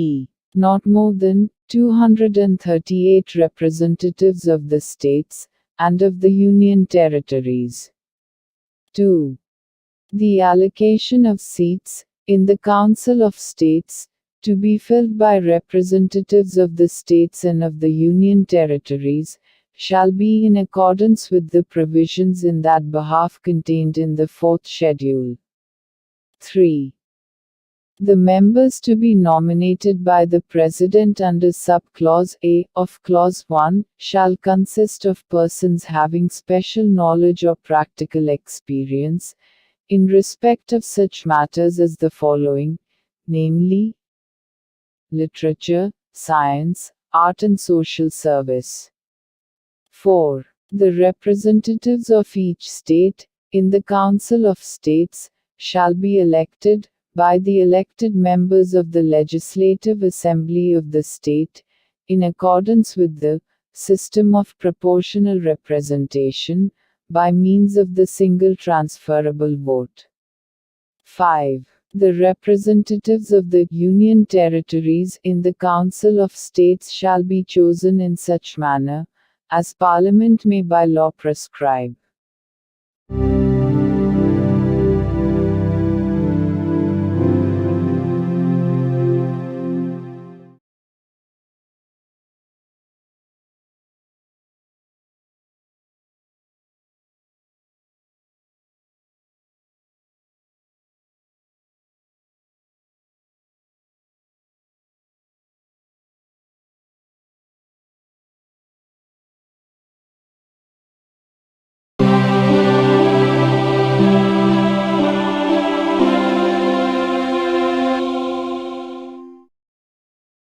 భారత సంవిధానము. భాగము 5 సంఘము. అధ్యాయం 2 parliament సాధారణ విషయములు. Article 81 Lok Sabha సంరచన. 1. 331వ అనుచ్ఛేదము యొక్క నిబంధనలకు అధ్యయనమై లోక్సభ ఈ క్రింది వారితో కూడి ఉండవలెను. ఏ. రాజ్యములలోని ప్రాదేశిక నియోజకవర్గముల ప్రత్యక్ష ఎన్నిక ద్వారా ఎంపిక చేయబడిన 530 మందికి మించని సభ్యులు. బి. పార్లమెంటు శాసనము ద్వారా నిబంధించిన రీతిగా ఎంపిక చేయబడి సంఘ రాజ్య క్షేత్రములకు ప్రాతినిధ్యం వహించు 20 మందికి మించని సభ్యులు. 2. ఖండము 1లోని ఉపఖండము ఏ నిమిత్తము ఏ. ఒక రాజ్యపు స్థానముల సంఖ్యకును దాని జనసంఖ్యకును గల నిష్పత్తి ఆచరణీయమైనంత మేరకు అన్ని రాజ్యములకు ఒకే రీతిగా ఉండునట్లు లోక్సభలోని స్థానములు ప్రతి ఒక్క రాజ్యమునకు కేటాయించబడవలెను. మరియు బి. ప్రతి ప్రాదేశిక నియోజకవర్గపు జనసంఖ్యకును ఆ నియోజకవర్గమునకు కేటాయించబడిన స్థానముల సంఖ్యకును గల నిష్పత్తి ఆచరణీయమైనంత మేరకు రాజ్యము అంతటును ఒకే రీతిగా ఉండునట్లు ప్రతి రాజ్యము ప్రాదేశిక నియోజకవర్గములుగా విభజించబడవలెను. అయితే ఏదేని రాజ్యమునందలి జనసంఖ్య 60 లక్షలకు మించనంత వరకు ఆ రాజ్యమునకు లోక్సభ స్థానములను కేటాయించు నిమిత్తము ఈ ఖండము యొక్క ఉపఖండము ఏలోని నిబంధనలు వర్తించవు. 3. ఈ అనుచ్ఛేదములో జనసంఖ్య అను పదమునకు కట్ట కడపటిదియు అందుకు సంబంధించిన అంకెలు ప్రచురణ చేయబడినట్టిదియు అగు జనగణనలో అభినిశ్చితమైన జనసంఖ్య అని అర్థము. అయితే ఈ ఖండములో కట్ట కడపటిదియు అందుకు సంబంధించిన అంకెలు ప్రచురణ చేయబడినట్టిదియు అగు జనగణనకు గల నిర్దేశమును 2026వ సంవత్సరము పిమ్మట చేయబడు మొదటి జనగణనకు సంబంధించిన అంకెలు ప్రచురింపబడు వరకు 1. ఖండము 2 యొక్క ఉపఖండము ఏ మరియు ఆ ఖండమునకు గల వినాయింపు నిమిత్తము 1971వ సంవత్సరపు జనగణనకు నిర్దేశమైనట్లు మరియు 2.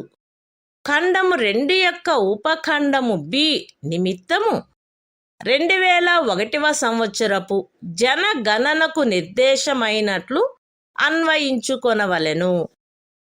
The Constitution of India, Part 5, The Union.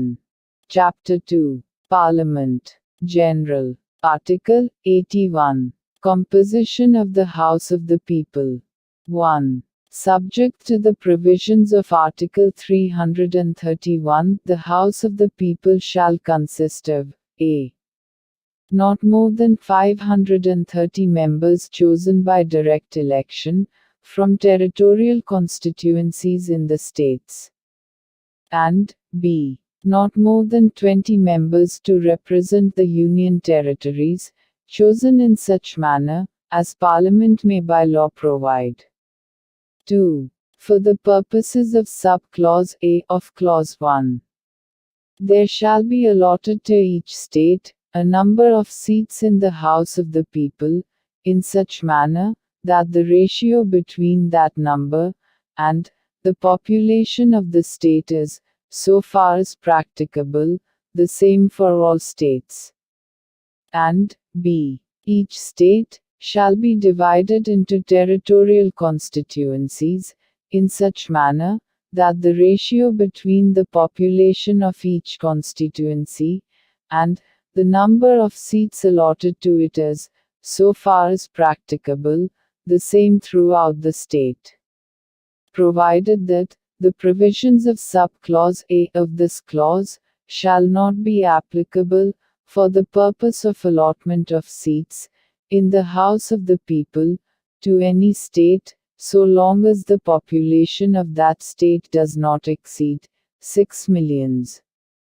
3. In this article, The expression population means the population is ascertained at the last preceding census, of which the relevant figures have been published.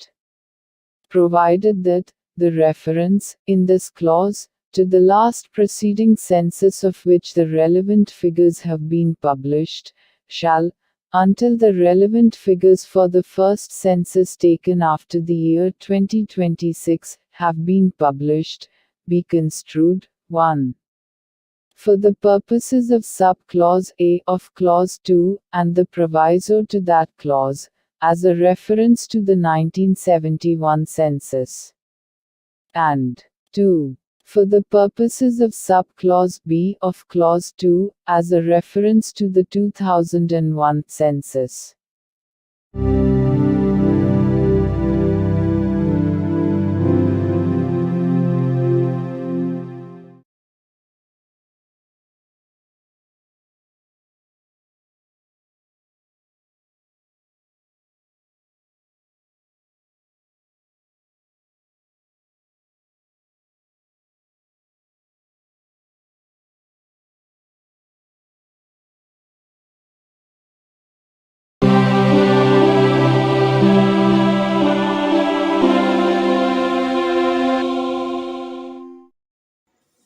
భారత సంవిధానము భాగము 5 సంఘము అధ్యాయం 2 parliament సాధారణ విషయములు article 82 ప్రతి జనగణన పిమ్మట తిరిగి సర్దుబాటు ప్రతి ఒక్క జనగణన పూర్తి అయిన పిమ్మట రాజ్యములకు లోక్సభ స్థానముల కేటాయింపు మరియు ప్రాదేశిక నియోజకవర్గములుగా ప్రతి రాజ్యము యొక్క విభజన పార్లమెంటు శాసనము ద్వారా నిర్ధారణ చేయునట్టి ప్రాధికారిచే మరియు అట్టి రీతిలో తిరిగి సర్దుబాటు చేయబడవలెను.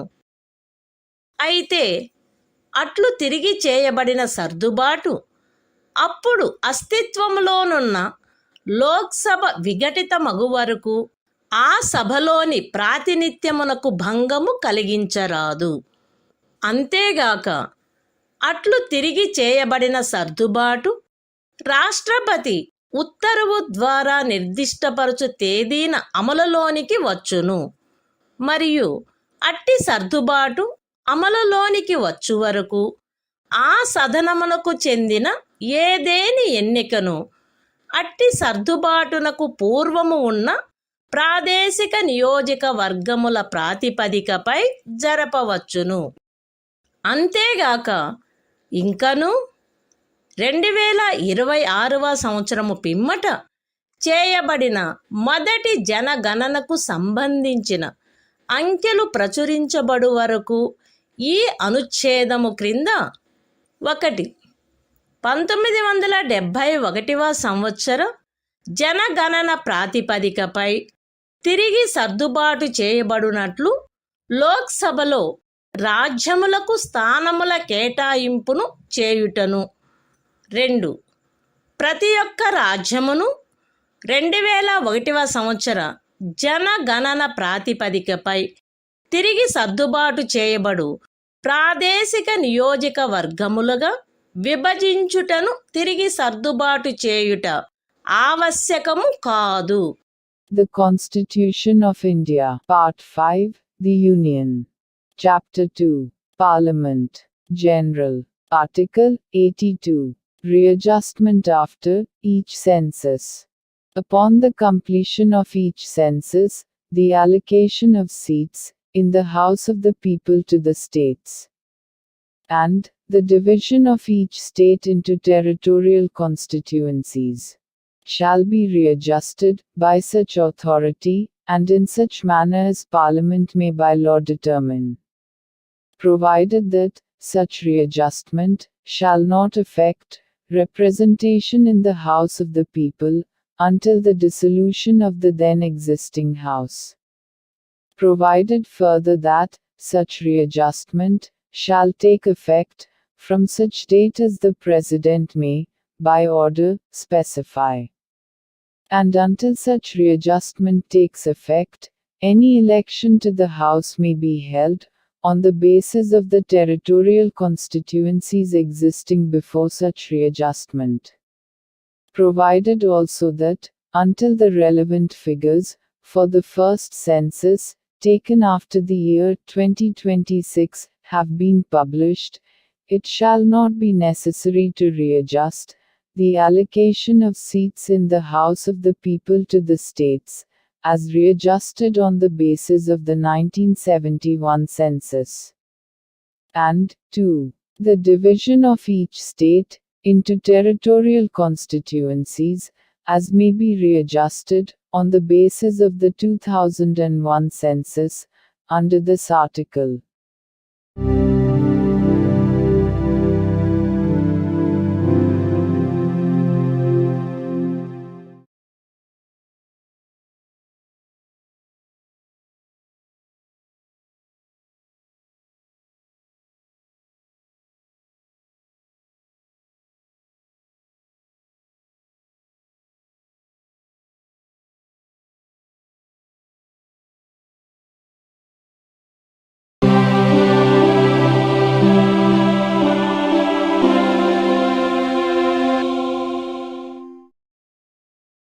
భారత సంవిధానము భాగము 5 సంఘము అధ్యాయం 2 పార్లమెంటు సాధారణ విషయములు ఆర్టికల్ 83 పార్లమెంటు యొక్క సదనముల కాలావధి 1 రాజ్యసభ విఘటనకు లోను కాదు, కానీ పార్లమెంటు శాసనము ద్వారా తద్విషయమున చేయు నిబంధనలను అనుసరించి రాజ్యసభ సభ్యులలో వీలైనంత దగ్గర సంఖ్యలో గల 3వ వంతు మంది ప్రతి 2వ సంవత్సరము ముగిసిన మీదట వీలైనంత త్వరితముగా పదవి నుండి విరమించవలెను. 2. లోక్సభ దాని మొదటి సమావేశమునకై నియతమైన తేదీ నుండి 5 సంవత్సరముల పాటు ఆ లోపున విఘటన చేయబడిననే తప్ప కొనసాగవలెను, అంతకు మించి కొనసాగరాదు. సదరు 5 సంవత్సరముల కాలావధి యొక్క ముగింపు ఆ సదనము యొక్క విఘటనగా ప్రవర్తితము కావలెను. అయితే ఆ తైక్యతను గూర్చిన అధిప్రఖ్యానము అమలులోనున్నప్పుడు ఒక్కొక్కసారి ఒక్కొక్క సంవత్సరమునకు మించకుండునట్లును, ఏ సందర్భములోనైనను సదరు అధిప్రఖ్యానము యొక్క అమలు ఆగిపోయిన తరువాత 6 మాసములకు మించకుండునట్లును సదరు కాలావధిని పార్లమెంటు శాసనము ద్వారా పొడిగించవచ్చును. The Constitution of India, Part 5, The Union. Chapter 2, Parliament, General. Article 83. Duration of Houses of Parliament. 1.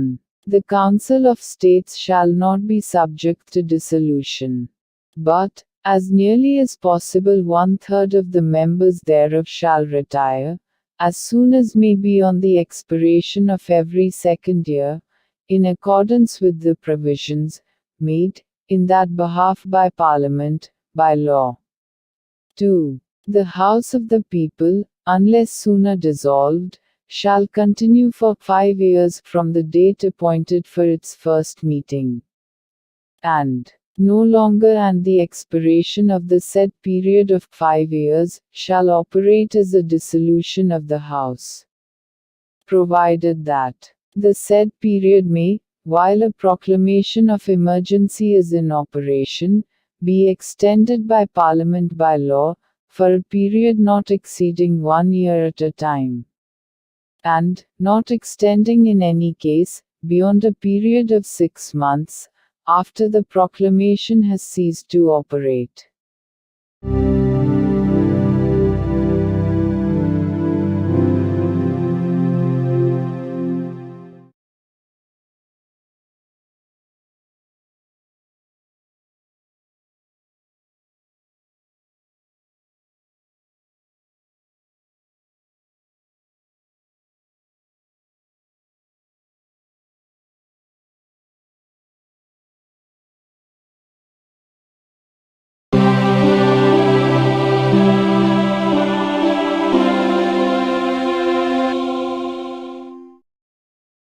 భారత సంవిధానము భాగము 5 సంఘము అధ్యాయం 2 పార్లమెంటు సాధారణ విషయములు ఆర్టికల్ 84 పార్లమెంటు సభ్యత్వమునకు అర్హత ఏ వ్యక్తి అయినను తాను భారతదేశ పౌరుడై ఉండి ఎన్నికల కమిషనుచే తద్విషయమై ప్రాధీకృతుడైన వ్యక్తి సమక్షమున 3వ అనుసూచిలో అందు నిమిత్తము పొందుపరచబడిన ప్రరూపమును అనుసరించి ప్రమాణము లేక ప్రతిజ్ఞ చేసి దానిపై చేవ్రాలు చేసిననే తప్ప రాజ్యసభలోని స్థానము విషయంలో 30 సంవత్సరముల వయస్సుకు తక్కువ కాకుండాను లోక్సభలోని స్థానము విషయంలో 25 సంవత్సరముల వయస్సుకు తక్కువ కాకుండాను ఉన్ననే తప్ప మరియు పార్లమెంటుచే చేయబడిన ఏదేని శాసనము ద్వారా గాని దాని క్రింద గాని తద్విషయమున విహితము చేయబడు ఇతర అర్హతలను కలిగి ఉన్ననే తప్ప పార్లమెంటులోని స్థానమును పూరించుటకై ఎంపిక చేయబడుటకు అర్హుడు కాడు. The Constitution of India, Part 5, The Union. Chapter 2, Parliament, General. Article 84. Qualification for membership of Parliament. A person shall not be qualified to be chosen to fill a seat in Parliament, unless he is a citizen of India, and makes and subscribes, before some person, authorized in that behalf by the Election Commission, an oath or affirmation according to the form set out for the purpose, in the 3rd schedule. B. Is, in the case of a seat in the Council of States, not less than 30 years of age, and, in the case of a seat in the House of the People, not less than 25 years of age. And, C. Possesses such other qualifications, as may be prescribed, in that behalf, by or under, any law made by Parliament.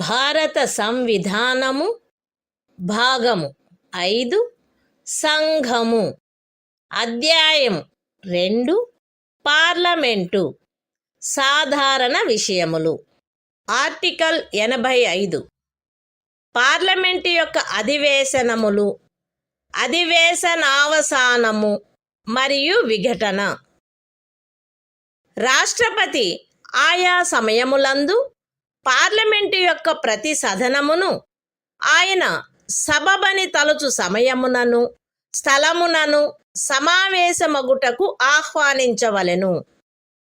కానీ దాని ఒక అధివేశనములోని కడపటి ఉపవేశనమునకును దాని మరుసటి అధివేశనములోని మొదటి ఉపవేశనమునకును నియతమైన తేదీకి మధ్య 6 మాసముల అంతరము ఉండరాదు. రాష్ట్రపతి ఆయా సమయములందు ఆ సదనముల యొక్క లేక ఆ సదనములలో దేని యొక్క అయినను అధివేశనావసానము చేయవచ్చును. లోక్సభను విఘటన చేయవచ్చును. The Constitution of India, Part 5, The Union. Chapter 2, Parliament, General. Article 85. Sessions of Parliament, Prorogation, and Dissolution. 1. The President shall from time to time summon each House of Parliament to meet at such time and place as he thinks fit. but 6 months shall not intervene between its last sitting in one session and the date appointed for its first sitting in the next session. 2. The President may from time to time prorogue the Houses or either House. B. Dissolve the House of the People.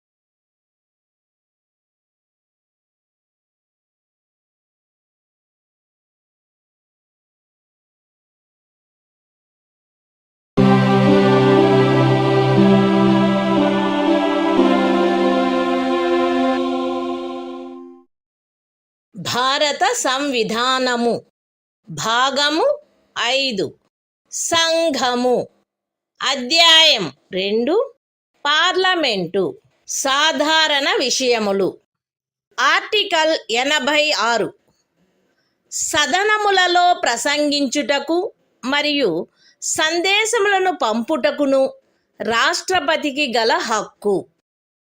రాష్ట్రపతి parliament యొక్క ఏ సదనములోనైనను కలిసి సమావేశమైన ఉభయ సదనములలోనైనను ప్రసంగించవచ్చును మరియు అందు నిమిత్తము సభ్యుల హాజరును కోరవచ్చును.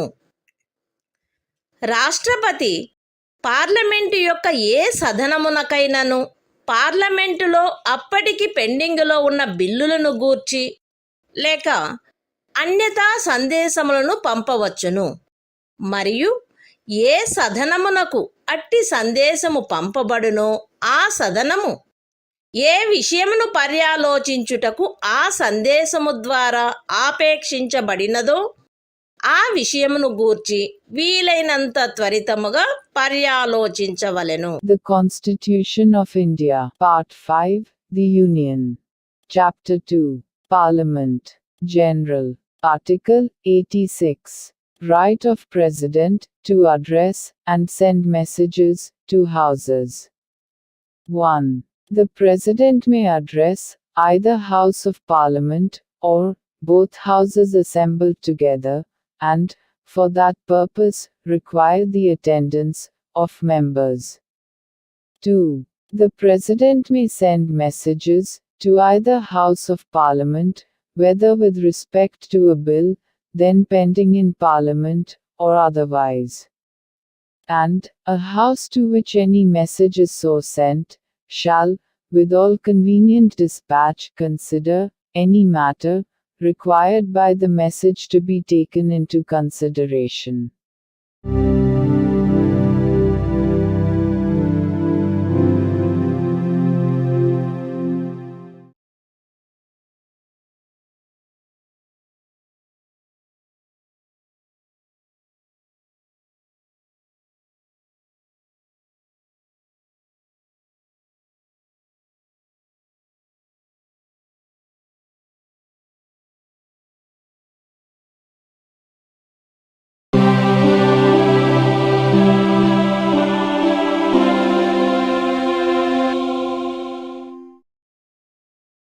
భారత సంవిధానము భాగము 5 సంఘము అధ్యాయము 2 పార్లమెంటు సాధారణ విషయములు ఆర్టికల్ 87 రాష్ట్రపతి విశేష ప్రసంగము.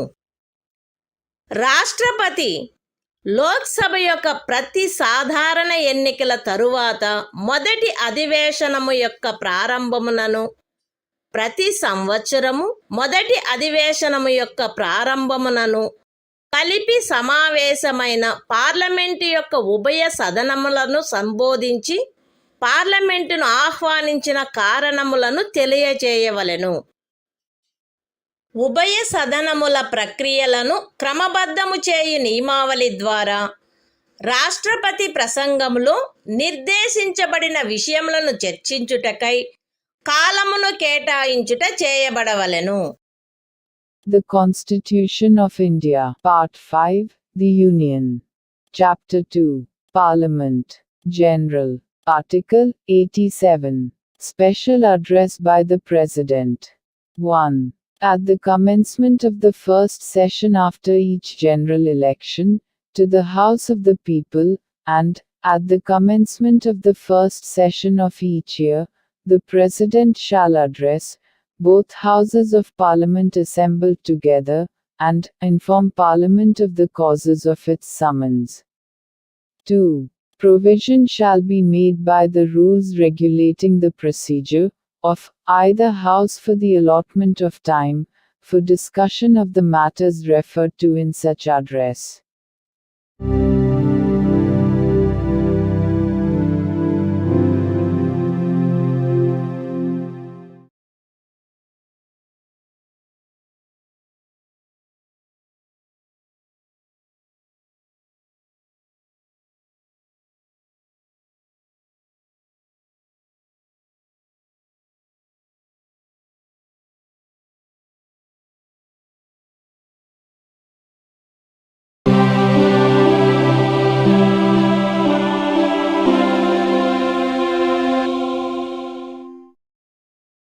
భారత సంవిధానము భాగము 5 సంఘము అధ్యాయము 2 పార్లమెంటు సాధారణ విషయములు ఆర్టికల్ 88 సదనములను గురించి మంత్రులకు అటార్నీ జనరలకు గల హక్కులు ప్రతి మంత్రి మరియు భారతదేశ అటార్నీ జనరలును ఉభయ సదనములలో దేనియందైనను ఆ సదనముల సంయుక్త ఉపవేశనములోనైనను ఆయన సభ్యుడిగా పేర్కొనబడిన పార్లమెంటు యొక్క ఏ కమిటీలోనైనను మాట్లాడుటకును అన్యథా వాటి కార్యకలాపములలో పాల్గొనుటకును హక్కు కలిగియుండును. కానీ ఈ అనుచ్ఛేదమును పురస్కరించుకొని ఆయన అందు ఓటు చేయుటకు హక్కు కలిగియుండడు. The Constitution of India, Part 5, The Union. Chapter 2, Parliament. General. Article 88. Rights of Ministers and Attorney General. As respects Houses, every Minister and the Attorney General of India shall have the right to speak in, and otherwise to take part in the proceedings of either House, any joint sitting of the Houses, and any committee of Parliament, of which he may be named a member, but shall not by virtue of this article be entitled to vote.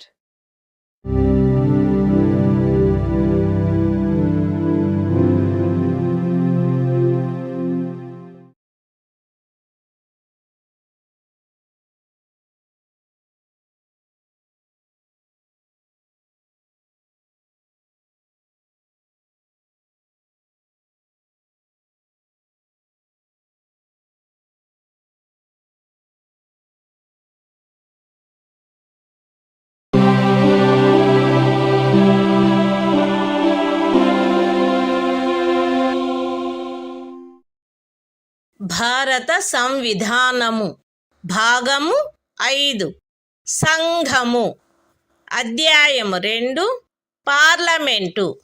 Parliament అధికారులు article 89 Rajya Sabha యొక్క సభాపతి మరియు ఉపసభాపతి భారతదేశ ఉపరాష్ట్రపతి పదవీ రీత్యా రాజ్యసభ యొక్క సభాపతి అయి ఉండును. రాజ్యసభ వీలైనంత త్వరగా ఆ సభ యొక్క సభ్యులలో ఒకరిని ఉపసభాపతిగా ఎంపిక చేసుకొనవలెను మరియు ఉపసభాపతి పదవి ఖాళీ అయినప్పుడెల్లను సభ మరొక సభ్యుని ఉపసభాపతిగా ఎంపిక చేసుకొనవలెను. The Constitution of India, Part 5, The Union. Chapter 2, Parliament. Officers of Parliament. Article 89. The Chairman and Deputy Chairman of the Council of States. 1. The Vice President of India shall be ex officio Chairman of the Council of States. 2. The Council of States shall, as soon as may be, choose a member of the Council to be Deputy Chairman thereof, and, so often as the office of Deputy Chairman becomes vacant, the Council shall choose another member to be Deputy Chairman thereof.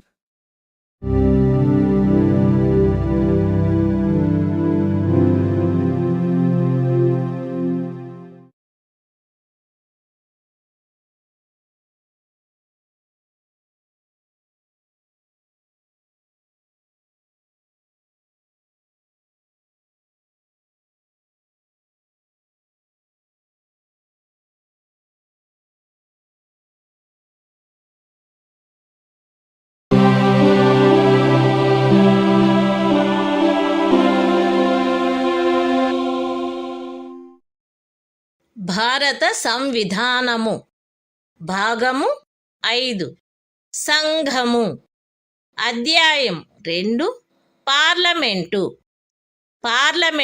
అధికారులు article 90 ఉపసభాపతి పదవిని ఖాళీ చేయుట, ఆ పదవికి రాజీనామా ఇచ్చుట మరియు ఆ పదవి నుండి తొలగించబడుట. రాజ్యసభ యొక్క ఉపసభాపతి పదవి యందున్న సభ్యుడు ఏ సభలో సభ్యత్వమును కోల్పోయినచో తన పదవిని ఖాళీ చేయవలెను. బి తన చేవ్రాలుతో సభాపతికి లేఖ వ్రాయుట ద్వారా ఎప్పుడైనను తన పదవికి రాజీనామా ఇవ్వవచ్చును. మరియు సి సభలో అప్పుడున్న సభ్యులందరిలో అధిక సంఖ్యాకులచే పాస్ చేయబడిన ఆ సభ యొక్క తీర్మానము ద్వారా పదవి నుండి తొలగించబడవచ్చును. అయితే ఖండము సి నిమిత్తమగు తీర్మానమేదియు దానిని ప్రస్తావించవలెనను ఉద్దేశము కలదని నోటీసు ఇచ్చి కనీసం 14 దినములు గడిచిననే తప్ప ప్రస్తావించబడరాదు. The Constitution of India, Part 5, The Union. Chapter 2, Parliament. Officers of Parliament. Article 90. Vacation and resignation of, and removal from, the office of Deputy Chairman. A member holding office, as Deputy Chairman of the Council of States, shall vacate his office if he ceases to be a member of the Council. B. May at any time, by writing under his hand addressed to the Chairman, resign his office. And C. May be removed from his office, by a resolution of the Council, passed by a majority of all the then members of the Council. Provided that, no resolution for the purpose of Clause C, shall be moved, unless at least 14 days' notice has been given of the intention to move the resolution.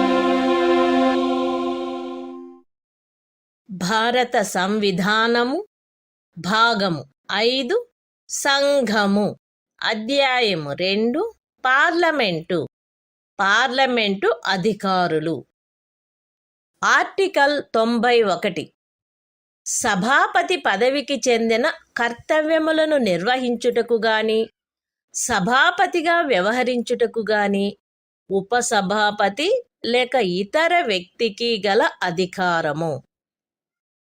సభాపతి పదవి ఖాళీగా ఉన్నప్పుడు లేక ఉపరాష్ట్రపతి రాష్ట్రపతిగా వ్యవహరించుచున్నా లేక రాష్ట్రపతి కృత్యములను నిర్వహించుచున్న ఏదేని కాలావధిలో సభాపతి పదవికి చెందిన కర్తవ్యములు ఉపసభాపతిచే లేక ఉపసభాపతి పదవి కూడా ఖాళీగా ఉన్నచో రాష్ట్రపతి అందు నిమిత్తము నియమించిన రాజ్యసభ సభ్యునిచే నిర్వర్తించబడవలెను.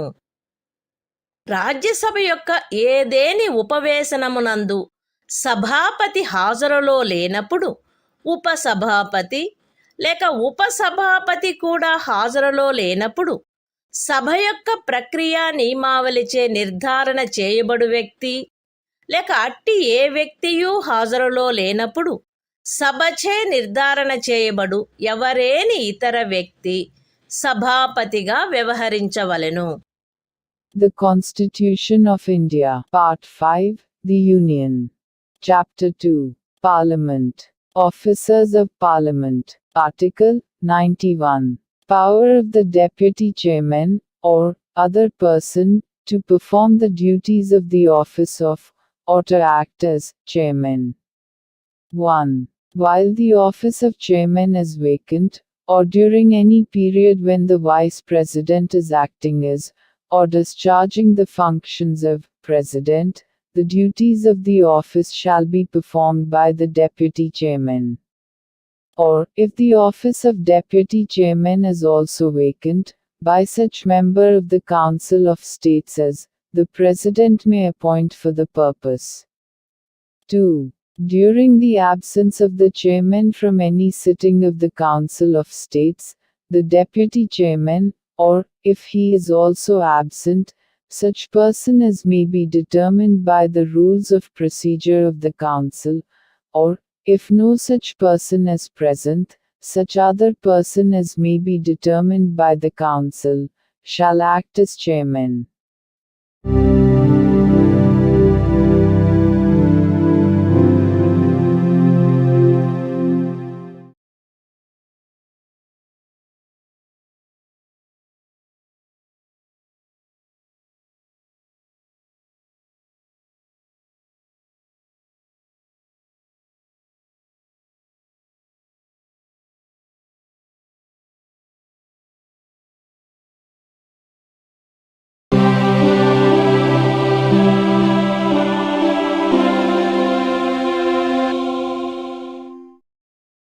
భారత సంవిధానము భాగము 5 సంఘము అధ్యాయము 2 పార్లమెంటు అధికారులు ఆర్టికల్ 92 సభాపతి లేక ఉపసభాపతిని పదవి నుండి తొలగించుటకు తీర్మానము పర్యాలోచించబడుచున్నప్పుడు ఆయన అధ్యక్షత వహించకుండుట. ఉపరాష్ట్రపతిని పదవి నుండి తొలగించుటకు తీర్మానమేదైనను పర్యాలోచనలోనున్నప్పుడు సభాపతి లేక ఉపసభాపతిని పదవి నుండి తొలగించుటకు తీర్మానమేదైనను పర్యాలోచనలోనున్నప్పుడు ఉపసభాపతి రాజ్యసభ యొక్క ఏదేని ఉపవేశనమునందు ఆయన హాజరై ఉన్నప్పటికీ అధ్యక్షత వహించరాదు.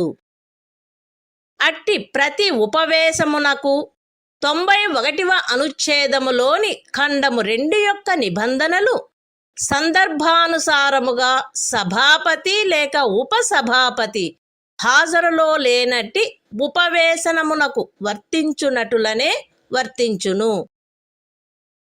ఉపరాష్ట్రపతిని పదవి నుండి తొలగించుటకు తీర్మానమేదైనను రాజ్యసభలో పర్యాలోచనలోనున్నప్పుడు ఆ సభలో మాట్లాడుటకును అన్యథా దాని కార్యకలాపములలో పాల్గొనుటకును సభాపతి హక్కు కలిగియుండును.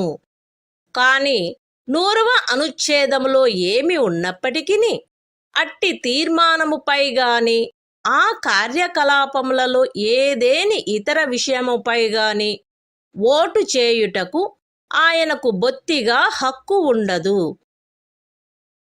The Constitution of India, Part 5, The Union. Chapter 2, Parliament. Officers of Parliament. Article 92. The Chairman or the Deputy Chairman, not to preside, while a resolution for his removal from office is under consideration. 1. At any sitting of the Council of States, while any resolution for the removal of the Vice President from his office is under consideration, the Chairman, or while any resolution for the removal of the Deputy Chairman from his office is under consideration, the Deputy Chairman shall not, though he is present, preside. And, the provisions of Clause 2 of Article 91 shall apply in relation to every such sitting, as they apply in relation to a sitting from which the Chairman, or, as the case may be, the Deputy Chairman, is absent. 2. The Chairman shall have the right to speak in, and, otherwise to take part in the proceedings of, the Council of States, while any resolution for the removal of the Vice President from his office is under consideration in the Council, but, notwithstanding anything in Article 100, shall not be entitled to vote at all on such resolution, or on any other matter during such proceedings.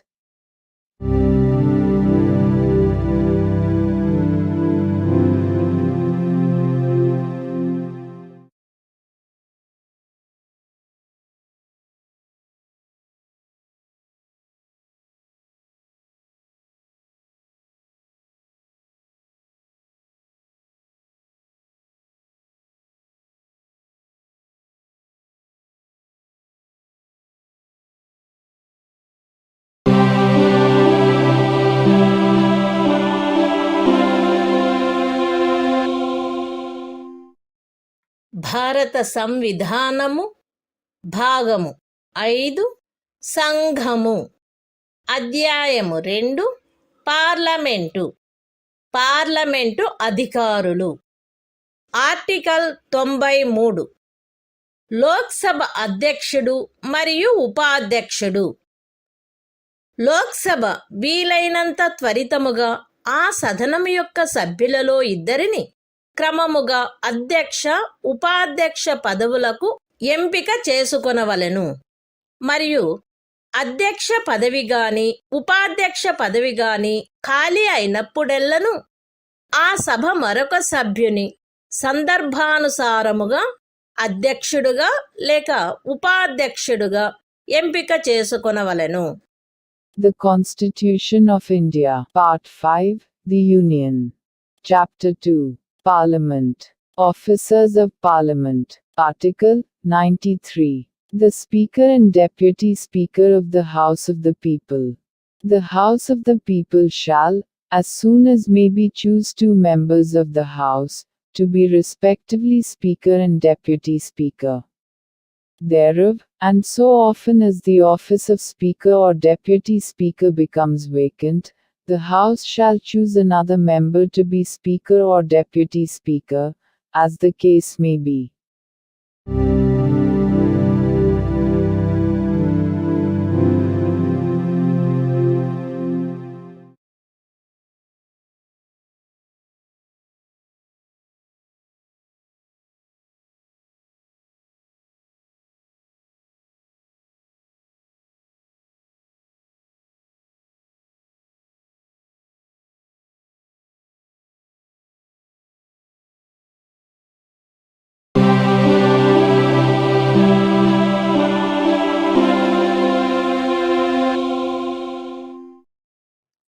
భారత సంవిధానము భాగము 5 సంఘము అధ్యాయము 2 parliament అధికారులు article 94 అధ్యక్ష లేక ఉపాధ్యక్ష పదవిని ఖాళీ చేయుట, ఆ పదవికి రాజీనామా ఇచ్చుట మరియు ఆ పదవి నుండి తొలగింపబడుట.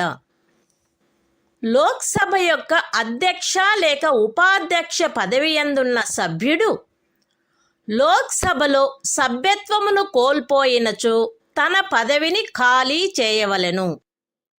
అట్టి సభ్యుడు అధ్యక్షుడైనచో ఉపాధ్యక్షునికి, ఉపాధ్యక్షుడైనచో అధ్యక్షునికి తన చేవ్రాలుతో లేఖ వ్రాయుట ద్వారా ఎప్పుడైనను తన పదవికి రాజీనామా ఇవ్వవచ్చును.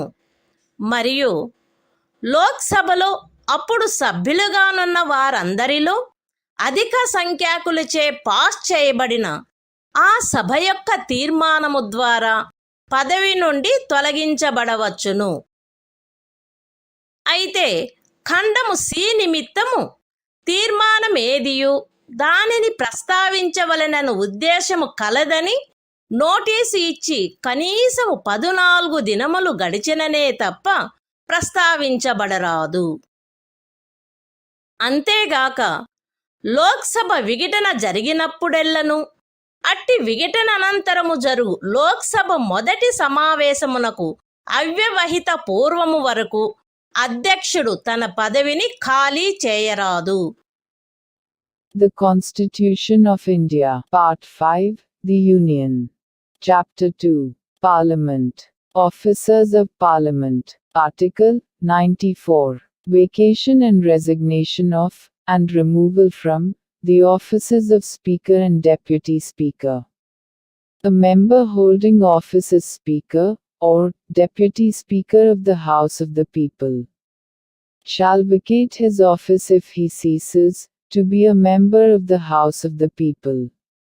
B. May at any time, by writing under his hand addressed, if such member is the Speaker, to the Deputy Speaker, and, if such member is the Deputy Speaker, to the Speaker, resign his office, and, C. May be removed from his office by a resolution of the House of the People, passed by a majority of all the then members of the House, provided that no resolution for the purpose of clause C shall be moved, unless at least 14 days' notice has been given of the intention to move the resolution.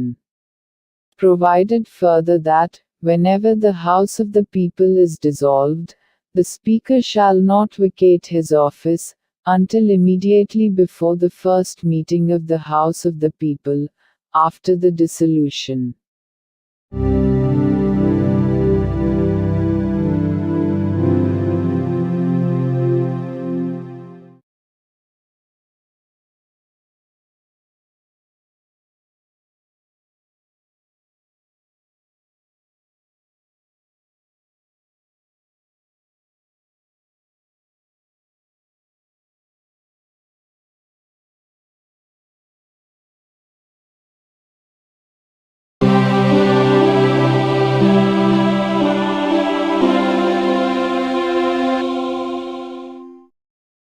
భారత సంవిధానము భాగము 5 సంఘము అధ్యాయము 2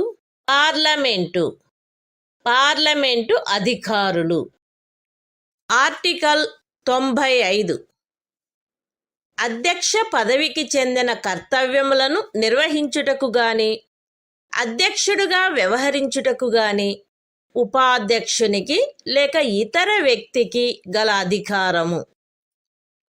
అధ్యక్ష పదవి ఖాళీగానున్నప్పుడు ఆ పదవికి చెందిన కర్తవ్యములు ఉపాధ్యక్షునిచే లేక ఉపాధ్యక్ష పదవి కూడా ఖాళీగానున్నచో రాష్ట్రపతి అందు నిమిత్తము నియమించు లోక్సభ సభ్యునిచే నిర్వర్తించబడవలెను. లోక్సభ యొక్క ఏదేని ఉపవేశమునందు అధ్యక్షుడు హాజరులో లేనప్పుడు ఉపాధ్యక్షుడు లేక ఉపాధ్యక్షుడు కూడా హాజరులో లేనప్పుడు లోక్సభ యొక్క ప్రక్రియా నియమావళిచే నిర్ధారణ చేయబడు వ్యక్తి లేక అట్టి ఏ వ్యక్తియు హాజరులో లేనప్పుడు లోక్సభచే నిర్ధారణ చేయబడు ఎవరేని ఇతర వ్యక్తి అధ్యక్షుడుగా వ్యవహరించవలెను. The Constitution of India, Part 5, The Union. Chapter 2, Parliament. Officers of Parliament. Article 95. Power of the Deputy Speaker, or other person, to perform the duties of the office of, or to act as, Speaker. 1. While the office of Speaker is vacant, the duties of the office shall be performed by the Deputy Speaker. Or, if the office of Deputy Speaker is also vacant, by such member of the House of the People as the President may appoint for the purpose. 2. During the absence of the Speaker from any sitting of the House of the People, the Deputy Speaker, or, if he is also absent, such person, as may be determined by the rules of procedure of the House, or, if no such person is present, such other person, as may be determined by the House, shall act as Speaker.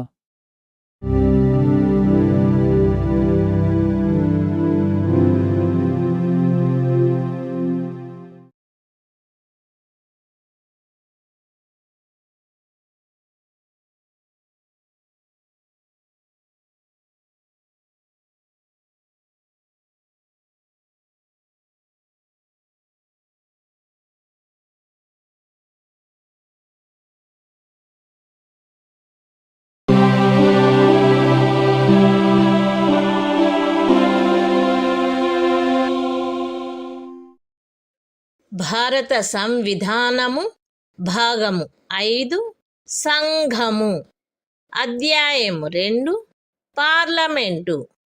Parliament అధికారులు article 96 అధ్యక్షుని లేక ఉపాధ్యక్షుని పదవి నుండి తొలగించుటకు తీర్మానము పర్యాలోచించబడుచున్నప్పుడు ఆయన అధ్యక్షత వహించకుండుట.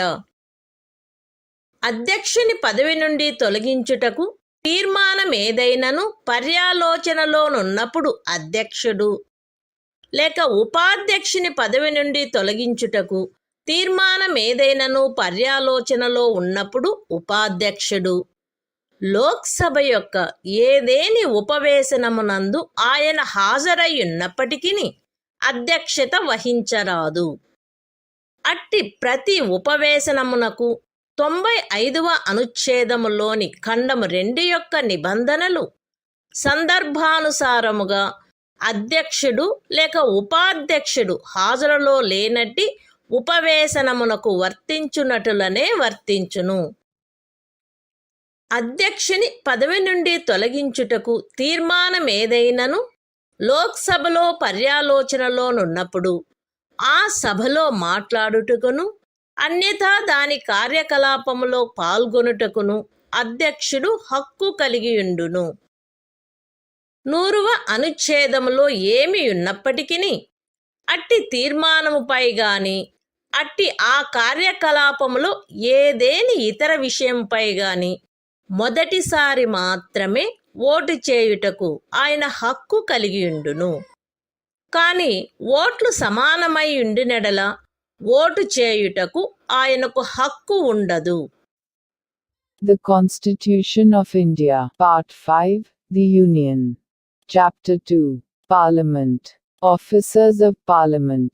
Article 96. The Speaker or the Deputy Speaker, not to preside, while a resolution for his removal from office is under consideration. 1. At any sitting of the House of the People, while any resolution for the removal of the Speaker from his office is under consideration, the Speaker, or while any resolution for the removal of the Deputy Speaker from his office is under consideration, the Deputy Speaker shall not, though he is present, preside. And the provisions of Clause 2 of Article 95 shall apply in relation to every such sitting, as they apply in relation to a sitting from which the Speaker, or, as the case may be, the Deputy Speaker, is absent. 2. The Speaker shall have the right to speak in, and otherwise to take part in, the proceedings of the House of the People, while any resolution for his removal from office is under consideration in the House, and shall, notwithstanding anything in Article 100, be entitled to vote, only in the first instance, on such resolution or on any other matter during such proceedings, but not in the case of an equality of votes.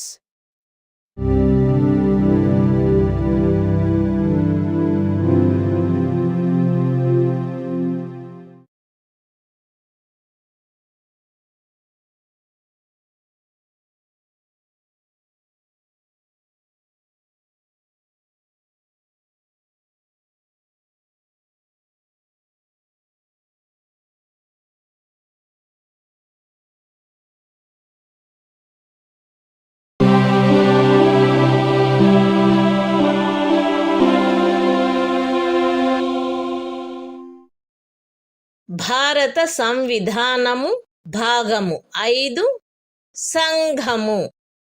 అధ్యాయం 2 parliament. Parliament అధికారులు. Article 97 సభాపతి, ఉపసభాపతి మరియు అధ్యక్షుని, ఉపాధ్యక్షుని యొక్క జీతములు మరియు భత్యములు. రాజ్యసభ యొక్క సభాపతికిని, ఉపసభాపతికిని మరియు లోక్సభ యొక్క అధ్యక్షునకును, ఉపాధ్యక్షునకును క్రమముగా వారికి పార్లమెంటు శాసనము ద్వారా నియతము చేయు జీతములు భత్యములు చెల్లించబడవలెను మరియు తద్విషయమున నిబంధన చేయబడు వరకు 2వ అనుసూచిలో నిర్దిష్టపరచవలసిన జీతములు మరియు భత్యములు చెల్లించబడవలెను. The Constitution of India, Part 5, The Union. Chapter 2, Parliament. Officers of Parliament. Article 97. Salaries and allowances of the chairman and deputy chairman and the speaker and deputy speaker.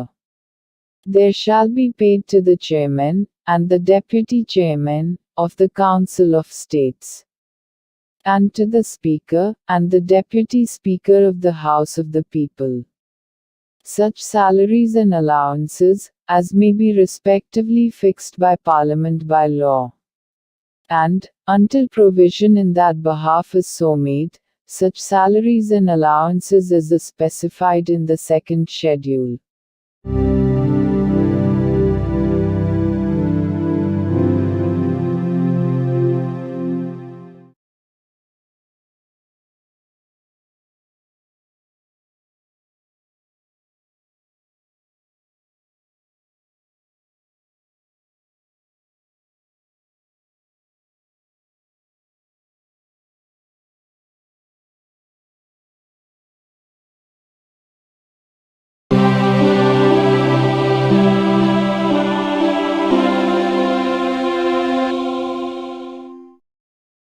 భారత సంవిధానము భాగము 5 సంఘము.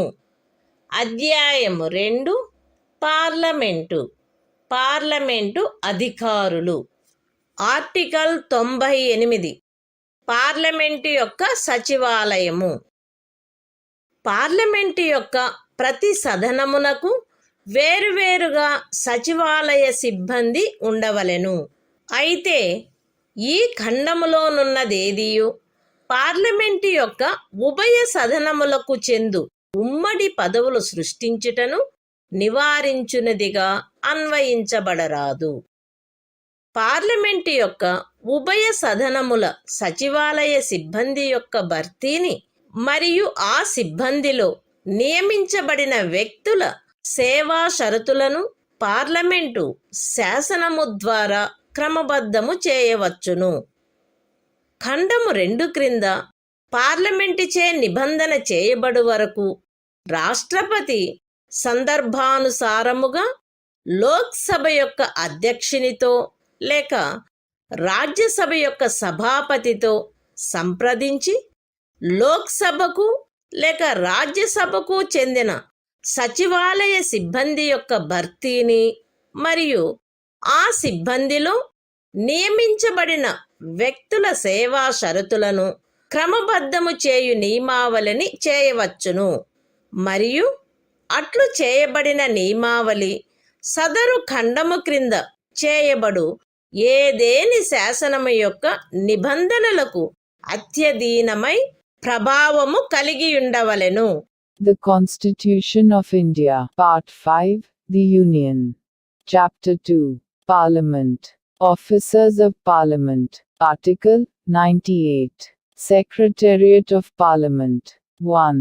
Each House of Parliament shall have a separate secretarial staff, provided that nothing in this clause shall be construed as preventing the creation of posts common to both Houses of Parliament. 2. Parliament may by law regulate the recruitment and the conditions of service of persons appointed to the secretarial staff of either House of Parliament. 3. Until provision is made by Parliament under Clause 2. The President may, after consultation with the Speaker of the House of the People, or the Chairman of the Council of States, as the case may be, make rules regulating the recruitment and the conditions of service of persons appointed to the secretarial staff of the House of the People or the Council of States. And any rules so made shall have effect, subject to the provisions of any law made under the said clause.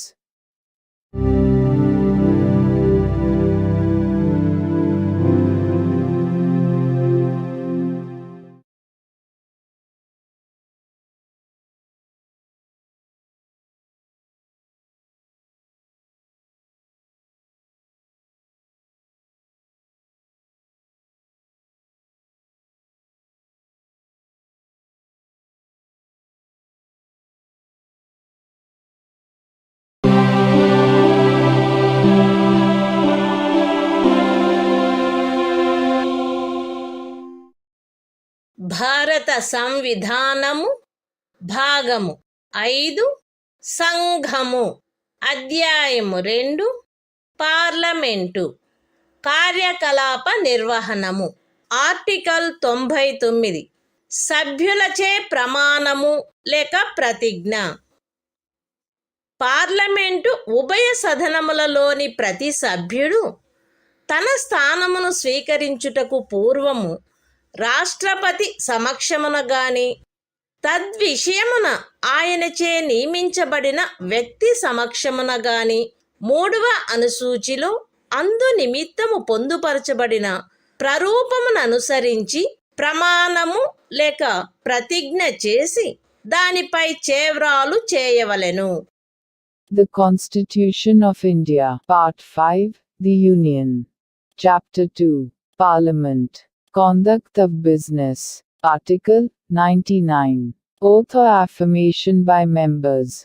Every member of either House of Parliament shall, before taking his seat, make and subscribe before the President, or some person appointed in that behalf by him, an oath or affirmation according to the form set out for the purpose in the 3rd schedule.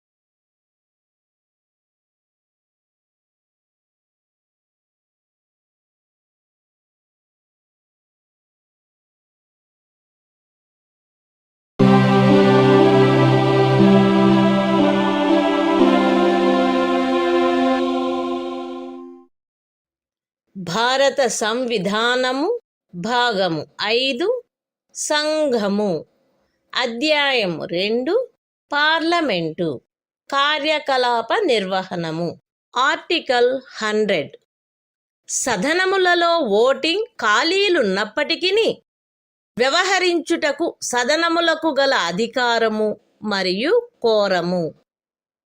ఈ సంవిధానములో అన్యదా నిబంధించబడినట్లు తప్ప ఉభయ సదనములలో దేని ఉపవేశనములో గాని సదనముల సంయుక్త ఉపవేశనములో గాని అన్ని ప్రశ్నలు అధ్యక్షుడు లేక సభాపతి మినహా లేక సభాపతిగా గాని అధ్యక్షుడుగా గాని వ్యవహరించుచున్న వ్యక్తి మినహా హాజరయ్యుండి ఓటు చేయు సభ్యులలో అధిక సంఖ్యాకుల ఓట్లచే నిర్ధారణ చేయబడవలెను.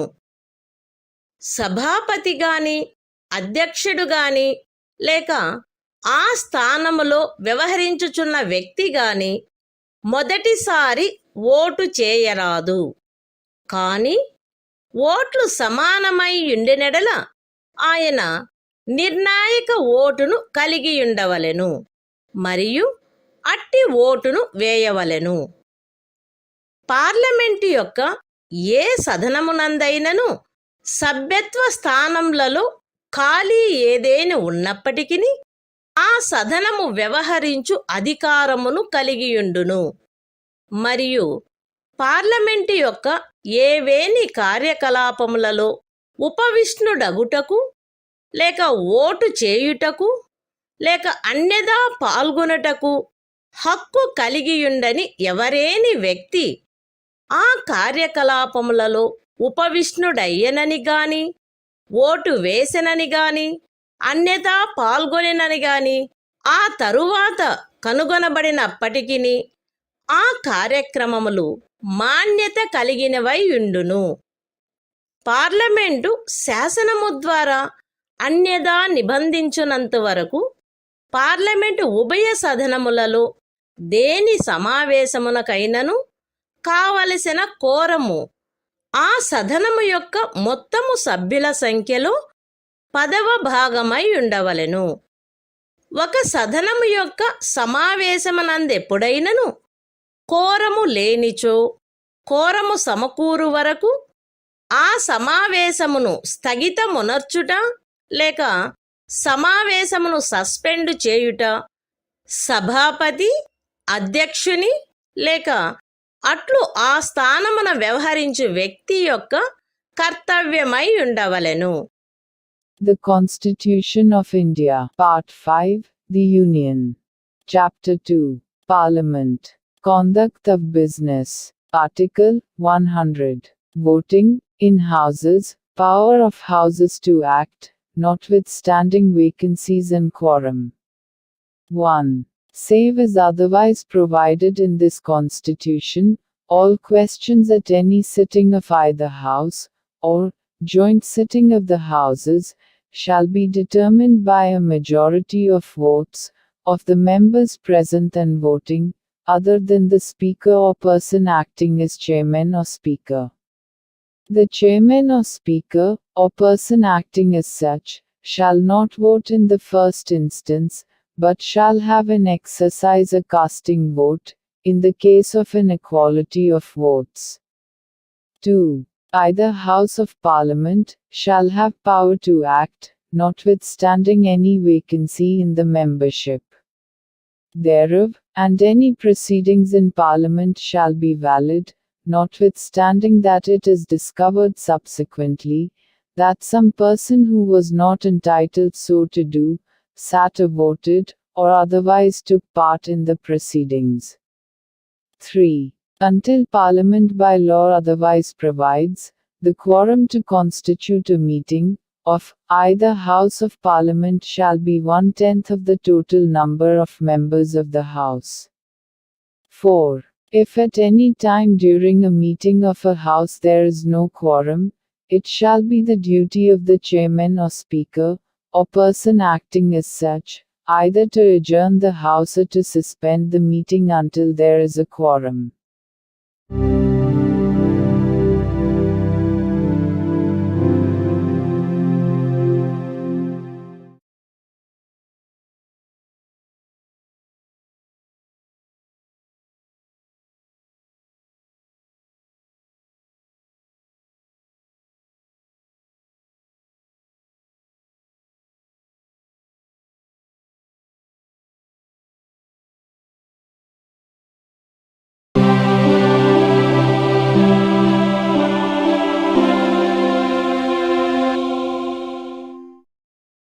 భారత సంవిధానము భాగము 5 సంఘము అధ్యాయము 2 పార్లమెంటు సభ్యుల నిరర్హతలు ఆర్టికల్ 101 స్థానములను ఖాళీ చేయుట.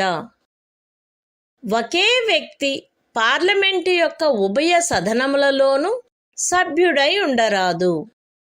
ఉభయ సదనములకు సభ్యుడుగా ఎంపిక చేయబడిన వ్యక్తి ఆ ఉభయ సదనములలో ఒకదాని అందలి స్థానమును ఖాళీ చేయుటకు పార్లమెంటు చే శాసనము ద్వారా నిబంధన చేయబడవలెను.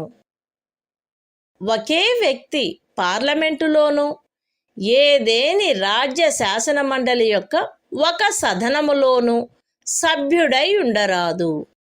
మరియు ఏ వ్యక్తి అయినను పార్లమెంటుకును రాజ్య శాసన మండలి యొక్క ఒక సదనమునకును సభ్యుడిగా ఎంపిక చేయబడినచో ఆ రాజ్య శాసన మండలిలోని తన స్థానమునకు అంతకు ముందు రాజీనామా ఇచ్చి ఉండిననే తప్ప పార్లమెంటులో ఆ వ్యక్తి యొక్క స్థానము రాష్ట్రపతిచే చేయబడిన నియమావళి యందు నిర్దిష్టపరచబడు కాలావధి ముగియగనే ఖాళీ అగును. పార్లమెంటు యొక్క ఉభయ సదనములలో దేని సభ్యుడైనను 102వ అనుచ్ఛేదము యొక్క ఖండము 1 లేక ఖండము 2లో పేర్కొనబడిన నిరర్హతలలో దేనికైనను లోనైనచో లేక సందర్భానుసారముగా సభాపతికి లేక అధ్యక్షునికి తన చేవ్రాలుతో లేఖ వ్రాయుట ద్వారా తన స్థానమునకు రాజీనామా ఇచ్చుటయు, అట్టి రాజీనామాను సందర్భానుసారముగా సభాపతి లేక అధ్యక్షుడు స్వీకరించుటయు జరిగినచో అటుపై అతని స్థానము ఖాళీ అగును. అయితే ఉపఖండము బిలో నిర్దేశించబడిన ఏదేని రాజీనామా విషయంలో సందర్భానుసారముగా సభాపతి లేక అధ్యక్షుడు తనకు అందిన సమాచారమును బట్టి గాని అన్యథా కాని మరియు తాను సబబని తలచు పరిశీలన జరిపిన పిమ్మట ఆ రాజీనామా స్వచ్ఛందముగా చేసినది కాదని లేక నిజమైనది కాదని అభిప్రాయపడినచో ఆయన ఆ రాజీనామాను స్వీకరించరాదు.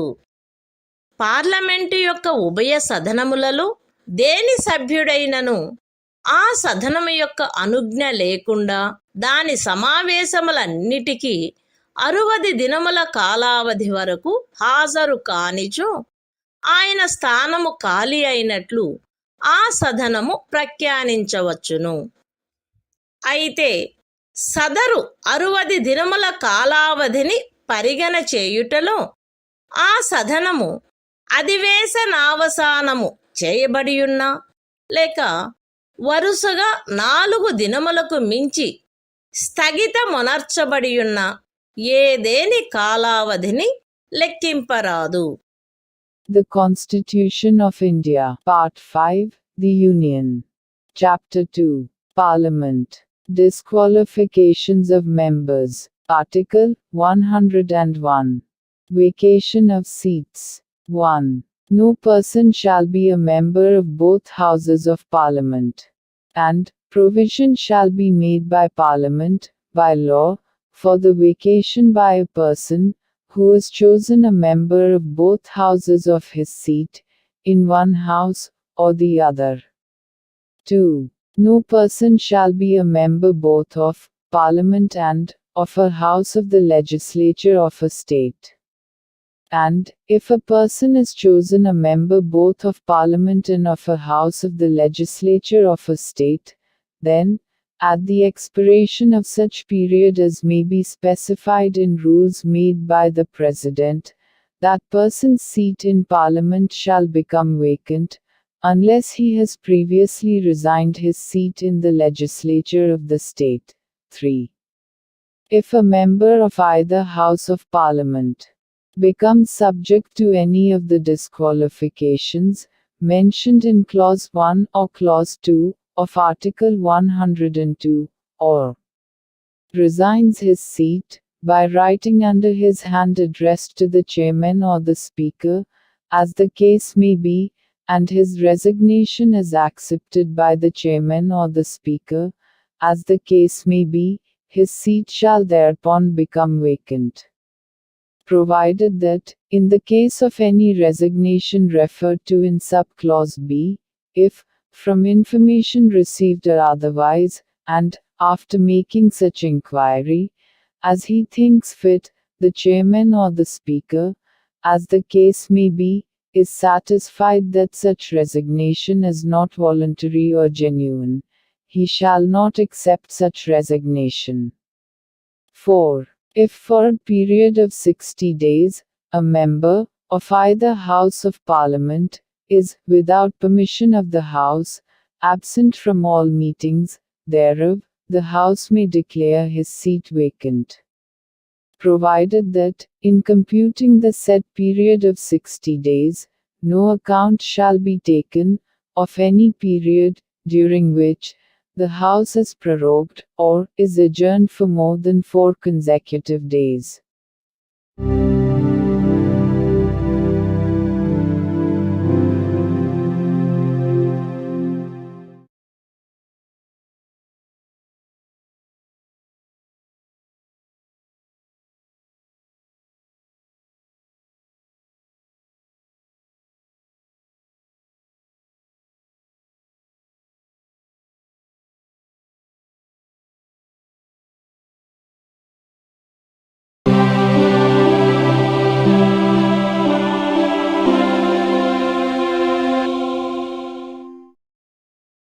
భారత సంవిధానం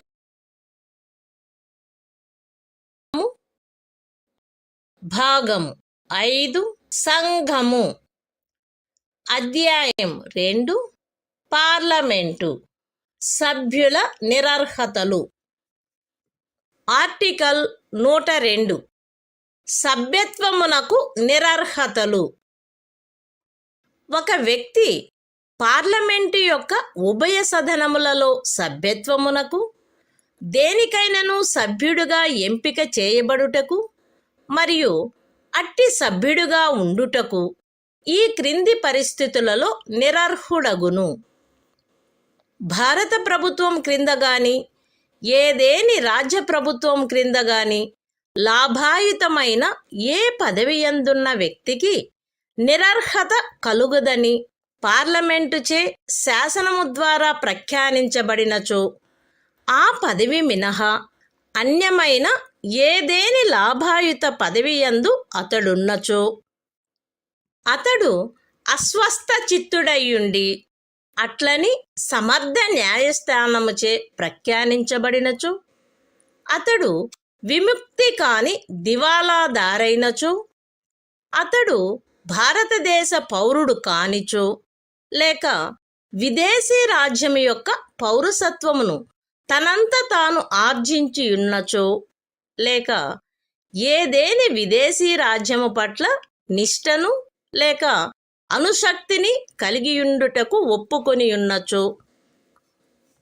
పార్లమెంటుచే చేయబడిన ఏదేని శాసనము ద్వారా గాని దాని క్రింద గాని అతడు అట్లు నిరర్హుడుగా చేయబడినచో. విశదీకరణ: ఈ ఖండము నిమిత్తము ఒక వ్యక్తి సంఘము యొక్క లేక ఏదేని రాజ్యము యొక్క మంత్రిగానున్న కారణమును బట్టియే భారత ప్రభుత్వము క్రింద లేక ఏదేని అట్టి రాజ్య ప్రభుత్వము క్రింద లాభాయుత పదవి యందున్నట్లు భావింపబడరాదు. 10వ అనుసూచి క్రింద ఒక వ్యక్తి అట్లు నిరర్హుడైనచో అతడు పార్లమెంటు యొక్క ఉభయ సభలలో దేనిలోనైనను సభ్యునిగా ఉండుటకు నిరర్హుడగును. The Constitution of India, Part 5, The Union. Chapter 2, Parliament. Disqualifications of members. Article 102. Disqualifications for membership. 1. A person shall be disqualified for being chosen as, and for being, a member of either House of Parliament, a. If he holds any office of profit under the Government of India, or the Government of any state, other than an office declared by Parliament by law, not to disqualify its holder. b. If he is of unsound mind, and stands so declared by a competent court. c. If he is an undischarged insolvent. d. If he is not a citizen of India, or has voluntarily acquired the citizenship of a foreign state, or is under any acknowledgement of allegiance, or adherence to a foreign state. a. If he is so disqualified, by or under any law made by Parliament. Explanation. For the purposes of this clause, a person shall not be deemed to hold an office of profit under the Government of India or the Government of any state, by reason only that he is a minister either for the Union, or for such state. 2. A person shall be disqualified for being a member of either House of Parliament, if he is so disqualified under the 10th schedule.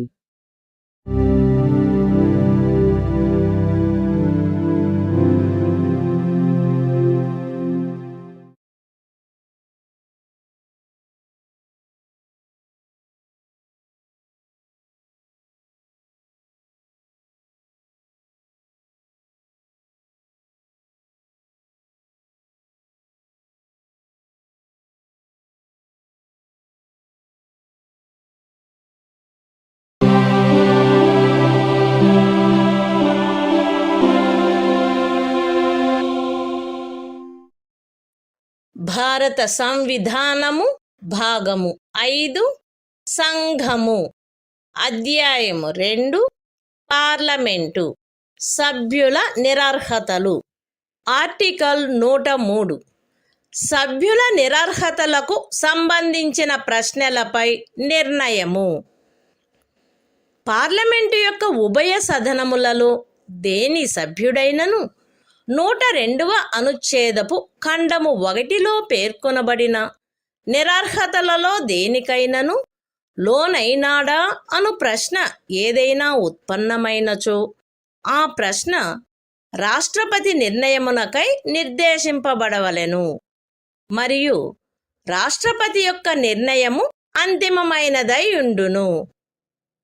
అట్టి ఏదేని ప్రశ్నపై ఏదేని నిర్ణయమును చేయుటకు పూర్వము రాష్ట్రపతి ఎన్నికల commission యొక్క అభిప్రాయమును గైకొని అట్టి అభిప్రాయానుసారము వ్యవహరించవలెను. The Constitution of India, Part 5, The Union. Chapter 2, Parliament. Disqualifications of members. Article 103. Decision on questions as to disqualifications of members. 1. If any question arises as to whether a member of either House of Parliament has become subject to any of the disqualifications mentioned in Clause 1 of Article 102, the question shall be referred for the decision of the President and his decision shall be final. 2. Before giving any decision on any such question, the President shall obtain the opinion of the Election Commission, and shall act according to such opinion.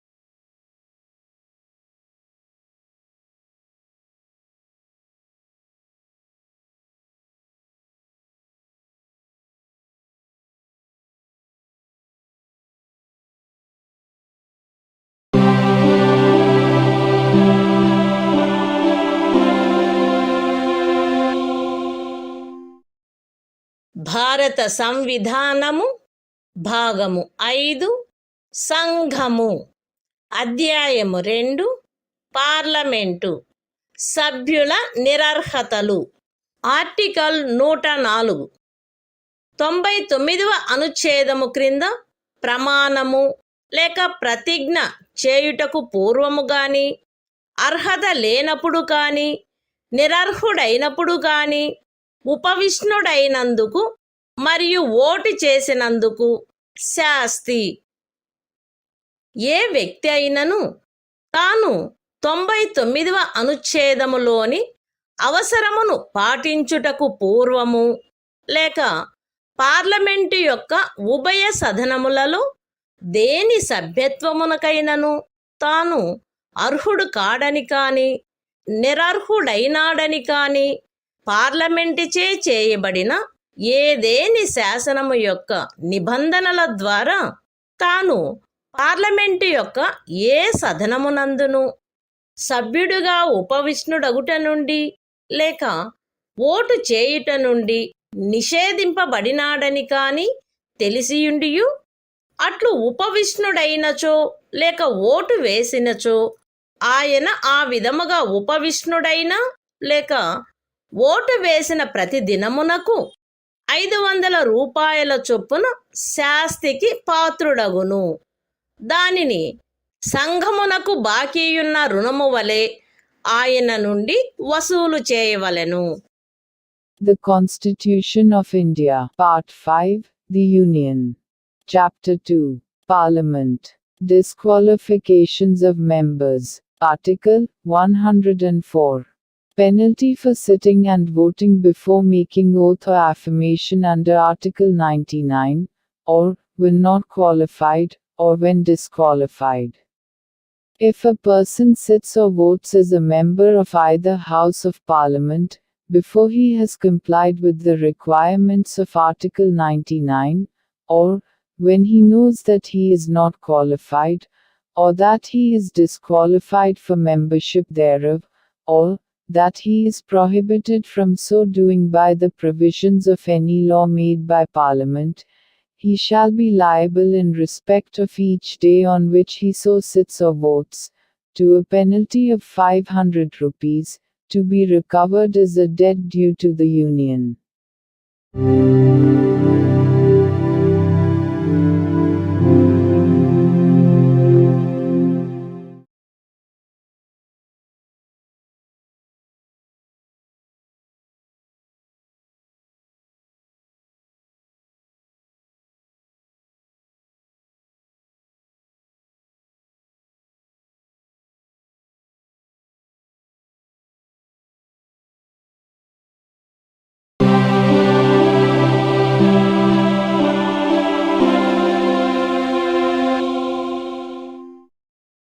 భారత సంవిధానము భాగము 5 సంఘము అధ్యాయము 2 parliament.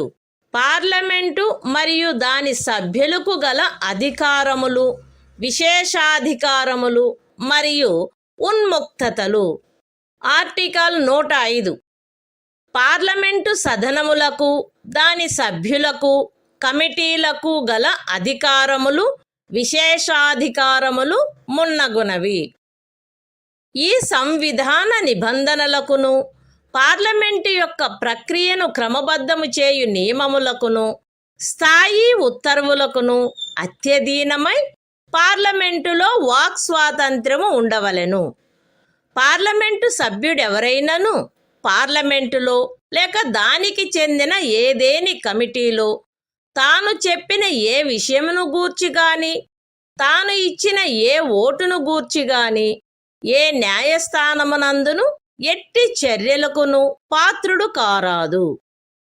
Parliament యొక్క ఉభయ సదనములలో దేని ప్రాధికారము చేగాని, ప్రాధికారము క్రింది గాని ఏదేని రిపోర్టు పత్రము, ఓట్లు లేక కార్యకలాపముల యొక్క ప్రచురణ విషయమున ఏ వ్యక్తియు అట్లు పాత్రుడు కారాదు. ఇతర విషయములలో పార్లమెంటులోని ప్రతి సదనము యొక్కయు, ప్రతి కమిటీల యొక్కయు, సదనమునందలి సభ్యుల యొక్కయు అధికారములు, విశేషాధికారములు మరియు ఉన్ముక్తతలు ఆయా సమయములందు పార్లమెంటు చే శాసనము ద్వారా నిర్వచింపబడునట్లు ఉండవలెను. మరియు అట్లు నిర్వచింపబడు వరకు అవి సంవిధాన చట్టము 1978 యొక్క 15వ పరిచ్ఛేదము అమలులోకి వచ్చుటకు అవ్యవహిత పూర్వము ఆ సదనమునకును, దాని సభ్యులకును మరియు కమిటీలకును ఏవియుండునో అవే అయి ఉండవలెను. ఖండములు 1, 2 మరియు 3లలోని నిబంధనలు పార్లమెంటు యొక్క సభ్యులకు వర్తించునటులనే ఈ సంవిధానమును పురస్కరించుకొని పార్లమెంటు యొక్క ఏదేని సదనములో గాని, దానికి చెందిన ఏదేని కమిటీలో గాని మాట్లాడుటకును, అన్యదా దాని కార్యకలాపములలో పాల్గొనుటకు హక్కు గల వ్యక్తుల విషయమున కూడా వర్తించవలెను. The Constitution of India, Part 5, The Union. Chapter 2, Parliament. Powers, Privileges and Immunities of Parliament, and its Members. Article 105. Powers, privileges, etc., of the Houses of Parliament, and of the members and committees thereof. 1. Subject to the provisions of this Constitution, and to the rules and standing orders regulating the procedure of Parliament, there shall be freedom of speech in Parliament. 2. No member of Parliament shall be liable to any proceedings in any court, in respect of anything said, or any vote given by him in Parliament, or any committee thereof, and no person shall be so liable in respect of the publication, by or under, the authority of either House of Parliament of any report, paper, votes, or proceedings. 3. In other respects, the powers, privileges and immunities of each House of Parliament, and of the members and the committees of each House, shall be such as may from time to time be defined by Parliament by law. And, until so defined, shall be those of that House and, of its members, and committees, immediately before the coming into force of Section 15 of the Constitution, 44th Amendment, Act, 1978. 4. The provisions of clauses 1, 2, and 3 shall apply in relation to persons who by virtue of this Constitution have the right to speak in, and otherwise to take part in the proceedings of, a House of Parliament, or any committee thereof, as they apply in relation to members of Parliament.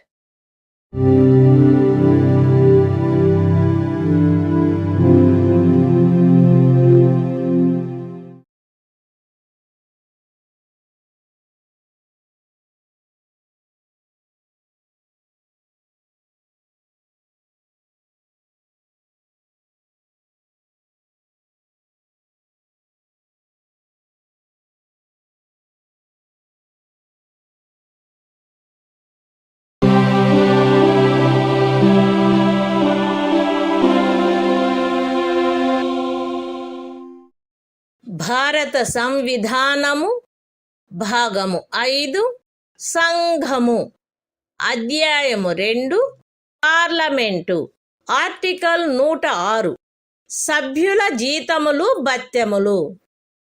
Parliament యొక్క ఉభయ సదనముల సభ్యులు పార్లమెంటుచే ఆయా సమయములందు శాసనము ద్వారా నిర్ధారణ చేయబడు జీతములను మరియు భత్యములను పొందుటకు హక్కు కలిగియుందురు. తద్విషయమున అట్లు నిబంధన చేయబడు వరకు ఈ సంవిధాన ప్రారంభమునకు అవ్యవహిత పూర్వము భారత అధినివేశము యొక్క సంవిధాన సభకు చెందిన సభ్యులకు వర్తించునట్టి రేట్లు చొప్పున మరియు అట్టి షరతులపైన భత్యములను పొందుటకు వారు హక్కు కలిగియుందురు. The Constitution of India, Part 5, The Union. Chapter 2, Parliament. Powers, Privileges and Immunities of Parliament, and its Members. Article 106. Salaries and Allowances of Members. Members of either House of Parliament shall be entitled to receive such salaries and allowances as may from time to time be determined by Parliament by law. And, until provision in that respect is so made, allowances at such rates, and upon such conditions, as were immediately before the commencement of this Constitution, applicable in the case of members of the Constituent Assembly of the Dominion of India.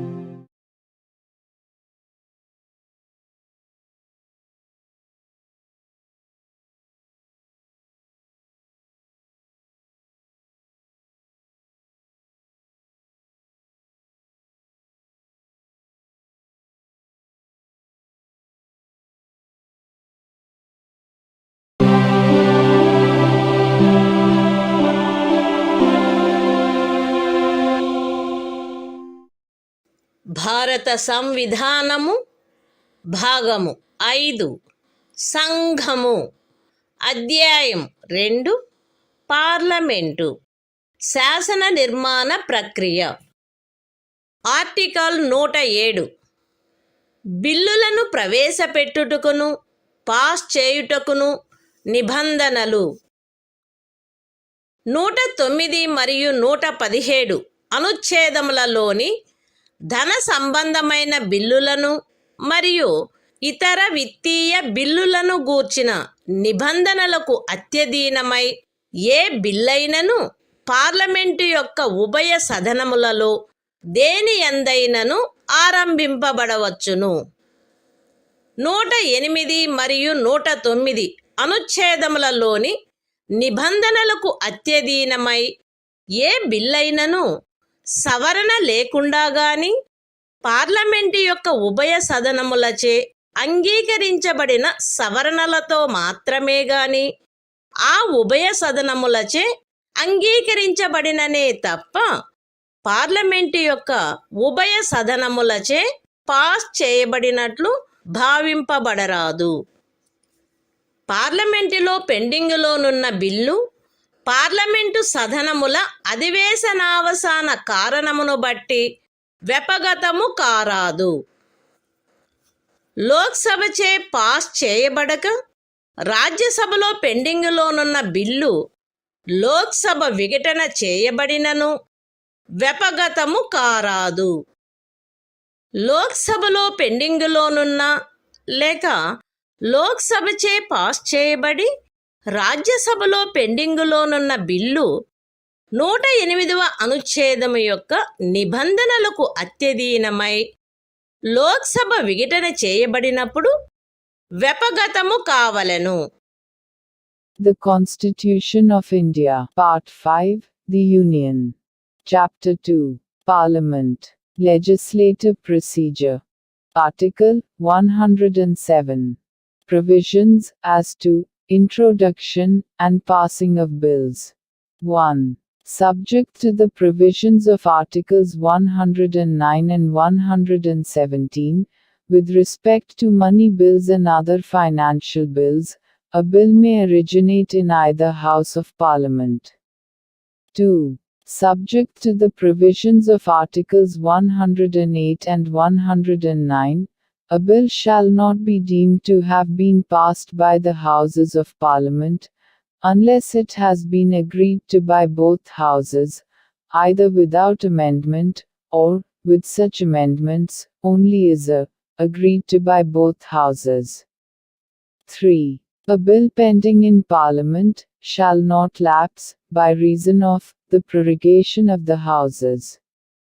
4. A bill pending in the Council of States, which has not been passed by the House of the People, shall not lapse on a dissolution of the House of the People. 5. A bill which is pending in the House of the People, or which having been passed by the House of the People is pending in the Council of States, shall, subject to the provisions of Article 108, lapse on a dissolution of the House of the People.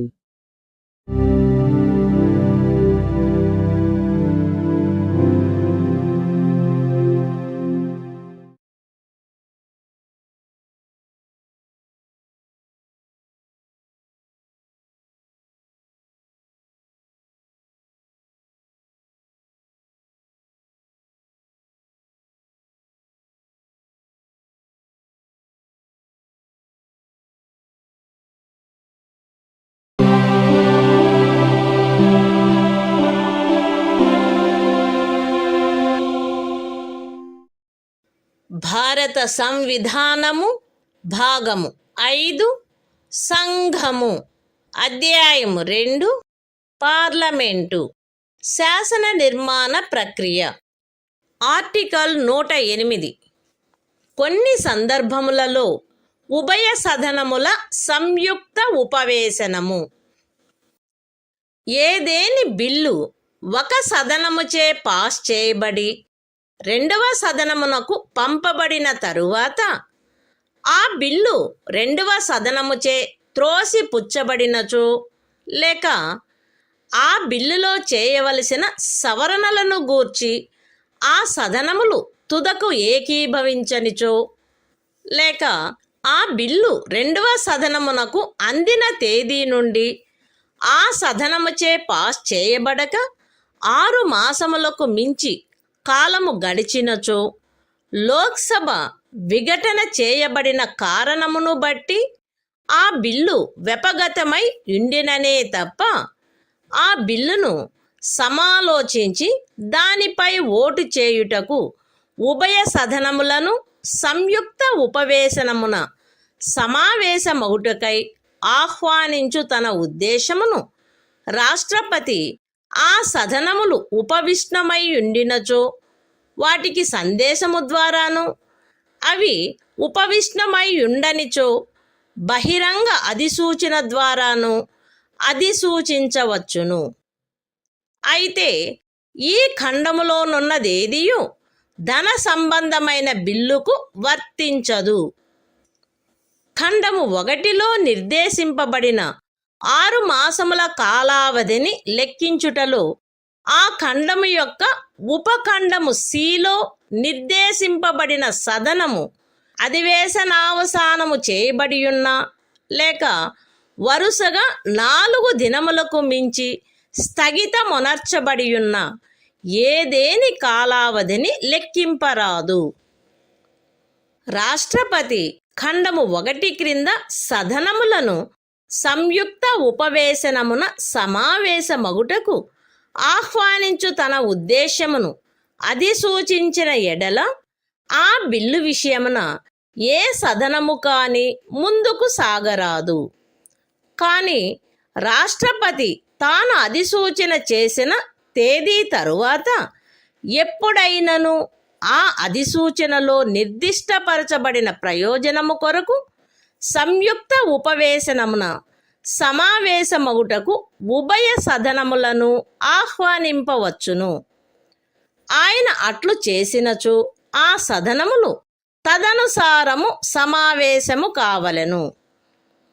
ఉభయ సదనములకు చెందిన సభ్యులను ఆ సదనముల సంయుక్త ఉపవేశనములో హాజరయ్యుండి vote చేయు మొత్తము సభ్యులలో అధిక సంఖ్యాకులచే ఆ bill ఆ సంయుక్త ఉపవేశనములో అంగీకరింపబడిన సవరణలు ఏవైనా ఉన్నచో వాటితో సహా పాస్ చేయబడినచో అది ఈ సంవిధాన నిమిత్తము ఉభయ సదనములచే పాస్ చేయబడినట్లు భావింపబడవలెను.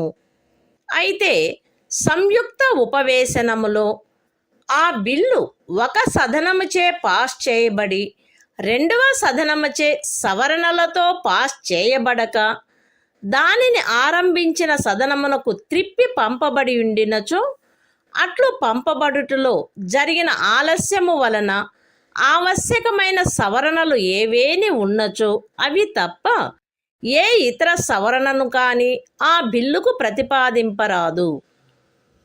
ఆ బిల్లు సవరణలతో అట్లు పాస్ చేయబడి త్రిప్పి పంపబడి ఉండినచో పూర్వోక్తమైన సవరణలు మాత్రమే ఆ బిల్లుకు ప్రతిపాదించబడవలెను. మరియు ఏ విషయములను గూర్చి సదనములు ఏకీభవించలేదో వాటి సుసంగతమగు ఇతర సవరణలు ప్రతిపాదించబడవచ్చును. ఈ ఖండము క్రింద ఏ సవరణలు అనుమతించబడునను విషయమును గూర్చి అధ్యక్షత వహించు వ్యక్తి యొక్క నిర్ణయము అంతిమమైయుండును. సంయుక్త ఉపవేశనమున సమావేశమగుటకు సదనములను ఆహ్వానించు ఉద్దేశమును రాష్ట్రపతి అధిసూచించిన తరువాత లోక్సభ యొక్క విఘటన జరిగినప్పటికీ ఈ అనుచ్ఛేదము క్రింద సంయుక్త ఉపవేశనము జరపబడవచ్చును. అందులో ఆ బిల్ పాస్ చేయబడవచ్చును. The Constitution of India, Part 5, The Union. Chapter 2, Parliament. Legislative Procedure. Article 108. Joint sitting of both houses in certain cases. 1. If after a bill has been passed by one house, and transmitted to the other house, the bill is rejected by the other house. Or B. The houses have finally disagreed as to the amendments to be made in the bill. Or C. More than 6 months elapse from the date of the reception of the bill by the other house, without the bill being passed by it, the President may, unless the bill has elapsed by reason of a dissolution of the House of the People, notify to the Houses by message, if they are sitting, or by public notification, if they are not sitting, his intention to summon them to meet in a joint sitting, for the purpose of deliberating and voting on the bill, provided that nothing in this clause shall apply to a money bill. 2. In reckoning any such period of 6 months, as is referred to in clause 1, no account shall be taken of any period, during which the House referred to in subclause C of that clause is prorogued, or adjourned for more than 4 consecutive days. 3. Where the President has under clause 1 notified his intention of summoning the Houses to meet in a joint sitting, neither House shall proceed further with the bill, but the President may at any time after the date of his notification, summon the Houses to meet in a joint sitting, for the purpose specified in the notification, and, if he does so, the Houses shall meet accordingly. 4. If at the joint sitting of the 2 Houses the bill, with such amendments, if any, as are agreed to in joint sitting, is passed by a majority of the total number of members of both Houses, present and voting, it shall be deemed for the purposes of this Constitution to have been passed by both Houses, provided that, at a joint sitting, a. If the bill, having been passed by one House, has not been passed by the other House, with amendments and returned to the House in which it originated, no amendment shall be proposed to the bill, other than such amendments, if any, as are made necessary by the delay in the passage of the bill. B. If the bill has been so passed and returned, only such amendments as aforesaid shall be proposed to the bill, and such other amendments as are relevant to the matters with respect to which the Houses have not agreed, and the decision of the person presiding as to the amendments which are admissible under this clause shall be final. 5. A joint sitting may be held under this article and a bill passed thereat, notwithstanding that a dissolution of the House of the People has intervened, since the President notified his intention to summon the Houses to meet therein.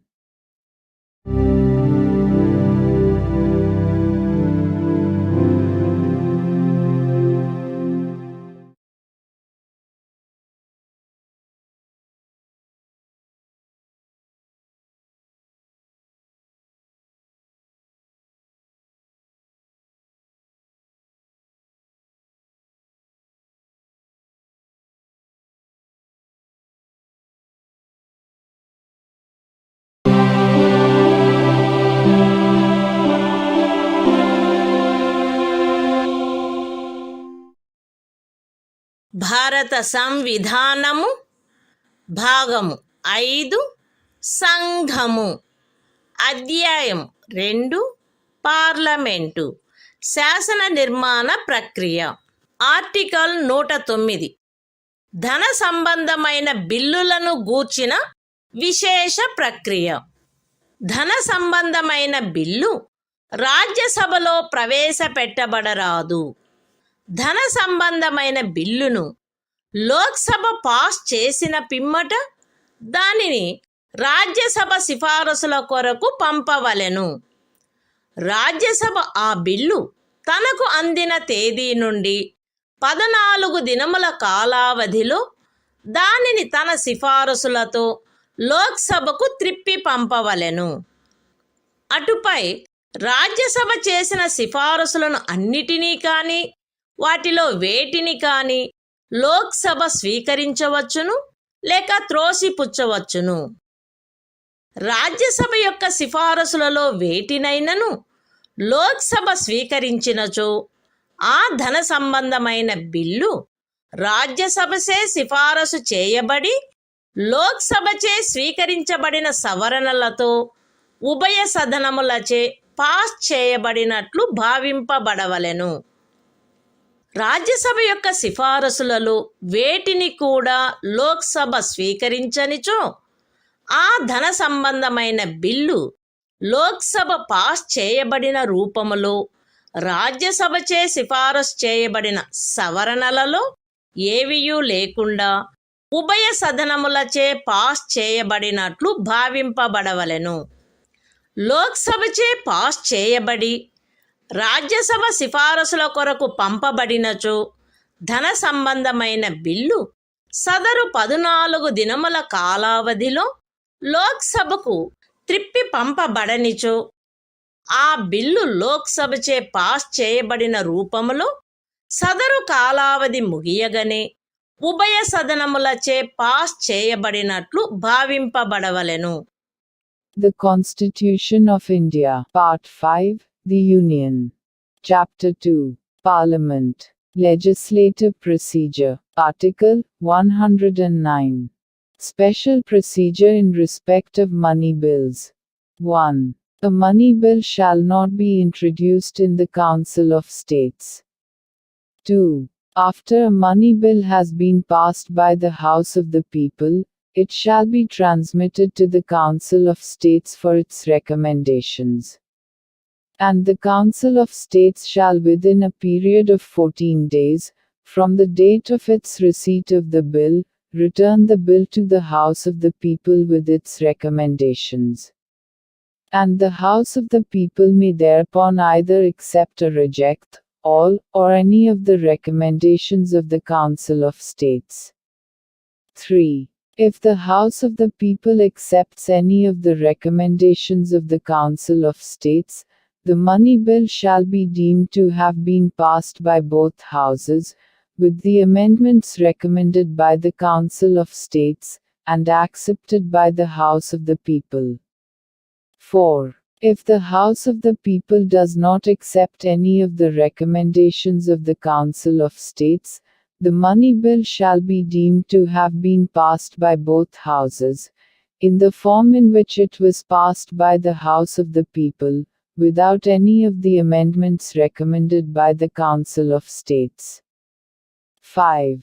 If a money bill passed by the House of the People, and transmitted to the Council of States for its recommendations, is not returned to the House of the People within the said period of 14 days, it shall be deemed to have been passed by both houses, at the expiration of the said period in the form, in which it was passed by the House of the People.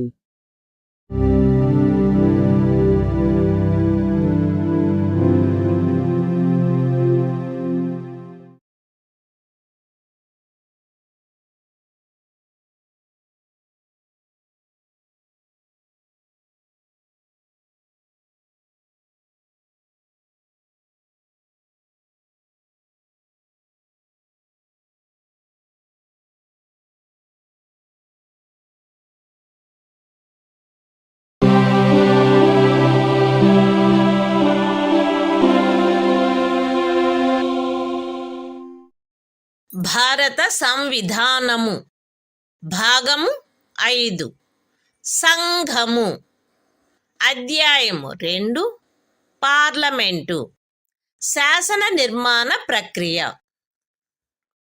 Article 110 ధన సంబంధమైన బిల్లుల నిర్వచనము ఏదేని బిల్లులో ఈ క్రింది విషయములన్నిటినీ గూర్చిన లేక వాటిలో దేనినైనను గూర్చిన నిబంధనలు మాత్రమే ఉన్నచో ఆ బిల్లు ఈ అధ్యాయపు నిమిత్తము ధన సంబంధమైన బిల్లుగా భావింపబడవలెను.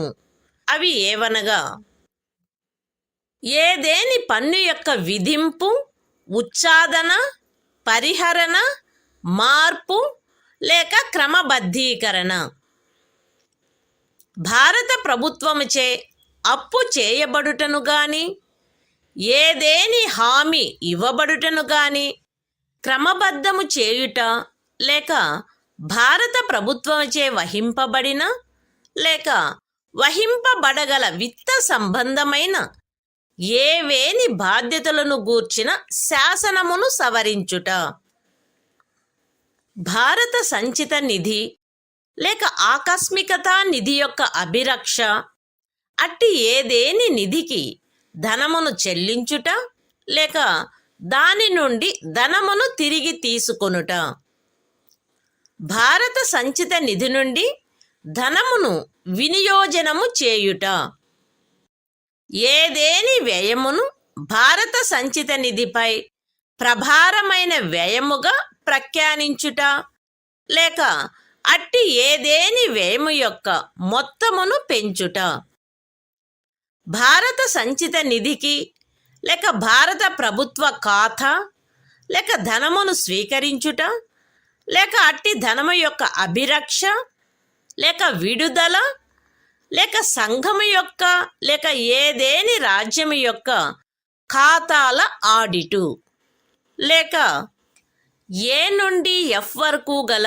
ఉపఖండములలో నిర్దిష్టపరచబడిన విషయములలో దేనికైనను అనుషంగికమైన ఏదేని విషయము, జుర్మానాలను లేక ధన సంబంధమైన ఇతర శాస్తులను విధించుట కొరకు గాని, లైసెన్సు ఫీజు లేక చేసిన సేవకైన ఫీజును అభ్యర్థించుట లేక చెల్లించుట కొరకు గాని నిబంధనలు కలిగియున్నదను కారణమున మాత్రమున లేక ఎవరేని ప్రాధికారిచే లేక ఏదేని స్థానిక నికాయముచే స్థానిక ప్రయోజనములకు గాను ఏదేని పన్ను విధించబడుట, ఉచ్ఛాదన చేయబడుట, పరిహరించబడుట, మార్చబడుట లేక క్రమబద్ధము చేయబడుట కొరకు నిబంధనలు కలిగియున్నదను కారణమున మాత్రమున ఏదేని బిల్లు ధన సంబంధమైన బిల్లుగా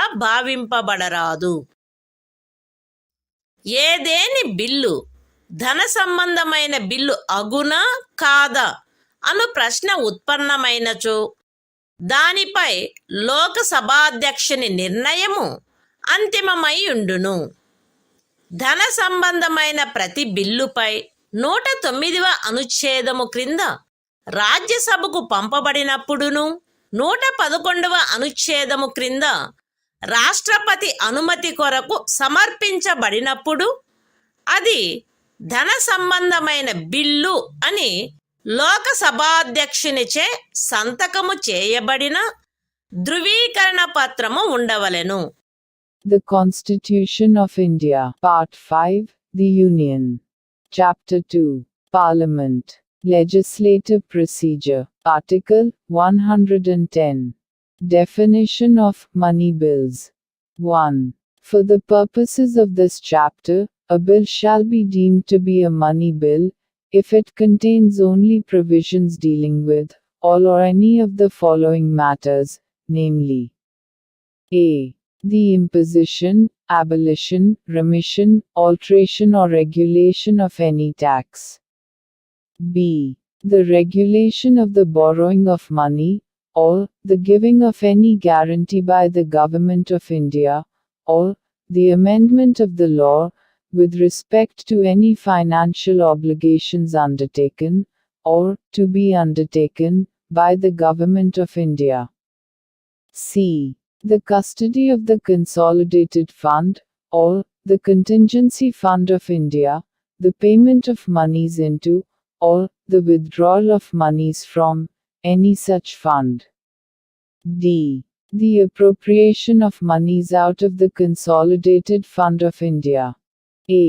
The declaring of any expenditure, to be expenditure charged on, the Consolidated Fund of India.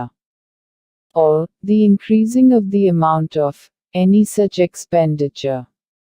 F. The receipt of money, on account of the Consolidated Fund of India, or the public account of India, or the custody or issue of such money, or the audit of the accounts of the Union, or of a state, or G. Any matter incidental to any of the matters specified in subclauses A to F.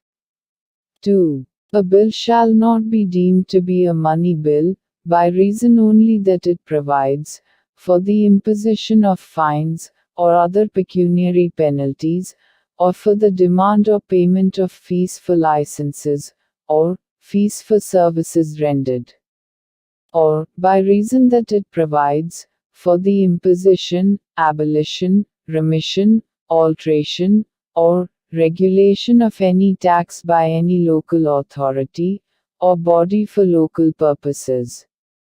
3. If any question arises whether a bill is a money bill or not, the decision of the Speaker of the House of the People thereon shall be final.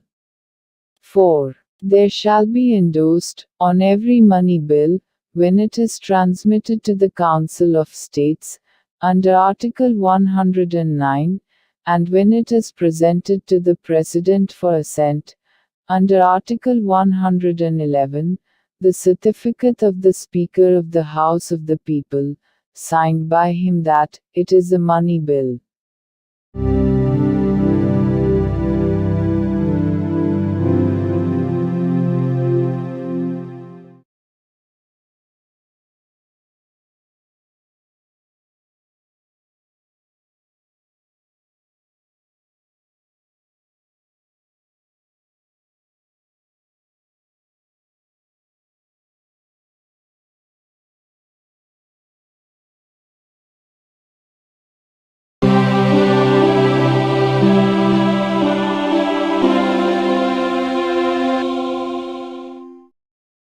భారత సంవిధానము భాగము 5 సంఘము అధ్యాయం 2 parliament శాసన నిర్మాణ ప్రక్రియ article 111 బిల్లులకు అనుమతి parliament సదనములచే ఏదేని బిల్లు పాస్ చేయబడినప్పుడు అది రాష్ట్రపతికి సమర్పించబడవలెను.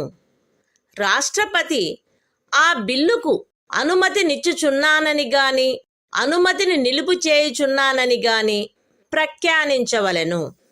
అయితే రాష్ట్రపతి ఏదేని బిల్లు అనుమతి కొరకు తనకు సమర్పింపబడిన పిమ్మట అది ధన సంబంధమైన బిల్లు కానిచో సదనములు ఆ బిల్లును కాని దానిలోని ఏవైనా నిర్దిష్ట నిబంధనలను కాని పునః పర్యాలోచించవలెననియు ప్రత్యేకముగా తన సందేశములో తాను సిఫారసు చేయు ఏవేని సవరణలను ప్రవేశపెట్టుట వాంఛనీయమా అని పర్యాలోచించవలెననియు పోరు సందేశముతో సహా ఆ బిల్లును సాధ్యమైనంత త్వరితముగా సదనములకు త్రిప్పి పంపవచ్చును. బిల్లు అట్లు త్రిప్పి పంపబడినప్పుడు సదనములు ఆ బిల్లును తదనుసారము పునః పర్యాలోచించవలెను. మరియు ఆ బిల్లు సవరణతో గాని సవరణ లేకుండా గాని సదనములచే మరలా పాస్ చేయబడి రాష్ట్రపతి అనుమతి కొరకు సమర్పించబడినచో రాష్ట్రపతి ఆ బిల్లుకు తన అనుమతిని నిలుపు చేయరాదు. The Constitution of India, Part 5, The Union. Chapter 2, Parliament. Legislative Procedure. Article 111. Assent to bills. When a bill has been passed by the Houses of Parliament, it shall be presented to the President. And the President shall declare, either that he assents to the bill, or that he withholds assent therefrom. Provided that the President may, as soon as possible after the presentation to him of a bill for assent, return the bill if it is not a money bill, to the Houses, with a message requesting that they will reconsider the bill, or any specified provisions thereof, and, in particular, will consider the desirability of introducing any such amendments as he may recommend in his message.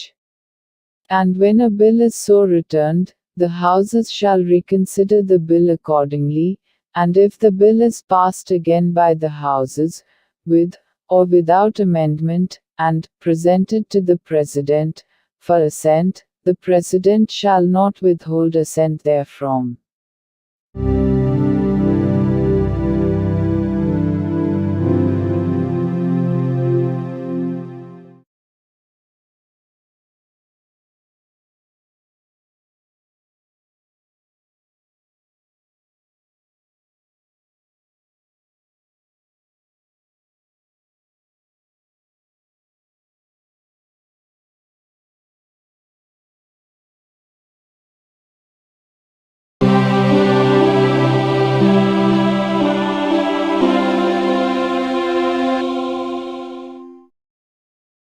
భారత సంవిధానము భాగము 5 సంఘము అధ్యాయం 2 parliament విత్తీయ విషయములలో ప్రక్రియ article 112 వార్షిక విత్తీయ వివరణ రాష్ట్రపతి ప్రతి విత్తీయ సంవత్సరము విషయమున ఆ సంవత్సరమునకు అంచనా వేయబడిన భారత ప్రభుత్వ ఆదాయ వ్యయముల వివరణను పార్లమెంటు ఉభయ సదనముల సమక్షమున ఉంచు ఏర్పాటు చేయించవలెను.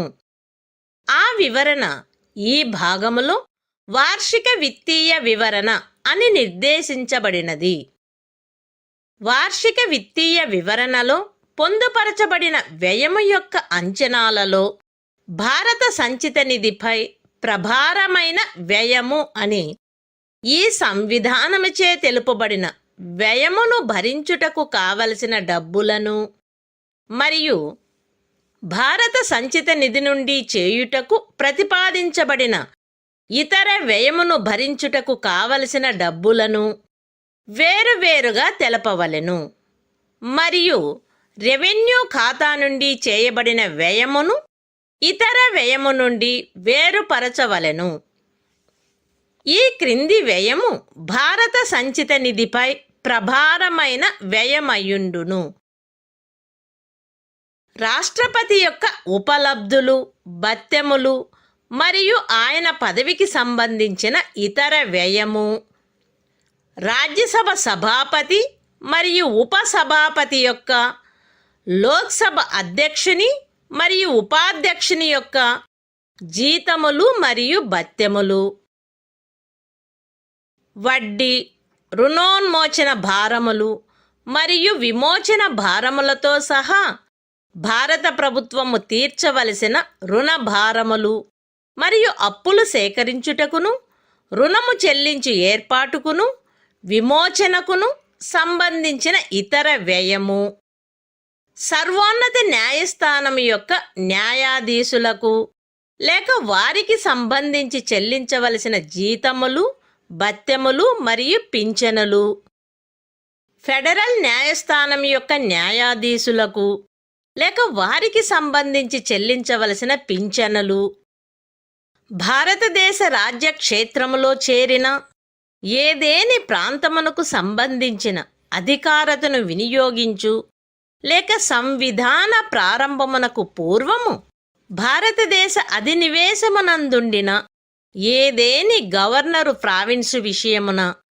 ఎప్పుడైనను అధికారతను వినియోగించిన ఏదేని ఉన్నత న్యాయస్థానం యొక్క న్యాయాధీశులకు లేక వారికి సంబంధించి చెల్లించవలసిన పింఛనులు, భారతదేశ కంట్రోలరు మరియు ఆడిటరు జనరలులకు లేక ఆయనకు సంబంధించి చెల్లించవలసిన జీతములు, భత్యములు మరియు పింఛను, ఏదేని న్యాయస్థానం యొక్క లేక మధ్యవర్తిత్వ ట్రిబ్యునల్ యొక్క ఏదేని తీర్పు గాని, డిక్రీ గాని, అధినిర్ణయము గాని అమలుపరచుటకు కావలసిన ఏదేని డబ్బు అట్లు ప్రభారమైనదని ఈ సంవిధానము చేగాని, శాసనము ద్వారా పార్లమెంటు చేగాని ప్రఖ్యానించబడిన ఏదేని ఇతర వ్యయము The Constitution of India. Part 5, The Union.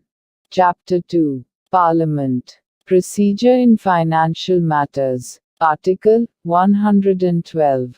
Annual Financial Statement. 1. The President shall, in respect of every financial year, cause to be laid before both the Houses of Parliament, a statement of the estimated receipts and expenditure of the Government of India for that year, in this part referred to as the Annual Financial Statement. 2. The estimates of expenditure, embodied in the Annual Financial Statement, shall show separately a. The sums required to meet expenditure described by this Constitution, as expenditure charged upon the Consolidated Fund of India, and b. The sums required to meet other expenditure proposed to be made from the Consolidated Fund of India, and shall distinguish expenditure on revenue account from other expenditure. 3. The following expenditure shall be expenditure charged on the Consolidated Fund of India. A. The emoluments and allowances of the President, and other expenditure relating to his office. B. The salaries and allowances of the Chairman and the Deputy Chairman of the Council of States, and the Speaker and the Deputy Speaker of the House of the People. C. Debt charges, for which the Government of India is liable including interest, sinking fund charges and redemption charges, and other expenditure relating to the raising of loans, and the service and redemption of debt. D. The salaries, allowances and pensions, payable to or in respect of judges of the Supreme Court. The pensions, payable to or in respect of judges of the Federal Court. The pensions, payable to or in respect of judges of any High Court, which exercises jurisdiction in relation to any area included in the territory of India, or which at any time before the commencement of this Constitution exercised jurisdiction in relation to any area included in a governor's province of the Dominion of India. A. The salary, allowances and pension, payable to or in respect of the Controller and Auditor General of India. F. Any sums required to satisfy any judgment, decree, or award of any court or arbitral tribunal. G. Any other expenditure declared by this Constitution, or by Parliament, by law, to be so charged.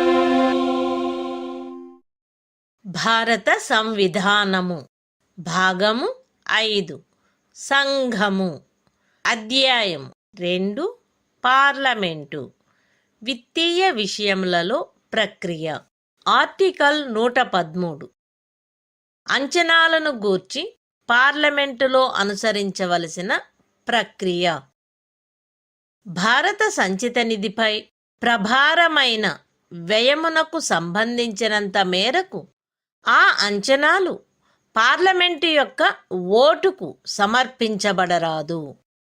కానీ అట్టి ఏవేని అంచనాలను గూర్చి parliament యొక్క ఏ సదనమునందైనను చర్చించుటను ఈ ఖండములో ఉన్నదేదియు నివారించునదిగా అన్వయింపబడరాదు. ఇతర వ్యయమునకు సంబంధించినంత వరకు సదరు అంచనాలు అనుదానములకై చేయబడు అభ్యర్థనల రూపములో లోక్సభకు సమర్పించవలెను. ఏదేని అభ్యర్థనలకు అనుమతినిచ్చుటకు గాని అనుమతిని నిరాకరించుటకు గాని లేక ఏదేని అభ్యర్థనయందు నిర్దిష్టపరచబడిన మొత్తమును తగ్గించి ఆ అభ్యర్థనకు అనుమతినిచ్చుటకు గాని లోక్సభకు అధికారముండును. రాష్ట్రపతి సిఫారసుపై తప్ప అనుదానమునకై ఏ అభ్యర్థనయు చేయబడరాదు. The Constitution of India, Part 5, The Union. Chapter 2, Parliament. Procedure in Financial Matters. Article 113. Procedure in Parliament with respect to estimates. 1. So much of the estimates, as relates to expenditure, charged upon the Consolidated Fund of India, shall not be submitted to the vote of Parliament. But, nothing in this clause shall be construed as preventing the discussion, in either House of Parliament of any of those estimates. 2. So much of the said estimates, as relates to other expenditure, shall be submitted in the form of demands for grants, to the House of the People. And, the House of the People, shall have power to assent, or to refuse to assent, to any demand, or to assent to any demand subject to a reduction of the amount specified therein. 3. No demand for a grant shall be made, except on the recommendation of the President.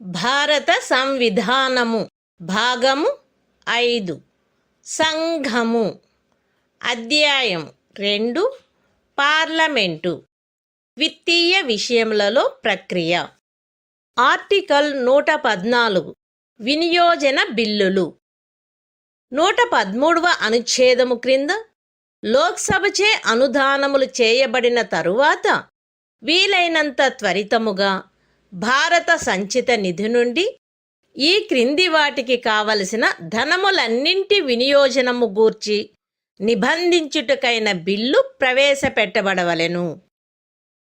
లోక్సభచే అట్లు చేయబడిన అనుదానములు మరియు భారత సంచిత నిధిపై ప్రభారమైన వ్యయము.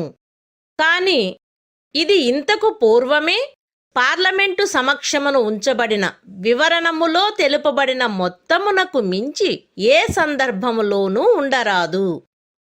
అట్టి ఏ బిల్లుకును అట్లు చేయబడిన ఏదేని అనుదానపు మొత్తమును హెచ్చించు లేక తగ్గించు లేక దాని గమ్యమును మార్చు లేక భారత సంచిత నిధిపై ప్రభారమైన ఏదేని వ్యయపు మొత్తమును హెచ్చించు లేక తగ్గించు ప్రభావము గల సవరణ పార్లమెంటు యొక్క ఏ సదనములోనూ ప్రతిపాదించబడరాదు.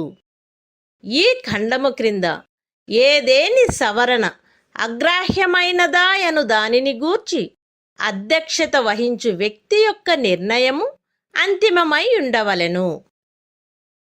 115 మరియు 116 అనుచ్ఛేదములలోని నిబంధనలకు అత్యధీనమై ఈ అనుచ్ఛేదము యొక్క నిబంధనలను అనుసరించి పాస్ చేయబడిన శాసనము ద్వారా చేయబడిన వినియోజనము కింద తప్ప భారత సంచిత నిధి నుండి ధనమేదియు తిరిగి తీసుకొనబడరాదు.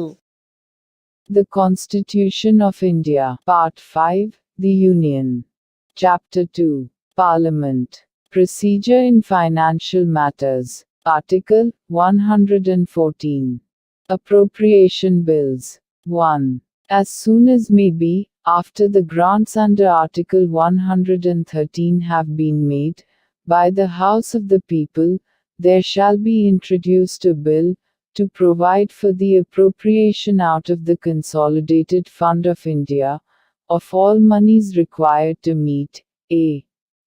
the grants so made by the House of the People, and b. the expenditure charged on the Consolidated Fund of India, but, not exceeding in any case, the amount shown in the statement previously laid before Parliament. 2. No amendment shall be proposed to any such bill, in either House of Parliament, which will have the effect of varying the amount, or altering the destination of any grant so made, or of varying the amount of any expenditure charged on the Consolidated Fund of India. And, the decision of the person presiding, as to whether an amendment is inadmissible under this clause, shall be final.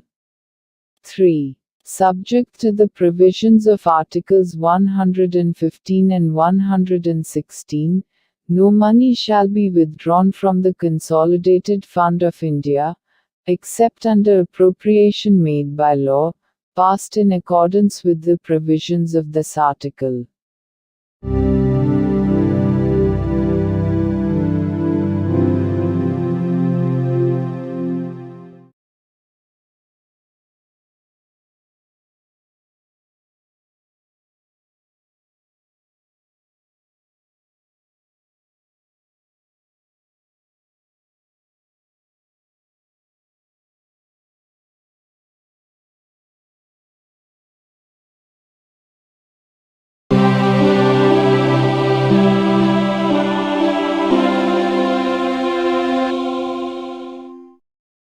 భారత సంవిధానము భాగము 5 సంఘము అధ్యాయము 2 parliament విత్తీయ విషయములలో ప్రక్రియ article 115 అనుపూరక అదనపు లేక అతిరిక్త అనుదానములు 114వ అనుచ్ఛేదములోని నిబంధనలను అనుసరించి చేయబడిన శాసనము ద్వారా వర్తమాన విత్తీయ సంవత్సరమునందు ఏదైనా ప్రత్యేక సేవార్థము వ్యయము చేయుటకై ప్రాధికారమియ్యబడిన మొత్తము ఆ సంవత్సరపు ప్రయోజనముల కొరకు చాలదని కనుగొనబడినచో, లేక వర్తమాన విత్తీయ సంవత్సరమునందు వార్షిక విత్తీయ వివరణములో తలంపబడిని ఏదేని నూతన సేవ కొరకు అనుపూరక లేక అదనపు వ్యయమునకు అక్కర కలిగినప్పుడు, లేక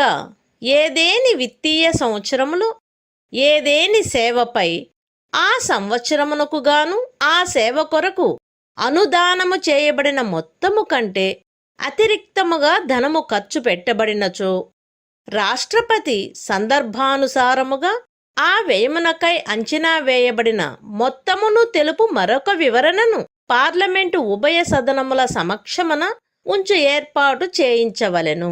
లేక అట్టి అతిరిక్త వ్యయమునకైన అభ్యర్థన లోక్సభయందు సమర్పించబడు ఏర్పాటు చేయించవలెను.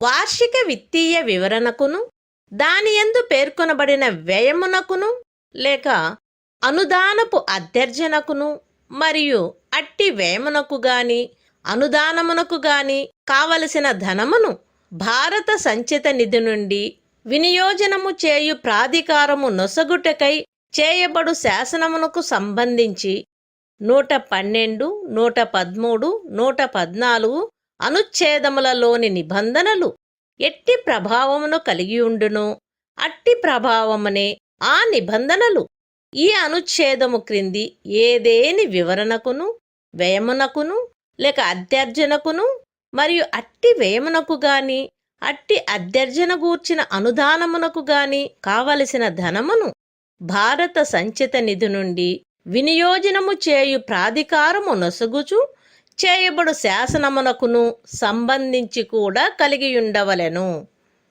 The Constitution of India, Part 5, The Union. Chapter 2, Parliament. Procedure in Financial Matters. Article 115. Supplementary, additional, or excess grants. 1. The President shall, if the amount authorized by any law, made in accordance with the provisions of Article 114, to be expended, for a particular service for the current financial year, is found to be insufficient, for the purposes of that year. Or, when a need has arisen, during the current financial year, for supplementary or additional expenditure upon some new service, not contemplated in the annual financial statement, for that year. Or, if any money has been spent, on any service, during a financial year, in excess of the amount granted for that service. And, for that year, cause to be laid before both the Houses of Parliament, another statement showing the estimated amount of that expenditure. Or, cause to be presented to the House of the People, a demand for such excess, as the case may be. 2. The provisions of Articles 112, 113 and 114 shall have effect, in relation to any such statement, and expenditure or demand, and also to any law to be made authorizing the appropriation of monies, out of the Consolidated Fund of India, to meet such expenditure, or the grant in respect of such demand, as they have effect, in relation to the annual financial statement, and the expenditure mentioned therein. Or, to a demand for a grant, and the law to be made for the authorization of appropriation of monies, out of the Consolidated Fund of India, to meet such expenditure or grant.